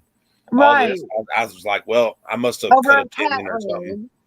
And they're gonna take me to surgery. And the doctor come in there and he says, Mr. Greer, he says, how long have you been a diabetic? And I said, I'm not a diabetic. I said, what the hell are you talking about? And he said, do you know what your blood sugar is right now? And I said, no, sir. He said, your blood sugar is over 500. Oh, wow. And he said, I have no clue how you're still functioning right now. He said, when That's I'm telling outrageous. you, I'm not trying to scare you. He said, but he said, you're close to being in a diabetic coma. And he said, I think the only thing that saved you is you cutting your thumb. Oh my goodness. And you bled out some of that, and it saved you. Wow. So they put me in a hospital. I was in the hospital for 5.5 days. Mm-hmm. The doctor come in there and he sat down beside my bed, and he says to me, and I'll never forget it. He says to me, he says, Mr. Greer, how old are you? And I said, at that time I was like 34, I think. And he says, He said, "Do you have a good funeral plan in place? And do you have a will?" Dang. And I said, huh? He said, "Well, I'm gonna tell you right now." He said, "If you don't change," he said, "the way you are," he said, "you'll be dead within 6 months." He said, "That ain't no joke." He said, "Your blood pressure's through the roof." He said, "Your diabetes is gonna kill you." And he said, and he was correct. Honey, I was drinking a 24-pack of Pepsi a day. Ooh, goodness, honey. I was drinking a 24-pack of Pepsi a day. It was nothing for me to sit down and eat a box of Twinkies or and I know that sounds bad, but I was so depressed over not being able to function. I didn't feel whole as a man, after having surgery. I couldn't move. So you were trying to fill that void of happiness with food. Yes. And it completely was understandable. It was horrible. And so I changed my diet. And a lot of people, don't realize that just changing your diet, you don't even have to like exercise regularly. You can actually change your diet, and it'll change your whole life. Yes. Good night, Miras. If you're leaving, I think that's what you said. Bye, Miras. I can't see the chat. How do I see the chat with everybody, honey? I don't know on a phone. I just I think it's yeah. Okay. Let me see. So I completely changed everything. And then after I came back to Tennessee, and that I was over 300 pounds when I came back from Tennessee, back to Tennessee, and just lost a person I'd been living with for 4 years, and she died of cancer. I'm sorry. And but then I met Mary, and I've changed my whole life again, which has been a godsend. I don't exercise probably like I probably should. Right. I don't eat like But who does? I mean, who does actually besides these health nuts? Well, and here's my thing too. I'm actually supposed to, I should have, I'm not going to, but need to go in and have my knees replaced. I've got back issues still. And all that, they want to do surgery, they want to do fusion, and I refuse. I refuse. Yeah. Because I mean, what's to say that they did the fusion and then you were paralyzed for the rest of your life by taking that risk? Sorry if you can't see me. I'm going to my back door to smoke right quick. I just refuse to submit to that last thought of, I have to have surgery. Yeah. And, I had a little procedure done on my neck, and just to relieve, because I had a bone spur, and that took 6 weeks just to heal from that. Well, I didn't know it at the time until I started doing the MRIs and things like that. I had, because I was just hurting and going numb and losing feeling in my arm, and was just dropping things. That I have a crushed vertebrae in my neck, and that's from wrestling. And it's not crushed; it's just bone on bone, basically. The doctor says it's crushed, but I don't know. The X-rays says it's crushed. I'm so sorry, honey. It keeps kicking me off. I didn't mean to do that. No, but it's fine. Yeah, but according to the doctors and X-rays, and of course, I'm a firm believer in if you admit it, there's something wrong. It keeps saying I have a crushed vertebrae in my neck, but I keep myself otherwise because I don't want to go through that surgery. Unless it is absolutely a life changing. thing, I would not subject your body to that at all. The way they treated me just during this hysterectomy, I could only imagine what they would do to you during a back surgery. I could not imagine that. I was in the worst pain, and I've had my knee replaced. My doctor told me I could sneeze and break my neck. Mm-hmm. But you know what? Fuck him. He don't know nothing. Well, I have a Chihuahua. Because Chihuahuas nice to bear. Yeah, because Chihuahuas are good babies, huh? Yes, And he come out to see us the other night. She's my little girl. Well, she is precious. Oh, she's a sweetheart. Y'all have to come over one day where I can let you meet our babies. My baby girl and Rusty, the one I told you about, that's Malinois, and her baby. It's Malinois, and German Shepherd is the daddy. But he is very short. He looks like a miniature. He looks like a miniature Malinois, but he looks like he owes you money. And you know that he owes you money, and he always looks at you creepy all the time. He looks like he's always giving you a mean mug, like all the time.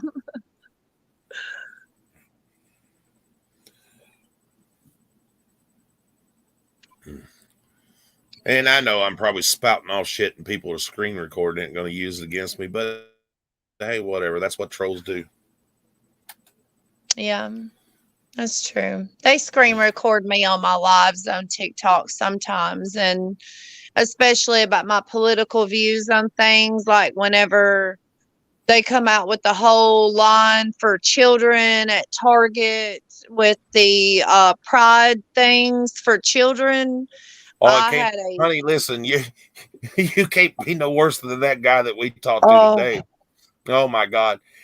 Did you know that he said that he once left his body for 32 days and didn't eat? Do what? Yeah. He said he left his body and didn't eat for 32 days. He also claims that he could possess people. Oh, wow. Oh, honey, listen, I called bullshit fast. Let me tell you. If you want to come possess me, you go right on ahead, but I hate to tell you, you ain't going to like it. I don't care what community you're in. I'm going to call you out when you say dumb shit like that. Exactly. And whenever you start targeting our kids, you know, this Bruce, well, sorry, I didn't mean to say that name. Carroll County schools here, one of the main reasons that I chose to homeschool my children, among many others, was during meeting the principal. She said that my 5 and 6 year old must participate in Pride Day or they would be suspended for a week. Hell no. This was before they even enrolled in the school. We were just meeting the principal, and this was one of the first topics she come out with. I have a son who is gay, and I have no problem with his choices. Absolutely not, because we are taught to love everyone. We love in the everyone. same respect, don't shove it down somebody's throat either. That's the way I look at it. Right. But I feel that way also about men and women, because PDA out, public displays of affection, it should be done in a modest form, just like it should be with any other relationship. Right. Just like any couple. Yeah. Anybody. Yes. Anybody in general. I don't care. Gay, black, white, purple, green, whatever. It does not matter. Yeah. You should be respectful of others and keep your tongues where they belong, in your mouth, or while you're talking, not down somebody else's throat or in their ear. That groping and shit in public. Yeah. No. That's just too much. That's too much for me. Right. That's like watching a soap opera unfold in front of you, and I'm sorry, I'm not a favorite of them either. I have a lot of gay friends, and I do too. And being gay doesn't bother me, male or female. Nope. And which is funny because my son, he calls me to tell me he's gay, and his mom's done got him convinced that I'm just gonna flip my shit. And my son says to me, Dad, he said, I just wanted to tell you that I'm gay. I said, son, I knew that already before you told me. Right. Parents know these things. They know that from a child up. If they know these things. And I said, you being gay doesn't bother me and everything. And I said, besides that, I said, how can I condemn you for being who you are? And he goes, what don't bother you? And don't bother you. I said, listen, son. No. I said, I'm going to tell you just like this, and you can take it for however you want to. I said, I played in the minors, but I never went pro. Yep. And just let it go at that. Right. And see, that made him feel safe and secure. But on the flip side of that, your ex-wife or the baby, you know, your child's mother should not be telling him your personal opinions about anything that would reflect him or that would make him feel like in a negative light or scared to come to you. Well, that's parental alienation. I don't care what nobody said. You know, in my younger days when she knew me and my drunken stupor and drug enraged self, I probably was a little like, and because of the abuse that I went through as a child. But, right. You know, and I probably said some things about gay people that I shouldn't have said. But that doesn't reflect back to that. There again, your past doesn't reflect on who you are now. Right, exactly. They say, you know, and it's even scientifically proven that every 7 years you become a new person. From every 7 years you can look, I mean, you can look this up, research it, but in every 7 years we evolve so much within that time that we're not even the same person that we were then. You know, and people cannot wrap their heads around the fact that people will change and that they are willing to change just to better themselves and to better their families. And Kiwi, that takes a lot to type that, buddy. And there's nothing wrong with being bisexual. No. And my hat's off to you for even bringing that up. Yes, and I respect you as well for saying that. And like I said, I love everyone. Who you love does not matter to me at all. Oh, there's our nightly train nightmare. Yeah, I know it. I wish my next 7 years I could feel old lately. So yeah, I know that feeling, Richard. Hell.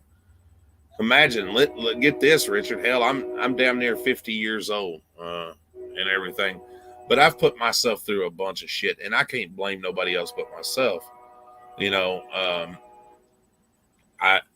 in 2002 I fell and broke my back, and and then after the surgeries and getting better, I went from 2004 up until 2017 or so. Wrestling and stuff like that, that was my choice, and I which knew is what it was horrible on your body anyway. Yeah, they say you don't get hurt, but you do. Oh yeah, but in the same respect, I loved it. Yes. Well, you had a passion for it, just like you have a passion for this, and it shows. Well, after I broke my back and I healed from it, I was bound to determine that I was gonna do the things that I wanted to do, because in my mind, falling off of a school building and only breaking my back was a near-death experience, and I was determined to never let anybody tell me I couldn't do anything again. Exactly. Doctors do not determine what God has in store for you. Correct. And they cannot sit and tell you there's a death sentence on something, because God can step in and create miracles every single second of the day. He has created them in my life. He's blessed me with y'all, which I have no family hardly at all. what few of us is left. I mean, most of us have passed on. I mean, and I was blessed just by beautiful strangers coming in my store, you know?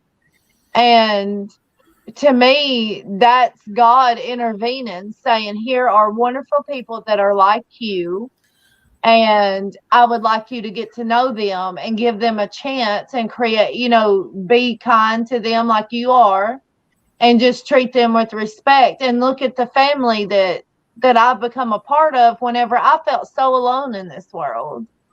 I fell off of a 2-story school building, Kiwi, and landed on my back and ruptured my tailbone.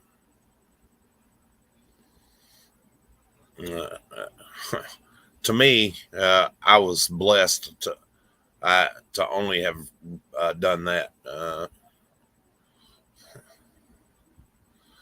It could have been a lot worse.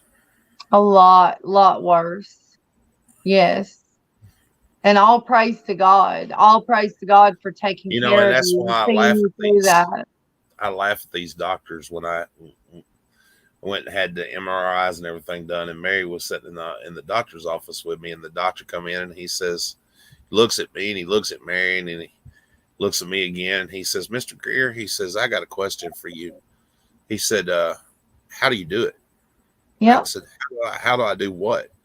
He said, you don't have a cane. You don't have no crutches or anything. He said, how the fuck are you watching? That was exact words. How the fuck are you walking? He said, I don't understand it. He said, it doesn't make medical sense. I said, well, there's a lot. That's it. There's a lot of things that don't make medical sense. You know? Yeah. You want to say hi to Jennifer? Hi, Jennifer. Hi, sweetheart. How are you? Doing good. How about you?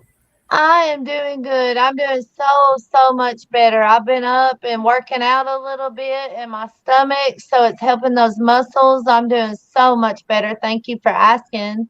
I'm gonna be making some goodies for y'all tomorrow, some candies that I'll bring by tomorrow afternoon. Well, that's where that went to. All right. I wondered where that went to.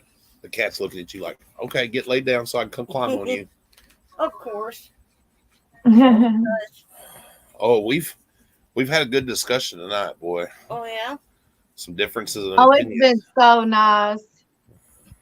But so nice. It was a good discussion where nobody got angry, nobody yelled at nobody, and it was just oh yeah, it was.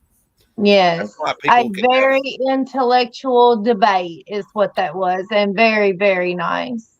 Well, some of it I had to just sit and listen because I'm not, like I said, I don't watch news. I don't care about that fucking shit that he put on TV. And once in a while I'll go and, watch something like a little bit about something or something, but I just don't care for all that stuff. If you want some actual true, like media coverage, it's not really media, but actual coverage of what's going on in different areas and stuff. DuckDuckGo.com is one of the best places to go, and that is the ones that air out like during the Carly Russell case that was all set up with her snacks and a trail and all that stuff. And they were signing that junk during that time and everything. It tells you all the stuff that's going on in the government right then. And it also tells you about different areas or regions and what they're going through and how that's affecting America as well. Richard said, here, I'm yelling. And Kiwi says, hello, Miss Nightmare. Hello, Kiwi. Aww. We love Miss Nightmare. She is the sweetest.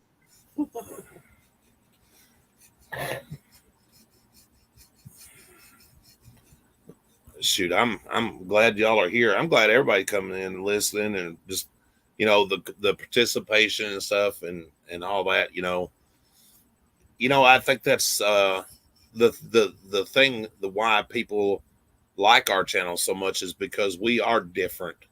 Yeah. I don't have a closed mind to things, and I'll hear your opinion. I may not agree with it, but I am open enough to hear an opinion. I may Yes, not and be agree. respectful of it. A Right. lot of people do not have respect or kindness in their heart to hear somebody else's story and show empathy. Empathy is a thing of the past, it seems like, in this country. And, you know, just to show respect to one another for their views, that means more to people than anything else in the world. It means so much to know that there are people out there that do not judge you based off of anything you do or off of your skin color or what they, you know, Right. what men classified as race whenever we didn't even need that. You know, I mean, it's a beautiful thing what y'all guys are doing. It truly is. And it opens the eyes and minds to so many closed-minded people. And Richard, you want to talk about sleep patterns, my man? My better half will tell you, she's sitting right here. If I sleep 3 or 4 hours a night, I'm lucky. I have night terrors. Sometimes I'll wake up and I'll be sitting on the side of the bed, and after laying down, and my sleep, I don't know what a good night's sleep is sometimes, but eventually my body catches up, and then I'll sleep 12 hours at a time. I have a question for you, Nightmare. I'm not trying to change the subject on that, but I'm very curious about something because something happened to me after my car accident, and I don't tell many people about it. But after you had your near-death experience with falling off of the roof and addiction and everything, did you develop any type of gifts that you can explain? Like picking up on people's emotions that you don't know, like say in line at a store and you start getting extremely agitated, or you can touch people and you feel things come off of them. Mary will tell you I'm a very good reader of people, and I didn't used to be that way, but I think, just my opinion,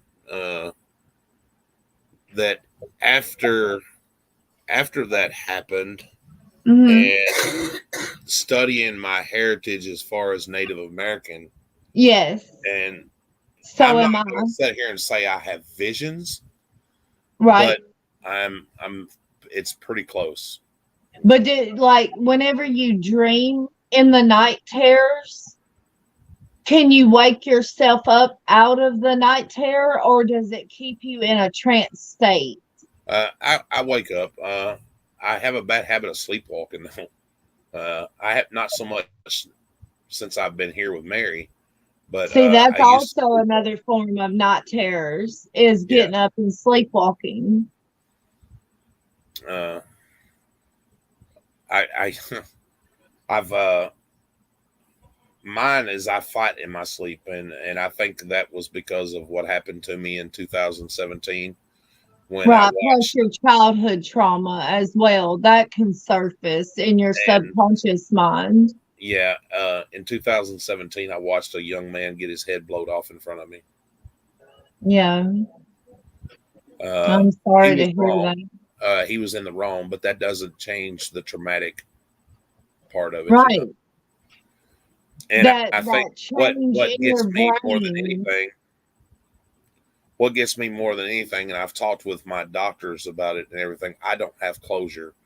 And the court papers and the police reports and the videos, I want them. But the state of Florida told me that I'd have to pay $1,700 to get it. And that's public reason record. They're doing that you is shouldn't because have to pay for that. The reason they're doing that is because they're afraid that I'm going to file a lawsuit against them, and I need that for evidence. Well, they can't withhold the public records from you. And also your doctor, like say, I'm just using Carey Counseling for instance, right. They pulled up my history of seeing murders and suicides and stuff at the prison. And they pulled that up so that they knew how to better diagnose me and how to treat me based off of that. Well, And that was all public record. seeing you can go and look it up. The videos for it are on YouTube and the news media, their story. And in 2017, we hired this young lady where I was working. I was working at a game room, and it's video gambling basically. And Right. After she had been there for a while, I told the boss, I said, "Listen," I said, "this guy is very, very jealous." And he was also a military vet. He suffered from PTSD. And I just told her, I said, "Listen, you're going to have to fire this lady because this guy's jealous and he's going to wig out and she's doing shit that's not cool." I said, "The guy's going to wig out and shoot up the place." Well, And, you warned them. She got to messing around with a coworker and she paraded her lover in front of her husband at work, made fun of him while in front of all of his coworkers, already knowing that this man has witnessed horrible stuff when he was overseas. Oh, wow. And he snapped. Right. And, he called his mom. Because he wasn't in the care he needed. They don't He wasn't care getting the for care our he needed. veterans. They cut him off all of his medicine. See? And everything. And he called his mom and told her that he had a loaded pew and he was going to cancel her birth certificate, his too. Yeah. Well, she called the cops, which that was a smart thing to do, try to stop the tragedy. Wow. Well, he went on a high-speed chase. The cops come to where we was working, locked everybody down. I've got a room full of people. Yeah. And I'll get everybody to safety. I grab my loaded pew. Right. I'm going to shoot him if he comes in. Yes, of course.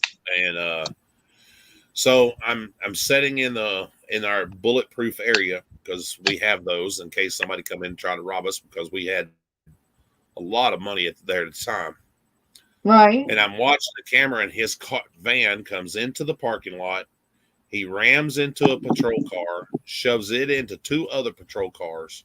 Oh, my word. Runs over an officer and tries to get out of the vehicle. Well, the other officer that was beside the van kicked the door shut and he pulls his gun up and shoots at the officer. And no. And they unload on him. You are kidding me. The officer that was beside the van, I'm sure, unalived him instantly. Oh yeah, of course. He shot him. I watched it on camera. He shot him in the side of the face with a 9mm. Right. The other four officers had AR-14s. They shot him 62 times. 62 times. That's not shooting to kill. That's shooting to obliterate. See, that's why I don't understand that. I don't. And I'm not gonna lie, I guess I could have looked away. But how do you make that 1 second decision that you didn't know was going to change your life forever? I mean, how do you make that decision with the 1 second that you have? Afterwards, they jerked him out of the van with half of his face gone. They handcuff him and leave him laying on the ground. Gosh.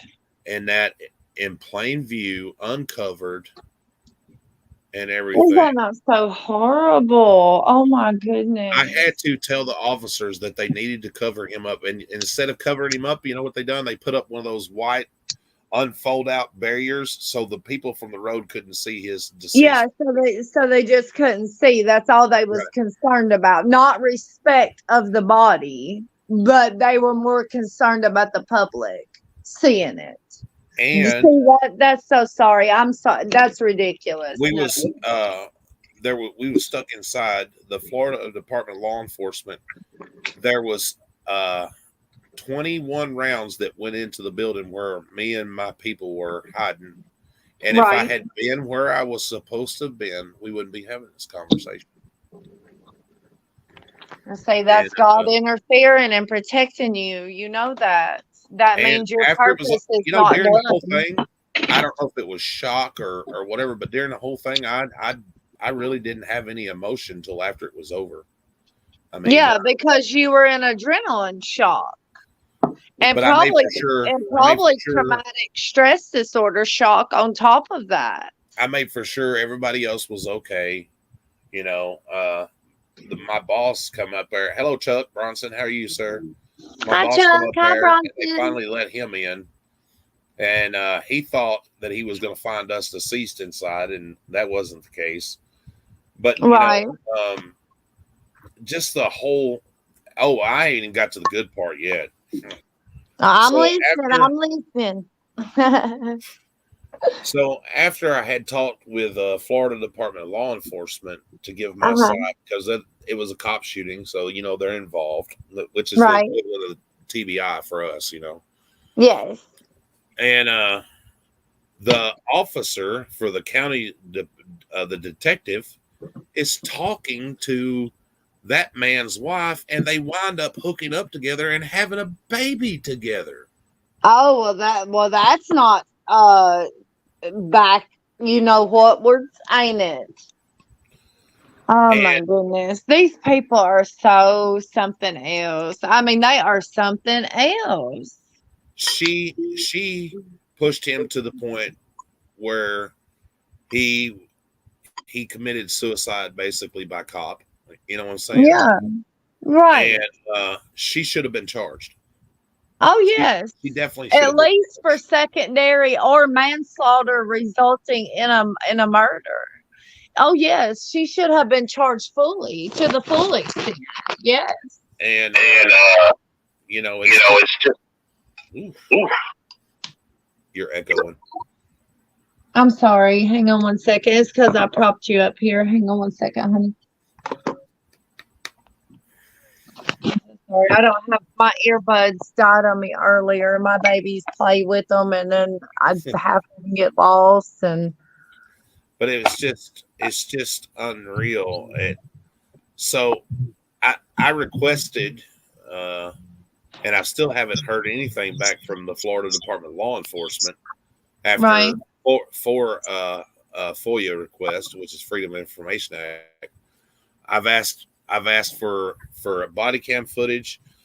Citrus County, Florida, they've responded back and told me that if I wanted, they had over 1,200 pictures, and they wanted me to pay $1 a piece plus send a brand new one of those little disc drives and that, and then it was $75 a video, and there's 10 videos. Oh, absolutely not. Those they are wanted me to public pay records. $3,500 for this stuff. No, you do not have to pay that. That is all public record for you to get that. So you can take that, and you can also tell them that this is for a medical case, so you can seek treatment. In that case, they would take it. I'm very seriously trying to find a lawyer that'll take my case, because I've got up to 7 years, and I'm thinking very seriously about suing the guy that I was working for, because he was aware of the situation, and suing the state. Yes, because he was aware of it and he did not stop it nor hinder it in any kind, and that also is a crime. I have not been the same since. That's aiding a fugitive, or that's aiding, or it's aiding an illegal activity, depending on what they call it in Florida. Mary will tell you that my depression sometimes is so bad that I'll just sit here for no reason, and all of a sudden I'll just bust out in tears. And I'm so sorry. And you know, just I feel overwhelmed sometimes. And there's days that I don't even want to get up out of the house, but I have to make myself. I have to. Absolutely. I still battle with depression and unaliving thoughts, intrusive thoughts. I mean, a lot of it. It's hard. That never goes away. Whenever you experience traumatic issues like that, your mind goes into such a freak out mode. Like, I'm going to protect you, what's left of you right now.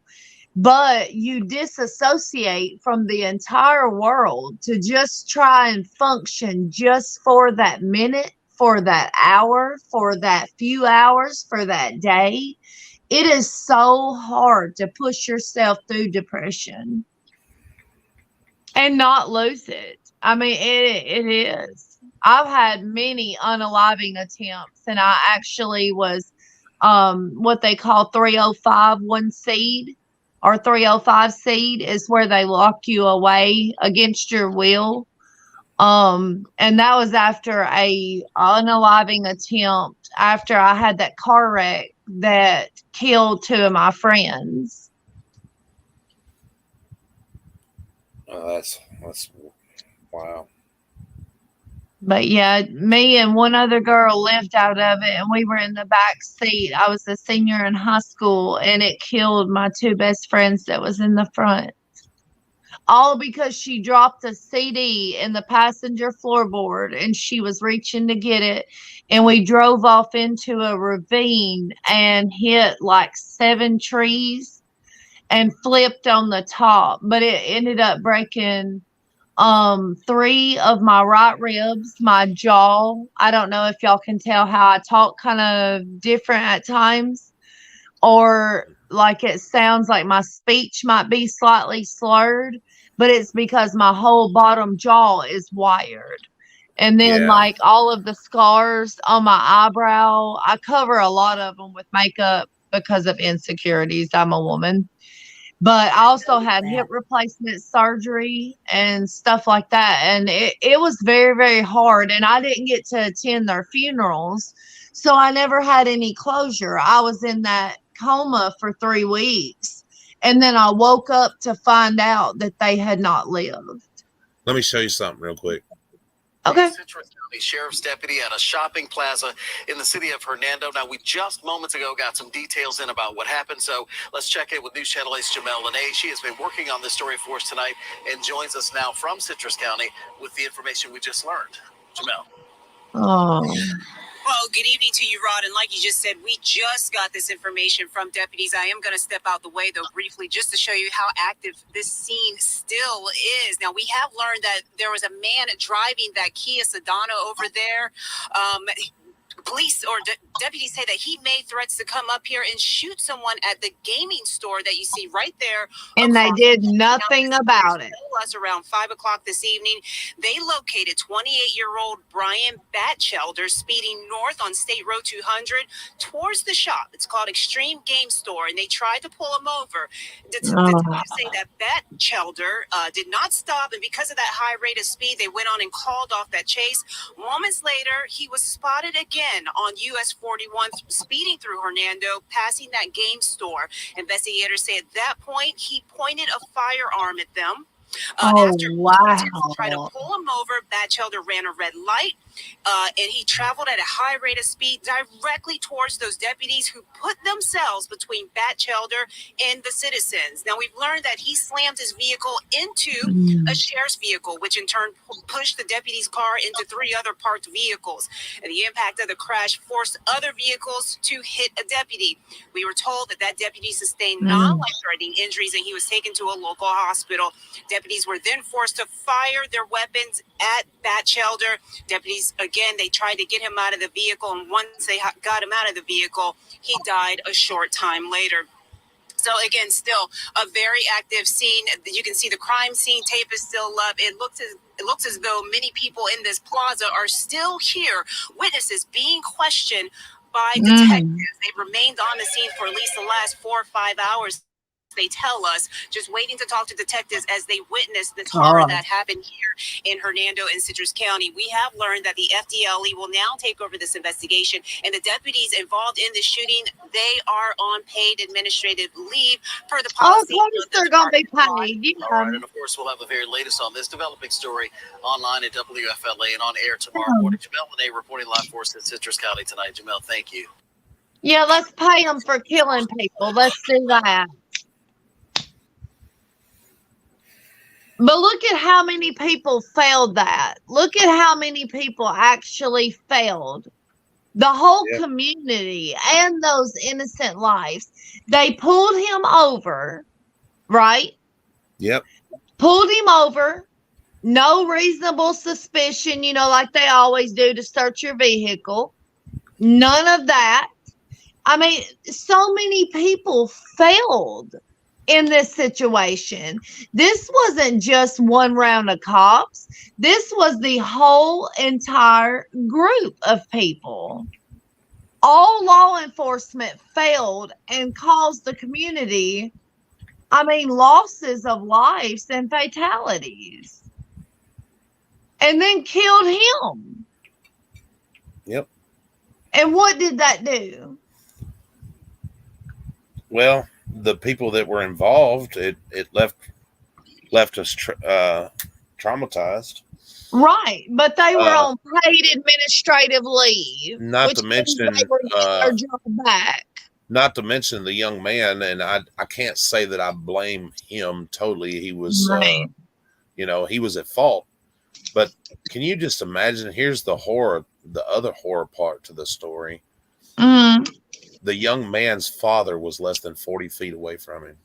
Oh my gosh.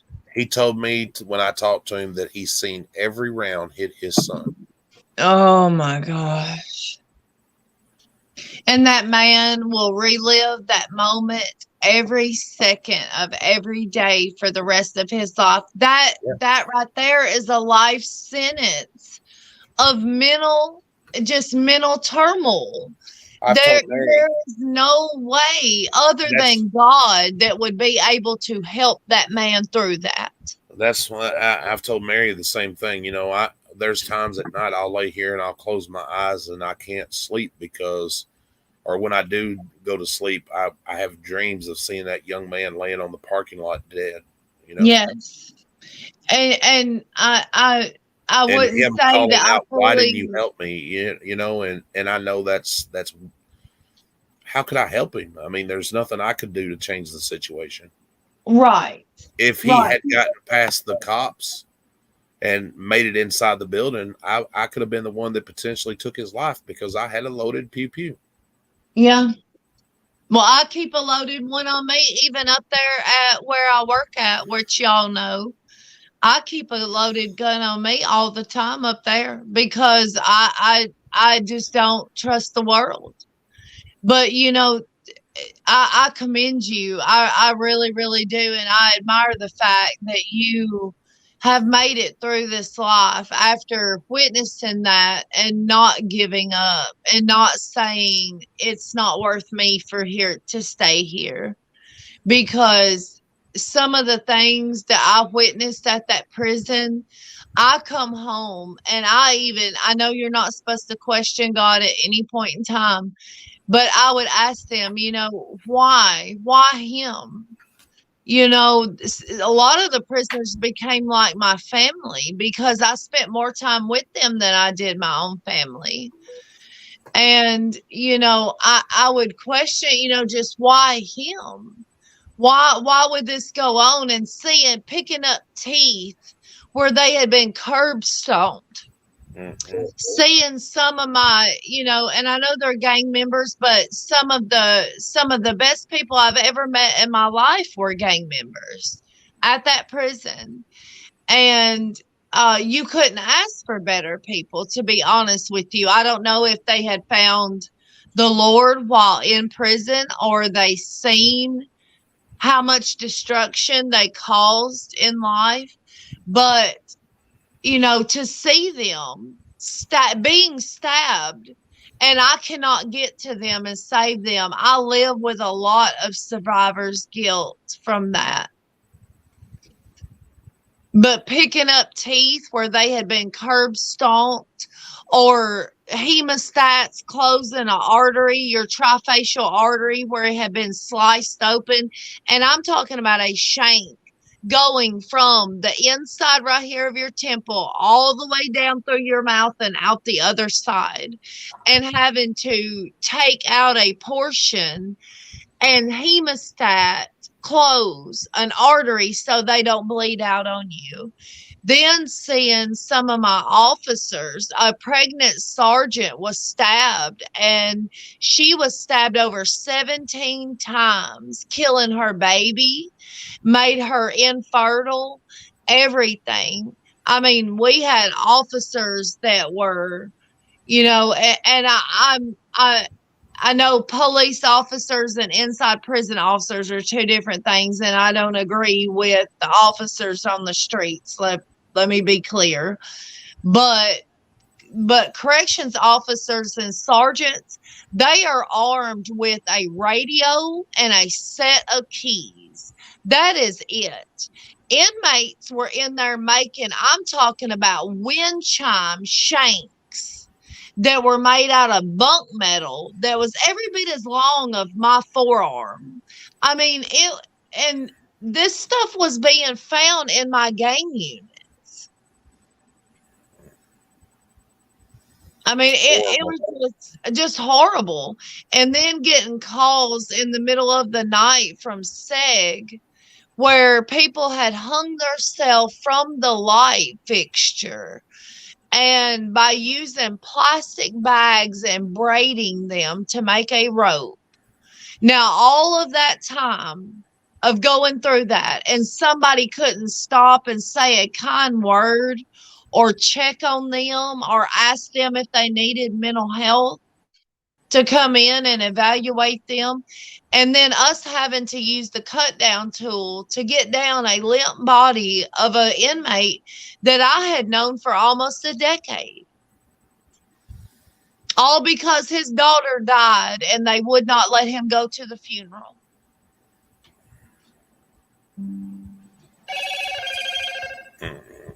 I mean, just some horrible, horrible things went on in those walls of that prison. Oh, yeah, and it does all the time, unfortunately. It's horrible. And now that my NDA is no more after the 5 years, I can talk about anything I want to. And we had some of like the top Tennessee serial killers there. Like I was telling you and your lovely wife that, you know, we had the first Tennessee school shooter. Jamie Roush, he was in there. He killed over 17 students and over 8 or 9 teachers. And he walked right in a school and did that in the early 90s. And then like the zoo man from Knoxville Zoo that would see mothers and children together by themselves at the zoo. Well, he would stay around them and take break or get off as they was leaving, and he would rape them, kill them, and then keep their bodies in a semi-trailer, a reefer truck, where he could go back and sexually violate them again. Unbelievable. I mean, it's horrible. You should look him up. His name is the Zoo Man. His last name is Husky. But he was one of my inmates in the gang unit. He was an Aryan Brotherhood.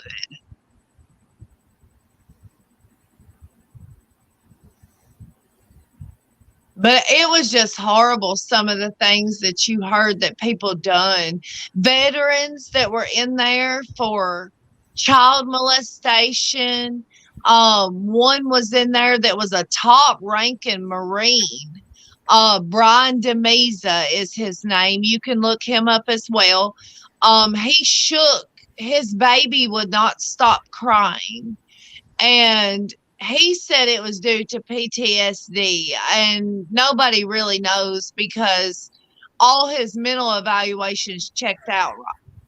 So he shook his baby for over 12 hours. Oh, my goodness. This baby that was only a few weeks old. I know there was a guy over in Paris that done that. There was a deputy, and he shook his baby to death. Yes. I mean, some of the case stories that I heard was just horrible, horrible. I mean, and you had to look at these people every day and treat them with respect, knowing what their hands had done, and what their mind had done into the world. It was a very, very hard, very stressful job. It almost cost me and my husband to divorce so many times.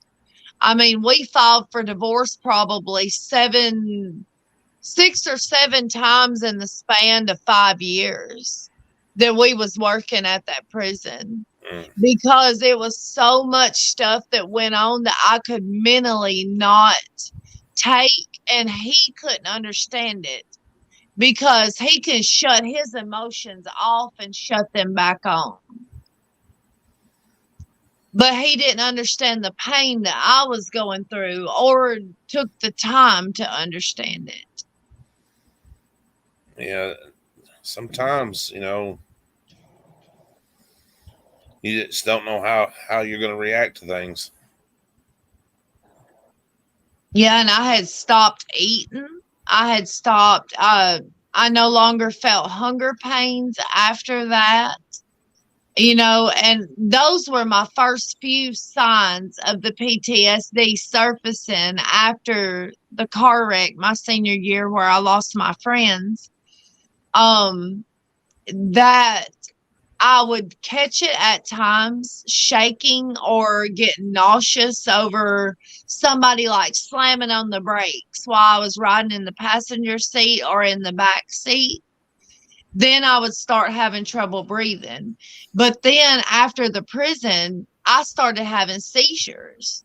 And they said it was due to spikes in my adrenaline, and it was overheating my brain and causing seizures. It was horrible, horrible. I had to go through crisis therapy, where they locked me away for 7 days with no outside contact, no phone, no nothing. I mean, it was rough there for a while, but I pushed through it all and got off of all my medications that I was taking. Slowly weaned myself off in a safe way. But it was a very, very hard time. So I commend you. I really do, for sticking up for yourself and for your family and for the beautiful life that we are given the blessing of every single day. I really commend that. It's one of those crazy things. I was sitting here while you're talking. I wanted to read this to y'all. Yeah. That says, a Hernando man killed by deputies Saturday evening after ramming his car into a patrol vehicle. Told his mother he had planned to unalive his wife and himself, and the man's family. The man's family said Sunday. Ryan Batchelder, 28, was armed when he was shot by 2 Citrus County deputies, which is bullshit. It was actually 4 deputies in the Hernando Plaza parking lot. Sheriff spokeswoman Lindsay Blair said Sunday. Blair said Batchelder pointed his weapon at deputies prior to the crash, but she would not say if he discharged the weapon. He did. The Florida Department of Law Enforcement is investigating, and the 2 deputies, Ryan Rainey and Mike Anger, which I know both of them, were placed on administrative leave with pay as per policy. Both have been with the agency a short time. They were rookie deputies. They had no business. They had no business even reaching and clipping it. You've got to unclip your firearm from your waist belt. I mean, you got to think that out. And then they still committed murder. His mother, Lisa, said Ryan told her he was driving to the Extreme Game 3 in Hernando Plaza, where his wife Samantha worked, to unalive her and then himself. Lisa said that she alerted the authorities and her husband. I called 911 and gave them as much information as I could. They said that Samantha was safe and we didn't know where Ryan was. She said, I had hoped that he would come back here, so I stayed here until Mike called me and told me that Ryan was deceased. Wow. Michael, rushing home from work after getting his wife's call, stopped at the plaza in Hernando. He saw Ryan drive into the parking lot and ram his car into the Citrus County Cruiser. He said he didn't see his son fire a shot. I was 15 feet away from my boy, the father says. I could see every round hit his body, Michael said Sunday. I even begged them to stop. I know he intended to do harm, but I thought that it was a little extreme. James Greer manages the internet cafe where Ryan Batchelder's wife worked. She and a customer were inside the cafe when Ryan arrived in the parking lot early Saturday evening. He told Samantha and the customer to get into the room at the back of the building and get down low, Greer said Sunday. At the time, I didn't even think about it. He said, I just did what I thought I needed to do. Greer said he thought he saw Ryan fire in the direction of the deputies. Blair said that both deputies were outside the vehicles in the parking lot when Ryan drove in at a high speed, crashing into Rainey's patrol car. Neither deputy was shot, though. Rainey was injured in the crash and hospitalized briefly Saturday, Blair said. Deputies were alerted from the 911 call to spot a blue Kia Sedona. They saw the car in Hernando and began to pursue north on State Road 200, but they called off the pursuit due to the Batchelder's high rate of speed. Blair said Batchelder was then spotted south on County Road 491 and then US 41 towards Hernando. Attempts to stop the vehicles was unsuccessful until he slammed into the cars in the parking lot, Blair said. Batchelder, who was divorced, married Samantha in December. He struggled a lot with PTSD and depression, but he was still family-oriented. Samantha said that was his life. His parents knew he struggled too. They moved to Citrus County from Vermont after Ryan did to help him out. Lisa and Ryan and Samantha were living in his parents' home in Hernando. He didn't talk about it much, Lisa said, of her son's deployment at Bagram Air Force Base in Afghanistan. Mm-hmm. He swapped, now listen, he had swapped shifts with his friend because he was tired, and the gate at Bagram got raided. She said his friend who replaced him and some other friends had gotten killed. He said it should have been him. And then it just goes on and talks about his wife and that is so horrible. That's so heartbreaking. I'm so sorry you had to witness that. I mean, I'm just thank you, NZ Kiwi. I appreciate that, honey. I'm doing so much better. I really am. Tex. Hi, Tex. My PTSD surfaces at times, but with you can ask Nightmare and his family. I'm very, very overprotective of my children.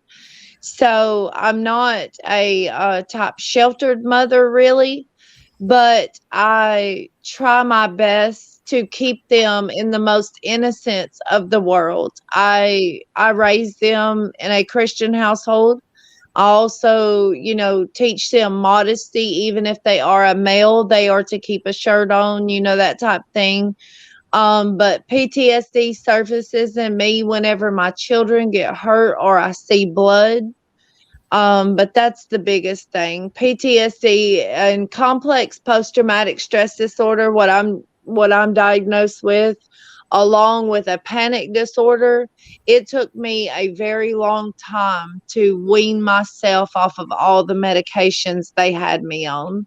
They had me on Zoloft, Prozac, clonazepam, alprazolam, which is Xanaxes. They had me on bars at the time, 4 bars a day, just to be able to function. That's not even the Klonopin, none of that. I was on lithium after I was out of the psych ward. I mean, it truly is a real hard thing. It's funny that you talking about all that shit. The fucking psychiatrist will keep you doped up worse than you were when you were taking drugs. Mm-hmm. Yes, absolutely. They kept pushing it, just kept pushing it and pushing it. They do, and I'm not saying that some people don't need it. I'm not I'm not saying that at all. But yeah. How much medication can one person take? I mean, yeah. They had me on 200 milligrams of Zoloft. They had me on 40 milligrams of Prozac at the same time. Now those two right there, together or separately, is one of the leading causes in people with mental illnesses to commit unaliving. So, of others and themselves, but the unaliving attempts of their self is so much higher.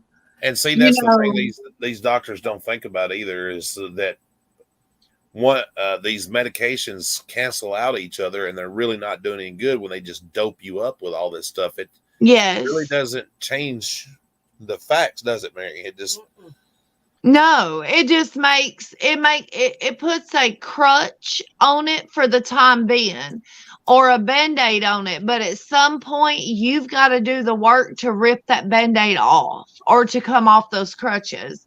And whenever it's time to do that, that's one of the hardest things in the world. I thought withdrawing off of my drug of choice was cocaine in college. And I thought withdrawing off of that, I was going to die. And then whenever I had that car wreck, I told you I was in a medical sedated coma. So I woke up addicted to IV pain medication, morphine, everything else, but it was against my will, but it was to help me get better. And then they started giving me all these medications on top of pain medication, which most everybody knows that opiates slow your breathing down, and benzos put your breathing and your central nervous system to sleep. So you can die just by taking what a doctor has prescribed you. Sure. I mean, they were honestly trying to kill me. Mary will tell you, I very seldom take as much as a fucking aspirin. Right. And like my psychiatrist told me, since everything that has gone on, to be put on any kind of medication right now would be like trying to take somebody that's been in the wild and then bring them back to the public. Yes, it would be detrimental. Your body and your mind would not know how to comprehend everyday circumstances. Just like, I was telling you, like big loud thuds or bangs in the house will set me off. And not in an anger way, but I shut down mentally. Like, because I'm afraid of what's fixing to happen next. I'm assuming there is something worse coming. Yeah.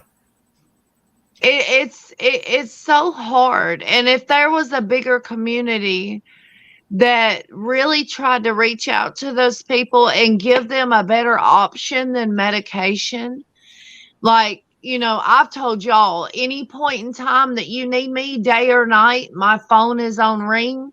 I live right around the corner from you, and I will be right there, no matter what the situation is. The reason I don't try to give people mental advice very much, because what works for me may not work for some people.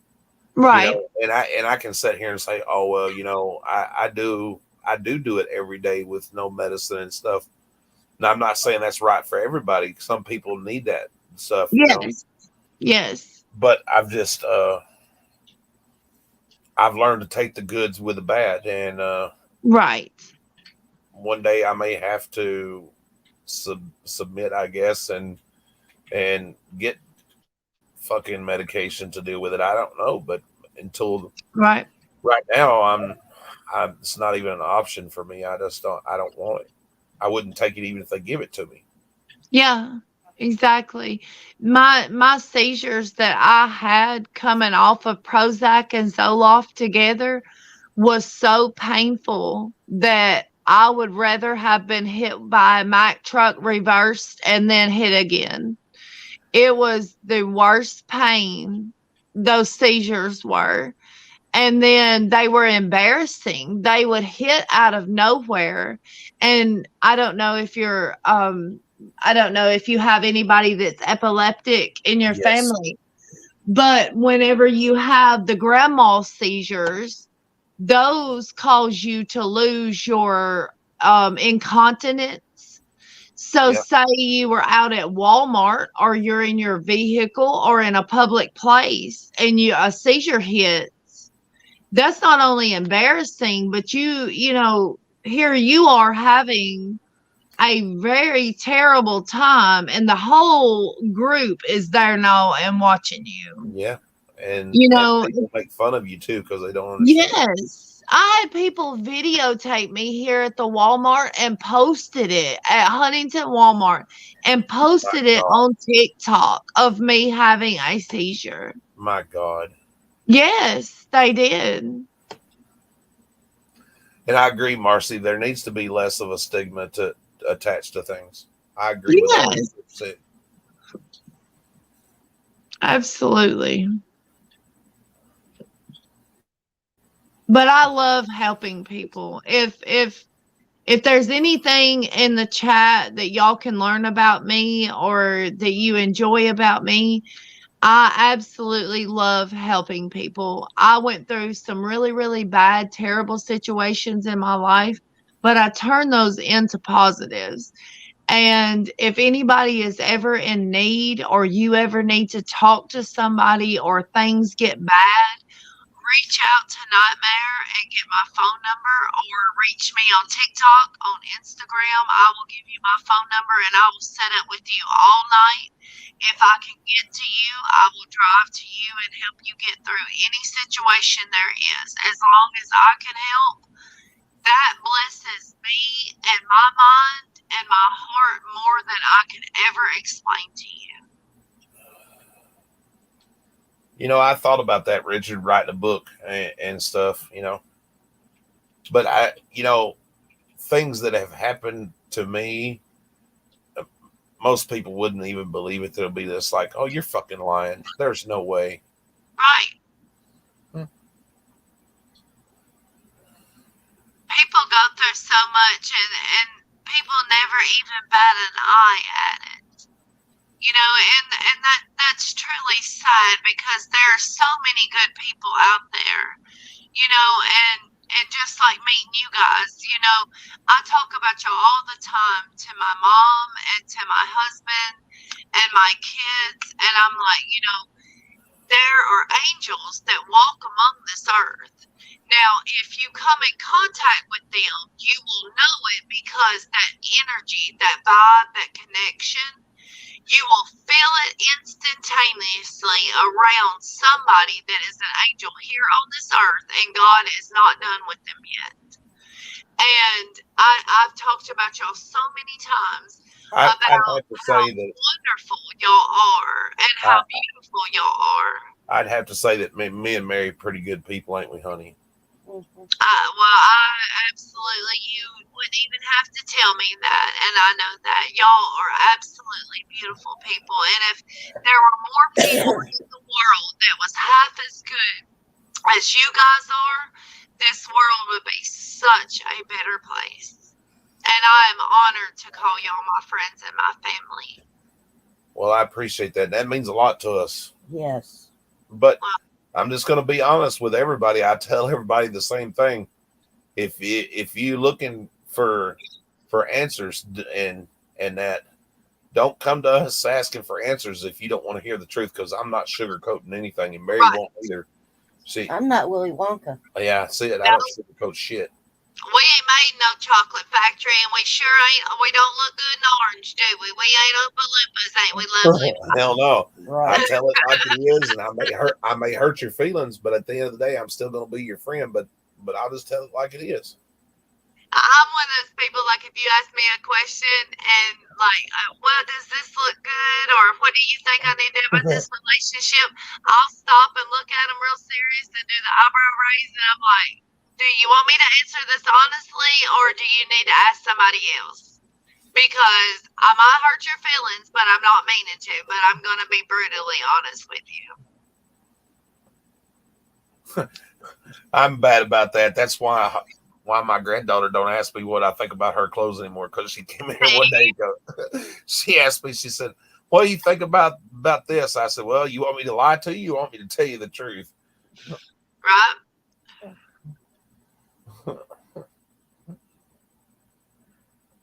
But that's hard to find in people. It truly is. That's hard to find in a person that would rather give you the truth than to sugarcoat something only for the time being, just to make a fast, quick friend, or to get somebody to believe that you're something that you're not. Because y'all know me at work, you know me at home, you know me here on live. We stopped by and visited with you guys. I'm the same way all the time. I do not change. If I'm in pain, you don't see it. I mean, nothing. I stay the same all the time, and I do not change that. I'm the same with my children, with my husband, with you guys. I treat everybody with the same amount of respect that they treat me with. Yeah, absolutely. I agree. Richard, that's true. The journey and the comeback makes the story great. Absolutely. Absolutely. And that saying that the front windshield on your car is bigger than the rearview mirror, so don't look back. Stay forward and keep it going. Do not look in that rearview mirror, because it's so little that doesn't even matter.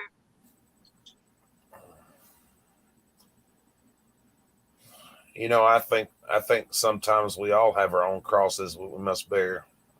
That's true. And God says that we are to pick our cross up and we are to carry it.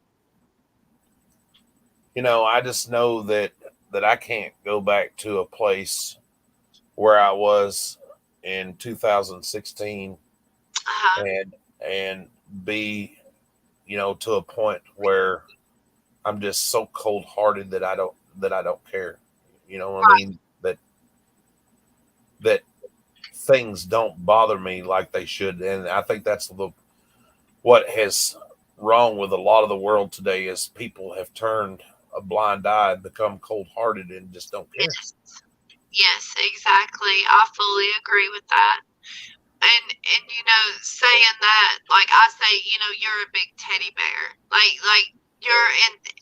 To meet you at first, you would think, oh my goodness, he's intimidating. But then, like, you're like a big teddy bear. You're one of the nicest people ever. Your whole family is. Your little wife, I would snuggle her to death. I would. She'd be my little cuddle buddy. But, you know, and Dave was the same way, my husband. You know, that prison had turned him into such a cold-hearted person that it took him years to learn to love me, because he had lost love for himself, for life in general. He had nothing to give. He had lost his wife the year before we met. You know, he had a really, really rough time, and he is one of the biggest teddy bears now that, like, you could ever imagine. He is the most soft-hearted. just a wonderful, wonderful person. And you would never think that he ever went through those things. I can empathize with him. Mary will tell you after I came back to Tennessee and when we first started living together before we got married and everything, that mentally, because of what I had been through with all the death and everything, right? That, you know, I felt so just broken. Yeah. And I would apologize for things that wasn't even my fault. Right.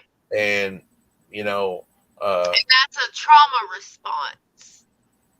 You know, it's tough. And you get to where, like I said, you're just cold and you're just like, what's the purpose? You know, you see so much and you just, where you watch somebody, you know, to a point where you watch somebody you lived with for 4 years die and have no emotion, no feeling, no nothing. Because you just shut it off. You couldn't deal with it anymore. So your conscious and subconscious mind found a way for you to keep living, but to shut those emotions off to live.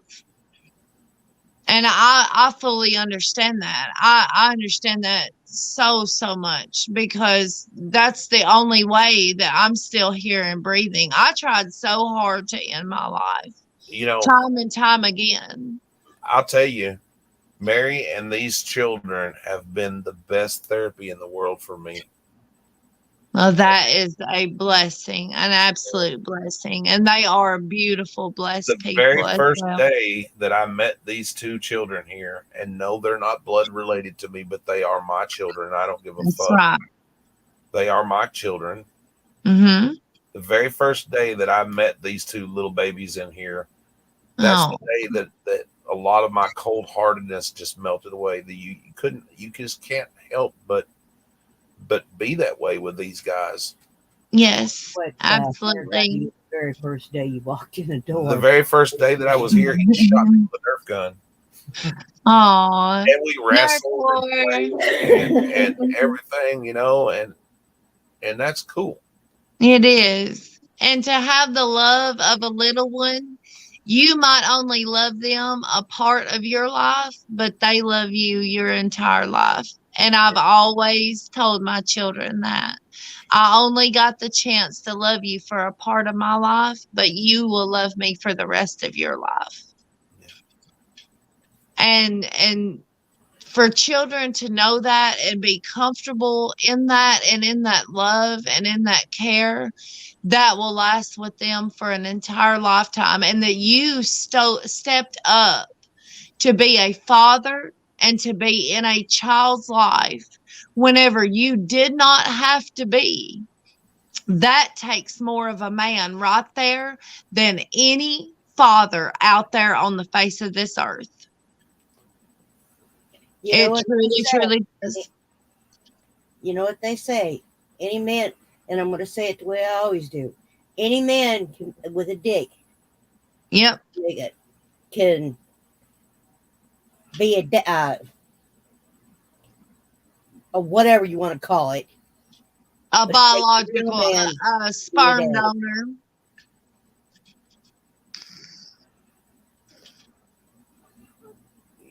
They could father the child, but it takes a real man to be a daddy. That's exactly right. Yes, ma'am. Yes, ma'am. And just like Dave, you know, I was telling you about, you know, how he become a teddy bear. I mean, whenever everything come up about Caden and the state was going to take him, that, you know, he had drugs in his system from my brother and the car crash and all of that. And he was living in deplorable conditions. It was just absolutely horrible.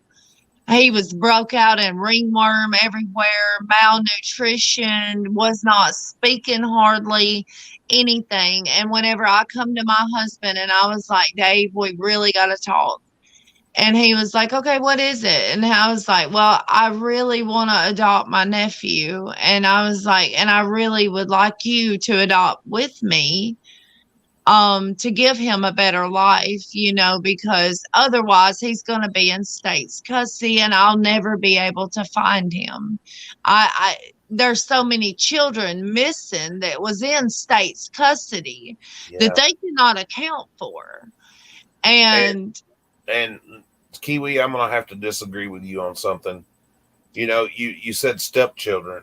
To me, there is no stepchildren. No, they're bonus children. They're regardless of who gave birth to them or created them or whatever, they're your children. If they love you like you're their dad, then they're your children.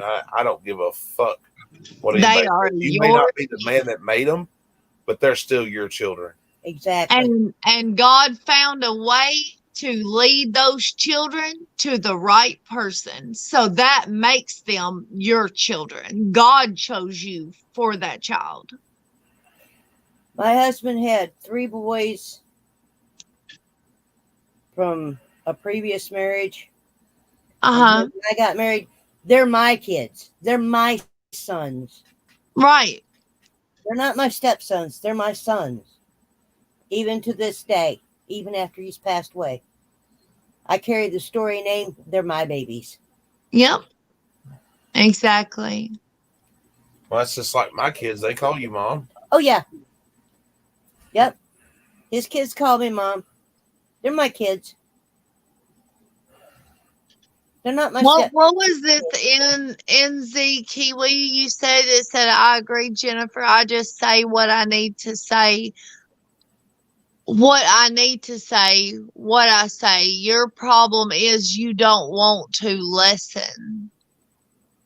What does that mean? Huh? I must have missed that. I haven't been reading chat. Well, I just went back up to it and seen that. Right. Love don't end in blood. Exactly. I agree with that. Exactly. Hell, I've got people that ain't even blood related to me that treat me better than family. Yes, exactly. I mean, like you guys, y'all treat me better than my own blood. I mean, I don't have many family. Hell, you're our family. I do have, they don't talk to me anymore because I don't fit the form of them. I'm not good at sweetheart, join the club. I know exactly how that feels. But you know what I say about that? That's their loss. Exactly. It makes me sad for my children, though, mainly because, well, in a way, I'm glad that they're not exposed to the bull crap that comes along with that. But at the same time, I feel sorry for them because they don't get that grandparently love. They don't get that aunt, uncle love. And then my other children, they're biologically my husband's, but they're all grown. And well, sometimes children just don't understand, and I see both. It's one of those things where sometimes children don't necessarily agree with things, but you know what? In the case of grown children, when it comes to something like that, they cannot dictate how you live your life. Yes. And whenever me and Dave first got together, they tried to do that. Good night, NZ Kiwi. Love you, sweetheart. But, I just tell my children, I'm going to live for me. You know what I'm saying? You're grown. You take care of your own thing. You do your own thing. And that, you know what I'm saying? That's the way I am too. And, yes, I'm going to do what makes me happy. And if you don't agree with that, then that's your loss. Yeah. And see, like, Dave's, they're my children too. And I have grandbabies by them. That's actually mine and David's son's age. I don't look like I would be a grandma, but I am.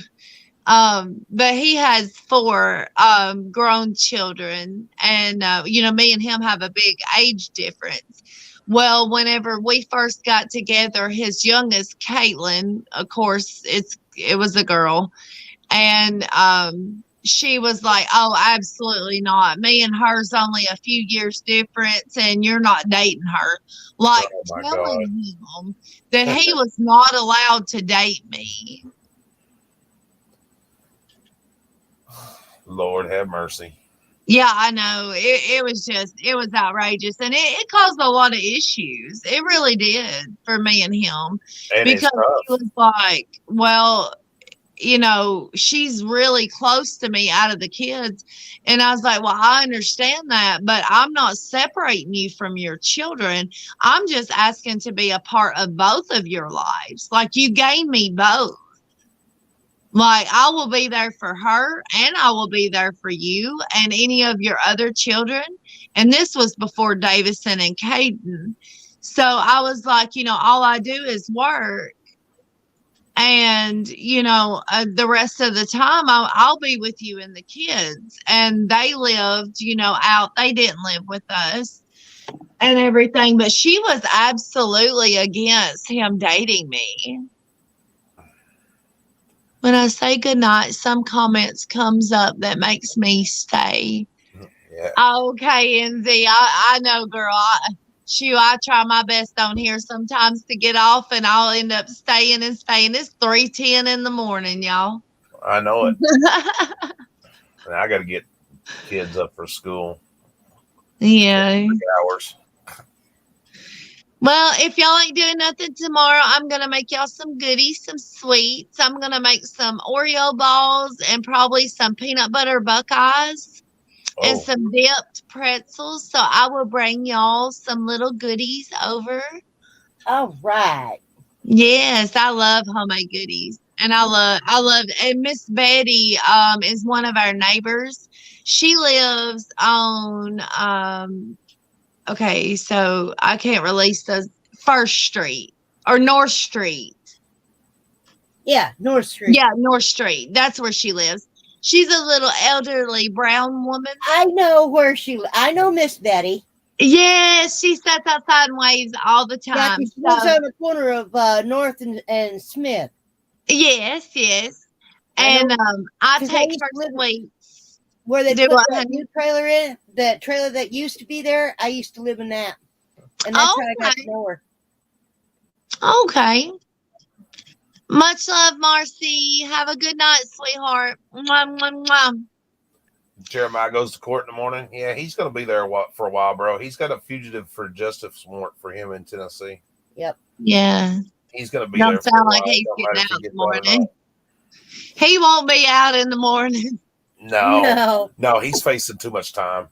Yeah, he's ran from the cops for over 5 years. They're gonna take it out on him. Trust me when I tell you that. They'll make an example of him, especially in the state of Kentucky. There we go. Yeah, sorry if I was looking crazy. I was looking through the comments on here. He definitely doesn't need to be out. That's for sure. No, definitely not.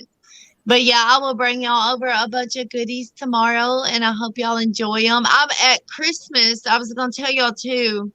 And talking about Miss Betty, I go and help her do her housework sometimes and like yard work and just help her do things around home and everything because she's getting a little elderly. Yeah.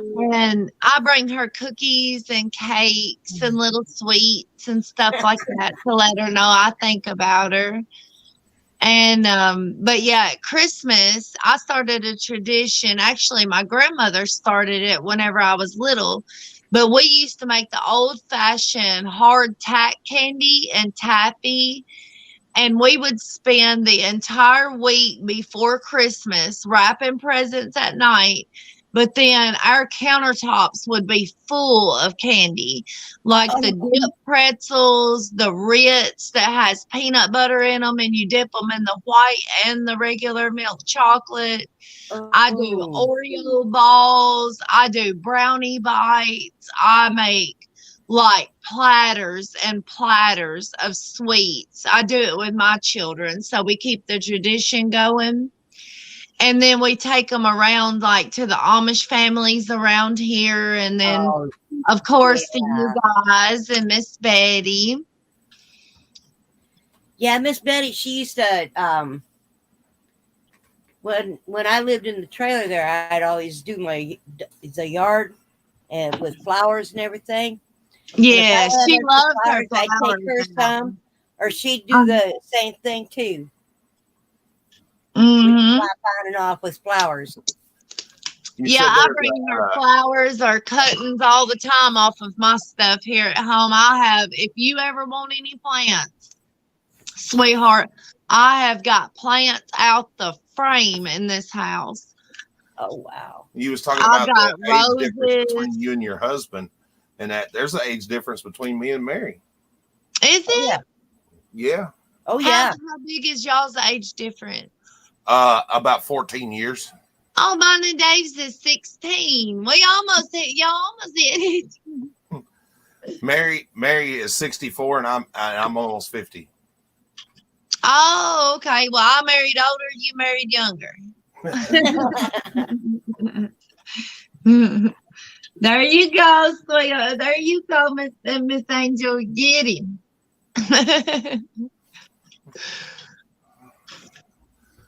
Oh, but y'all, I'm getting exhausted. At least she didn't tell you like she tells everybody else why she married me. But anyway. Yeah, I won't say that. Yeah, we might get kicked off the YouTube blog. But yeah, I will be up tomorrow with y'all some goodies, and I'm gonna get off of here and get me some shut eye. And hey, get up remember and chase my little monsters tomorrow. Remember how dark it was in our yard the other night Yeah. when you came over? Yeah. All we had was, I put up two lights on the outside. Okay. So Well, it's lit awesome. up now. Well, good. That's awesome. That way y'all are safe too and everything. Yeah. Tell I her didn't like it. Tell her what Charlie done the other night. Oh, Uh-oh. you wouldn't believe it. That crazy dog of mine. Yeah. I went to let him out, let him to go out to go to the bathroom, right? Last Right. night. Mhm. Well, he darted out the door, and our friendly little possum was up here. He grabbed Aw. that possum. He grabbed that possum No. and took off with him. He was going to tote him around. Oh, but you didn't hurt him? He was just No, he didn't hurt him. He just was going to tote him around like he does cats. Aw. That's so sweet. Yeah, he's gonna tote him around like he does a cat. Yeah. I told him, I said, Aw. you put him down and leave him alone. Oh hell, when he first come here, he tried to tote the Chihuahua. Yeah.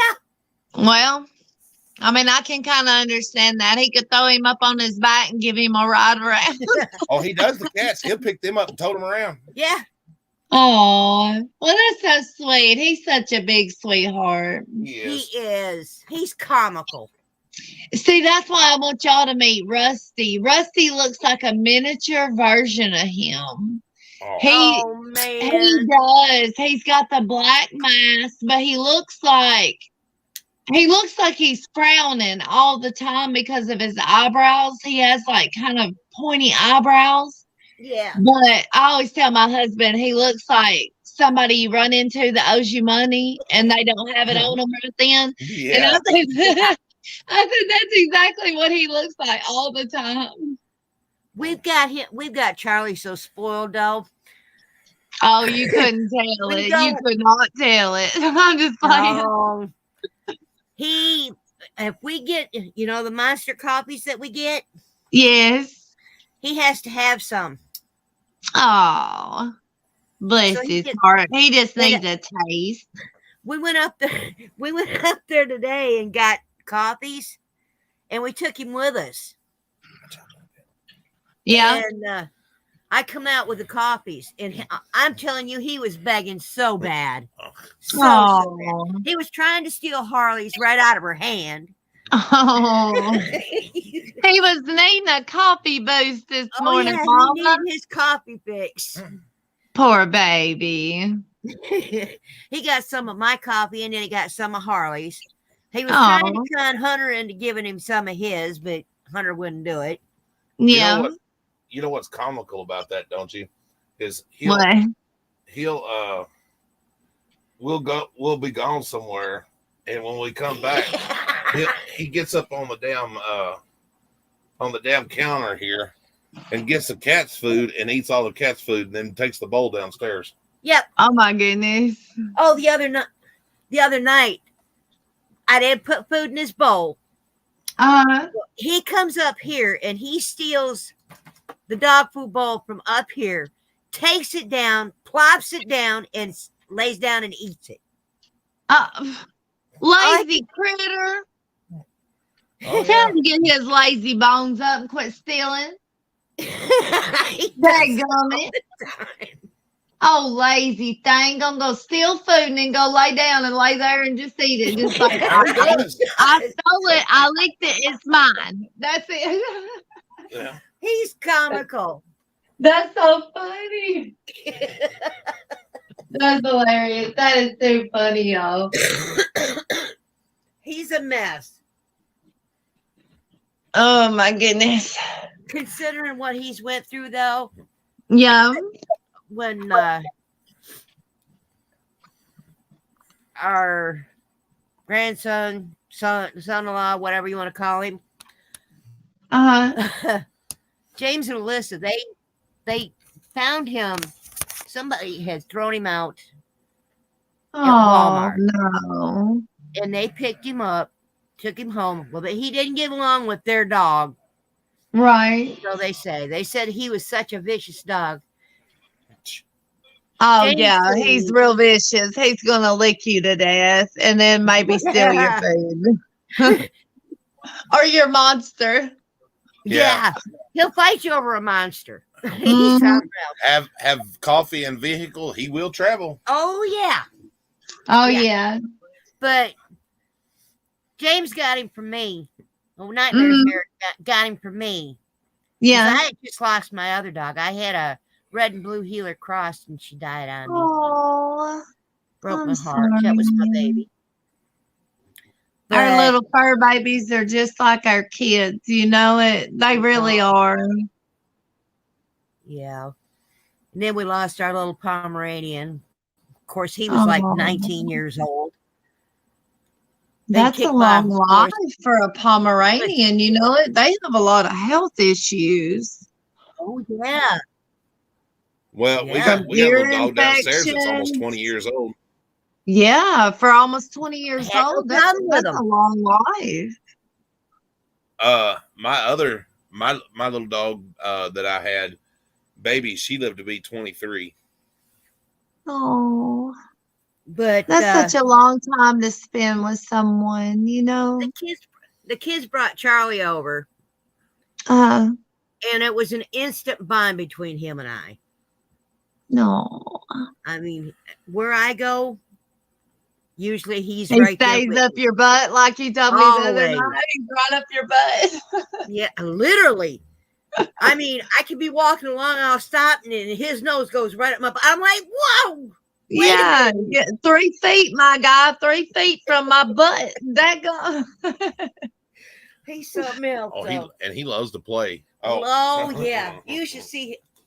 He gets to play with the kids. God almighty. What's his favorite little toys? Anything that squeaks. Squeaks. Does he like those rope chew toys? Yeah. He does like but he likes the squeakers better. Yeah, he likes the squeaky toys better. Okay. I may have to bring him a little treat over. I'll bring him a little squeaker. Oh, sorry, guys. Y'all gonna be hearing it for about a whole one day, and he's gonna chew it up. Like this. Hold on a second. Hold on, I gotta get it to stop. Stop. I gotta turn the damn camera on. You got to see this. This is hilarious, and I go through this all the time. What is it? Get it to where it'll.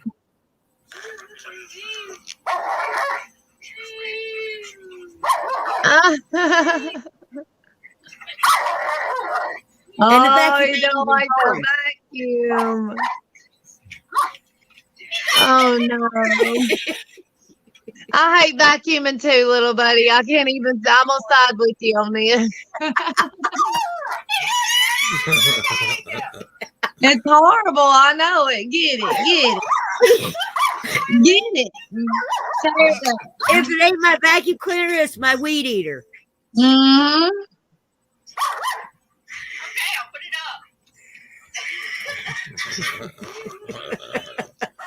Hey, I was gonna tell wifey, I had a bunch of mammoth sunflowers this past year. I had a whole garden full of them. Well, I harvested the seeds off of them if she wants them next year to plant. It's those big, humongous ones. And then I have the copper Western Pleasures that's like a copper color with a yellow center. Ooh. So I'll bring you a bunch of seeds and you can put them up for next summer so you can plant them. It brings in your butterflies and hummingbirds and your little bumblebees. They love them. Heck yeah. But yeah, they're charging for a little bitty old pack now. I was seeing these that was coming up, for spring of next year at Tractor Supply and Rural King. They are selling 10 of those mammoth seeds for over $5. Dang. And I've got heads this big around. I mean, every bit the size of a basketball that is full of seeds. It's 69 degrees outside. Yeah, it's nice out. I just went out and smoked. We need to do a bonfire one night with the kids and do some marshmallows and s'mores. Hell yeah, before it gets too cold. Yeah. Yeah, that would be nice. And we have, we could do it at y'all's house, my house, whatever, but we have the garage. So if they get cold, we can move everything inside there. That's Harley. She gets cold about everything. Oh, yeah. Yeah. These damn kids nowadays, they all want to wear hoodies all the time. I know, but then they say they're cold. And how are you cold and wearing a hoodie with shorts and boots? Yeah. I don't know where that fashion statement. They don't ever give their body the natural benefit. Yes, to get adjusted to the temperature changes, and that's why they stay sick too. Mm-hmm. Yep. I try to tell them that shit all the time. Yep. It will. You can't wear a hoodie and keep your center core and your heart and your lungs one temperature, and then here you are in shorts or leggings with boots. I don't know who come up with that fashion trend, but that's horrible. I don't know. Little bit. Put on cowboy boots with blue jean cutoff shorts. Yeah. And a daggum hoodie. Mm-hmm. Somebody was drunk and said this was a good idea. Let's wear this home. They had to have. They had to have. They were on some good stuff. Something. But yeah, I'm fixing to go get my teethers brushed and get my butt in the bed. There you go. Heck yeah. Yep. But yeah, I will see you lovely guys tomorrow. I will text wifey before we come over. But yeah, I hope y'all have a wonderful night and God bless you guys. I love y'all. Love you too, hon. All right. Have a good night, guys. Sweet dreams. Night, night. Night, baby. Night. Love you. Bye.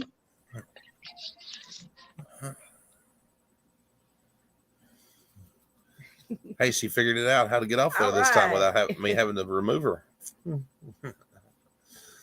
Well, ladies and gentlemen, I hope y'all have enjoyed this. It's been a real good live stream, I think, and all that good stuff. But it's time for me to say good night, or good morning. Good morning. Or good afternoon, wherever in the hell you're at. Appreciate all of you being here. Appreciate the love and support. Until next time, good day. Later, guys.